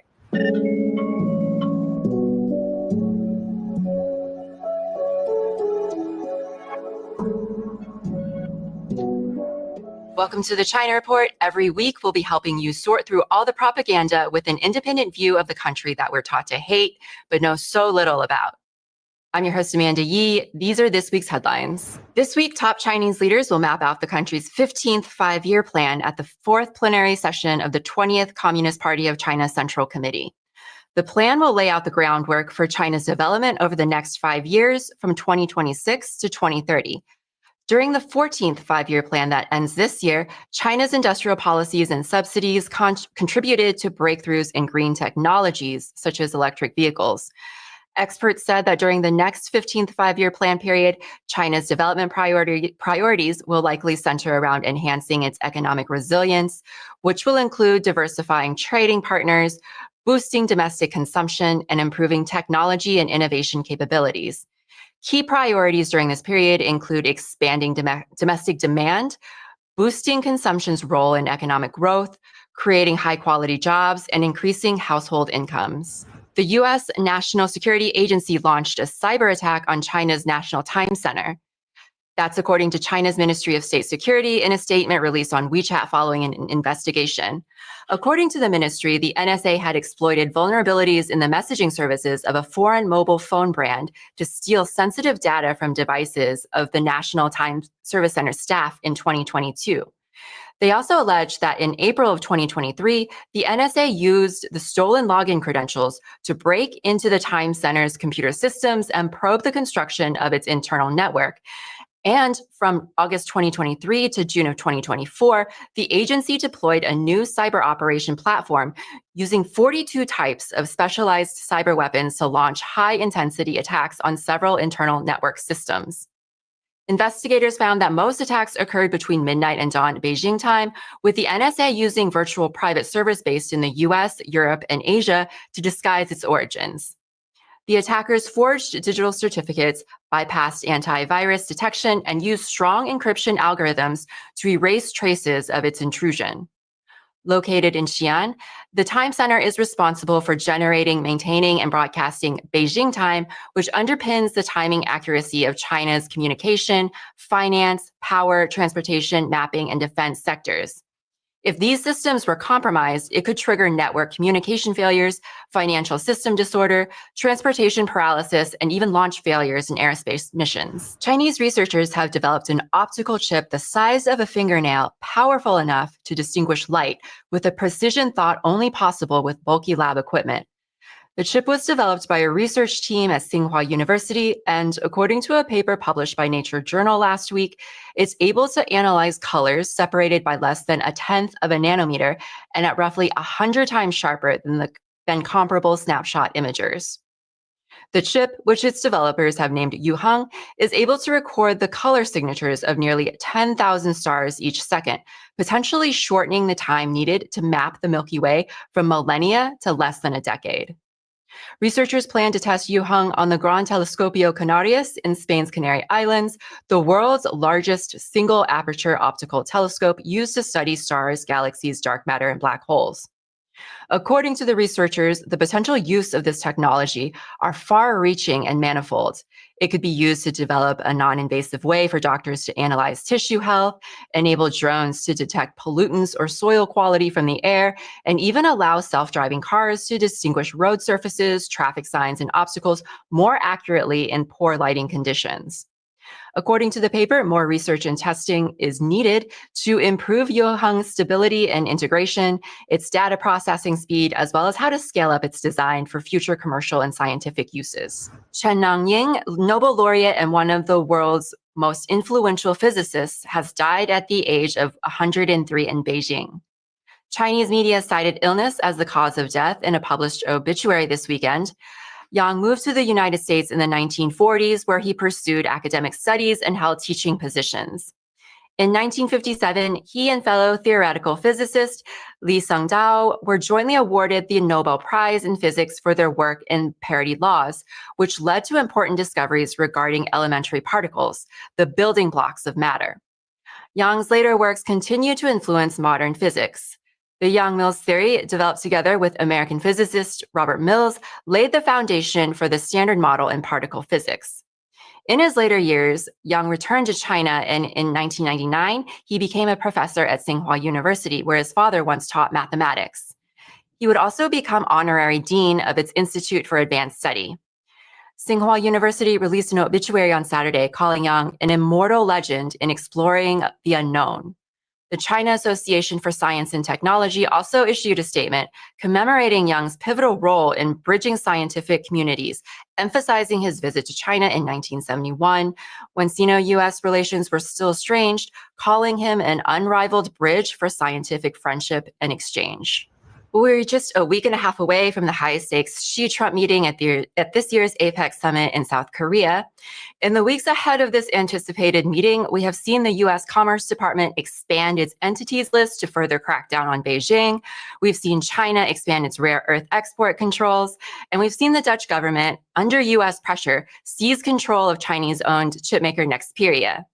How do we make sense of this trade war, and what are its implications for Europe? What are the implications for the global South?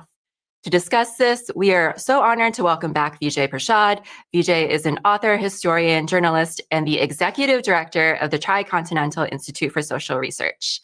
Vijay, welcome back to the China Report. It's great to be with you, Amanda. It's great to be here. Yeah.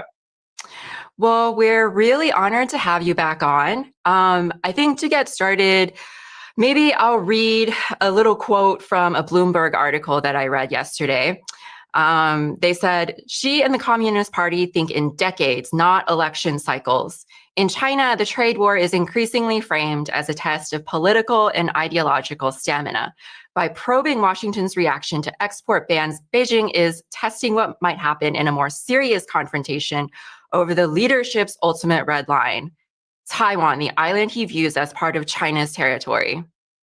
So I guess to start off with, I'm really curious to hear your take on this overall trade war. Is Taiwan a key motivating factor in this trade war, like Bloomberg suggests? Any thoughts on who may have the leverage here, or what you may think? Well, actually, I don't think there's a trade war because I don't think there are two entities that are trying to outdo each other. What we're seeing is two parallel realities. On the one side, there's China, which, is a developing country, which came out of a very long war in the 1940s, where the Chinese Revolution then drove the new Chinese government into a reality where they had to take care of extremely poor people battered by war. And so over the course of the next several decades, the Chinese government, through central planning, through harnessing the resources of the Chinese people, tried to solve the problems that were before China. And one of those problems was absolute poverty. Another problem was to maintain, the developments of technology and so on. That's what China has been doing. It's trying to develop. It's trying to improve the conditions of its own people. It's actually not in a contest with anybody. It's not competing with anybody. It's trying to compete against poverty. That's what the Chinese are about. United States, on the other hand, after World War II, not having faced the destruction of its economy, was in a very comfortable position, saw itself as the leading economic country, then built upon those gains to develop, both a vast military capacity and an enormous economic capacity. The United States was able to develop its own productive forces to an extent unimaginable. But found in the 2000s that the Chinese economy had developed quite rapidly, and China was making gains in its own ability to develop high technology. At the time, United States started to put pressure on China and said, stop developing. You are not allowed to develop at this speed. You cannot develop at a pace which is going to contest US hegemony of the world economy. The Chinese turned around and said, sorry, we've been there before. It was called the Opium War. We suffered 2 opium wars with the British.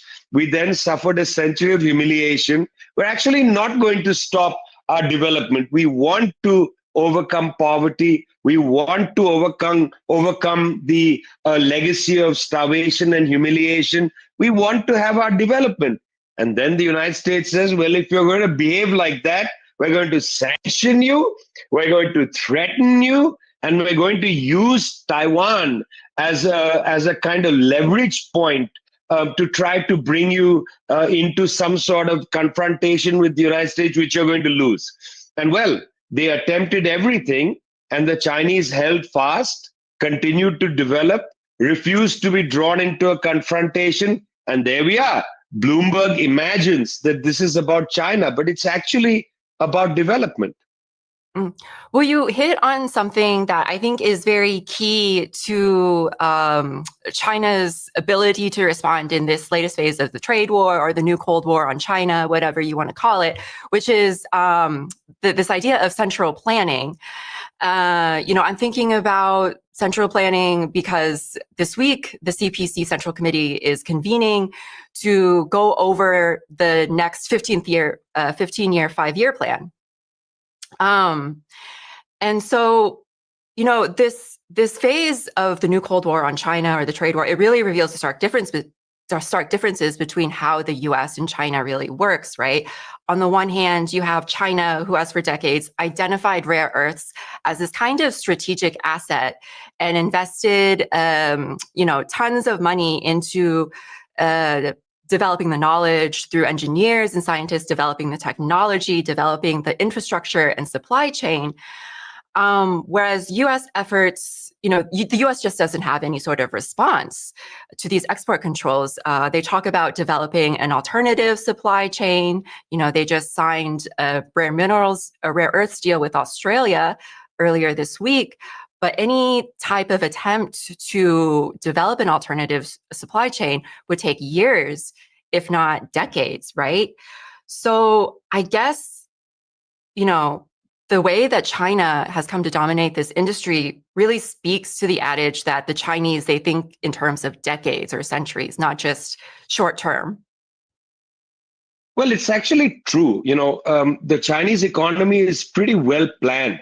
I mean, there's a very large section of the Chinese economy, which is basically in something like the private sector, which is not, directed by the government. But indeed, the government still has to plan in the areas of say, whether it's finance or whether it's trying to imagine what the next big thing is going to be. And yes, many decades ago, it was clear to the Chinese government and to the planners in particular that things like rare earth minerals were going to be important. It's important for people to understand that, in fact, rare earth minerals are very badly named. They are neither rare nor are they the earth. I mean, they're called earth because it's an archaic term for oxides that can be dissolved in acids. I mean, it's just a certain kind of mineral. In some of these rare earth minerals are not very rare. They are quite abundant, but they happen to be rare geographically. That means that they are not found in many parts of the world. China, which is, I guess either the third or the fourth largest landmass in the world, the United States and China have comparable landmass. It's a vast territory, that China has. In the Chinese territory, turns out that there's a considerable amount of these rare earth minerals. The same in Australia, they have considerable rare earth minerals. These are extremely useful for the production of high technology goods, magnets and various things. I'm not an engineer. I don't know too much of the details of what exactly which rare earth mineral is useful for what, but it's very clear to me that these are extremely useful for the new quality productive forces that the Chinese are trying to develop through their central planning and are also important for the US economy. Now, because the United States runs in a 4-year, in fact, 2-year electoral cycle, it's very difficult to plan for things. Administrations change, the Congress changes, and so on. It's very hard to plan. United States doesn't really have very good industrial planning. Having found that the deindustrialization of the US is a problem, they set up a committee with the Massachusetts Institute of Technology to try to develop thinking about long-term industrial planning. It's very hard to do in the US. One term it's Trump, then it's Biden, then it's Trump again. Who knows who's coming next? What will their agenda be, and so on? Very difficult to predict that. In China, on the other hand, the Communist Party of China has a certain long-term perspective. They have a certain long-term view of development. They've been able to marshal resources and so on. There's a certain advantage to have that system, and I think here, you can see very clearly the advantage. Well, what this has meant was that the Chinese have been able to look ahead and say, well, this is the kind of technology that we're going to need in the future. This is going to require X, Y, Z raw materials. How do we manage to develop access to these raw materials and so on? And I think that kind of foresight has helped the Chinese economy a great deal. Now, President Xi Jinping has been talking even more about new quality productive forces. Well, what's the next generation of new quality productive forces? Will it require rare earth minerals? Will it require something else? I'm sure they are thinking about these things with a great deal of energy and focus. But plainly, the Europeans hadn't been thinking about these things, and they haven't been thinking about, in a sense, tailing the United States in its sanctions against Russia, and then the pressure campaign against China, because this is impacting, you mentioned Nexperia, a chip manufacturer in Holland, but this is not about Nexperia.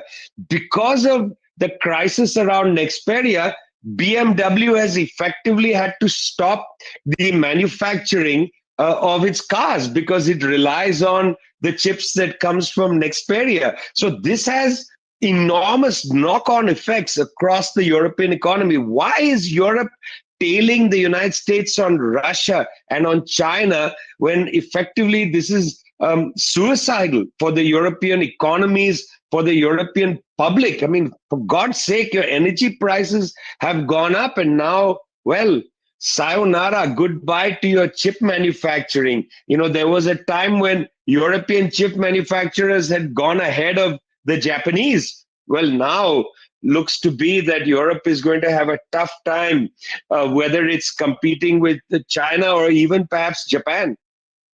Yeah, I mean, really important things that you mentioned there. The Dutch government seized Nexperia, whose parent company Wingtech is based in China.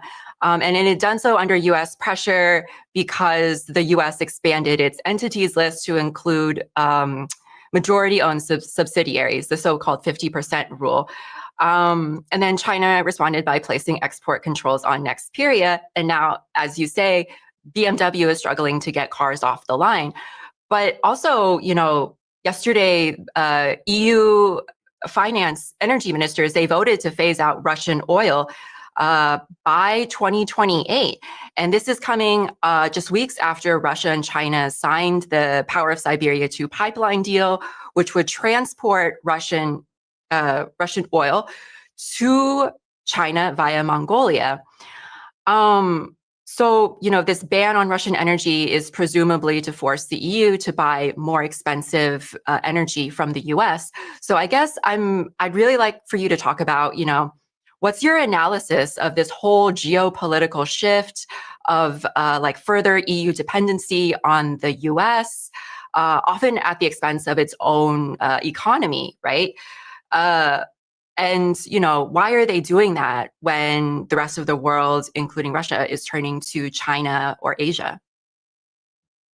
Well, it's not often at the cost of its own economy. It's principally at the cost of its own economy. Let's go back and look at who are the historical suppliers of energy to Europe. Well, turns out it was Iraq. And then the United States conducted an illegal war on Iraq and put the Iraqi oil off. Then it's Iran. United States starts a pressure campaign against Iran. Iranian oil can't come into Europe. It's very difficult for Iran to send oil into Europe. Then the next is Libya, huge exporter of oil, very good quality oil, already highly processed oil into Europe. Well, the French and the United States in particular go and destroy Libya. I mean, they literally destroy Libya. They violate a UN Security Council mandate, which just called for an arms embargo and for a no-fly zone. They go and bomb the country and destroy it. Well, Libya has been largely offline for oil exports. Then the next major exporter of energy to Europe is Russia. A natural gas pipeline, oil pipeline, etc. Well, through Ukraine in 2014, United States and NATO put pressure on Russia, and then Russia has to go substantially and now almost completely offline for the Europeans. So the Europeans have actually, from 2003, watched this slow-moving wreck take place. 2003 Iraq, 2006 Iran, 2011 Libya, 2014 onward Russia. I mean, it's not like, administration after administration in Europe hasn't watched this take place. You can't put this on the doorstep of Keir Starmer, or put this on the doorstep of Macron, or put this on the doorstep of Christian Merz. It's all of them combined, including the highly intelligent Angela Merkel is responsible for what has transpired inside Europe, which is basically, as you said, Europe has been driven into energy dependence on the United States, and at great cost to Europe, because the energy costs of bringing energy from the US across the Atlantic to Europe is extremely high. And so that's where Europe is going to be. It's going to have one of the highest energy costs in the world. Meanwhile, as the China-Russia energy infrastructure is fully built up and energy starts to flow from Russia into China, there's very low level of incentive inside Russia. If China can absorb most of the market, very low incentive. If ever Europe comes back online to start selling energy at a cut price to Europe, very low incentive. I mean, in a sense, and sorry to use this phrase, but the Russians have Europe over the barrel.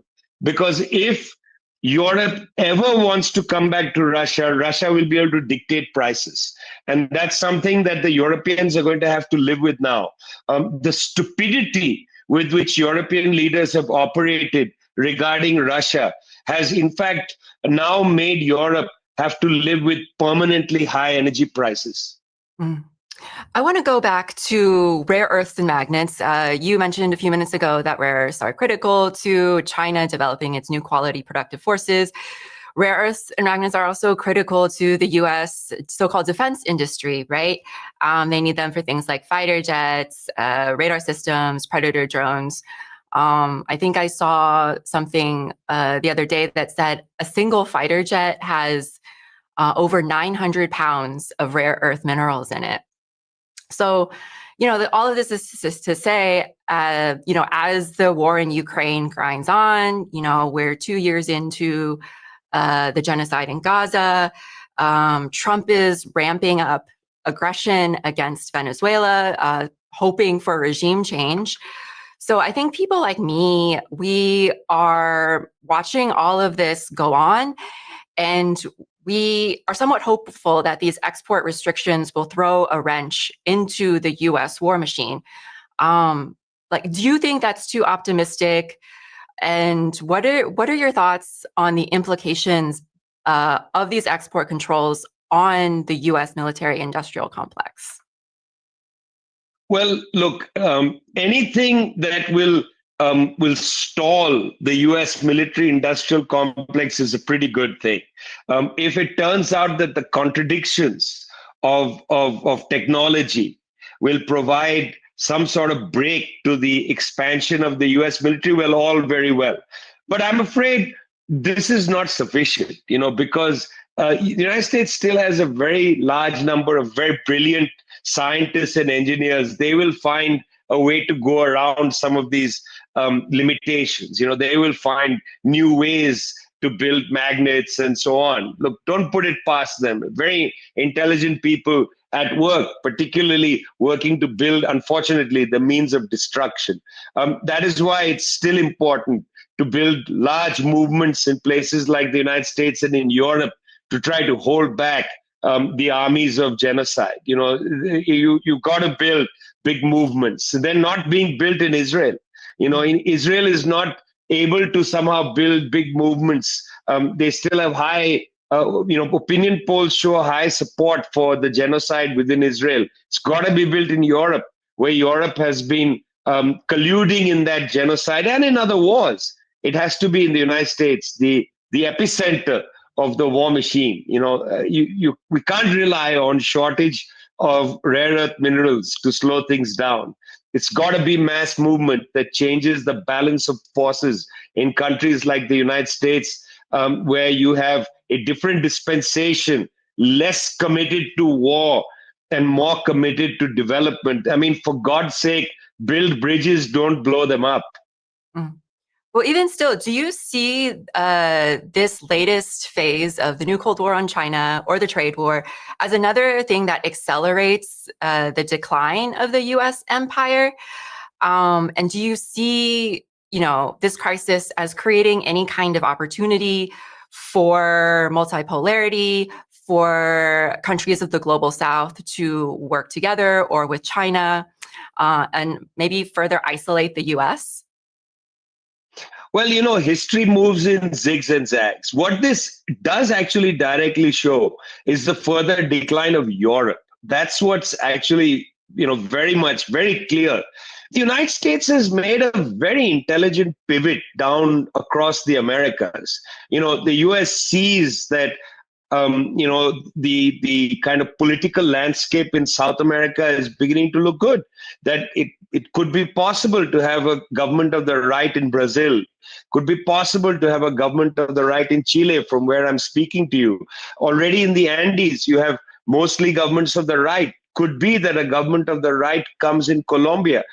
They want to maintain the government of the right in Argentina. In fact, they already said that if the Argentinian people vote for the left, then the US is going to not allow the International Monetary Fund to put forward its credits. The US is putting a lot of pressure on Venezuela and on Mexico, using the language of narco-terrorism to try to bring those governments down. So the US sees that its own quote unquote backyard of Latin America is also filled with all kinds of minerals and metals that could be useful for the United States to build its strength up. So the US is not necessarily in an automatic position of decline. It's Europe that's by yoking itself with the United States that is going to go into a kind of spiral, downward spiral. No, United States still has some time yet, Amanda. I mean, the deal that it struck with Australia, I think, is very important. These are old settler colonies. Remember,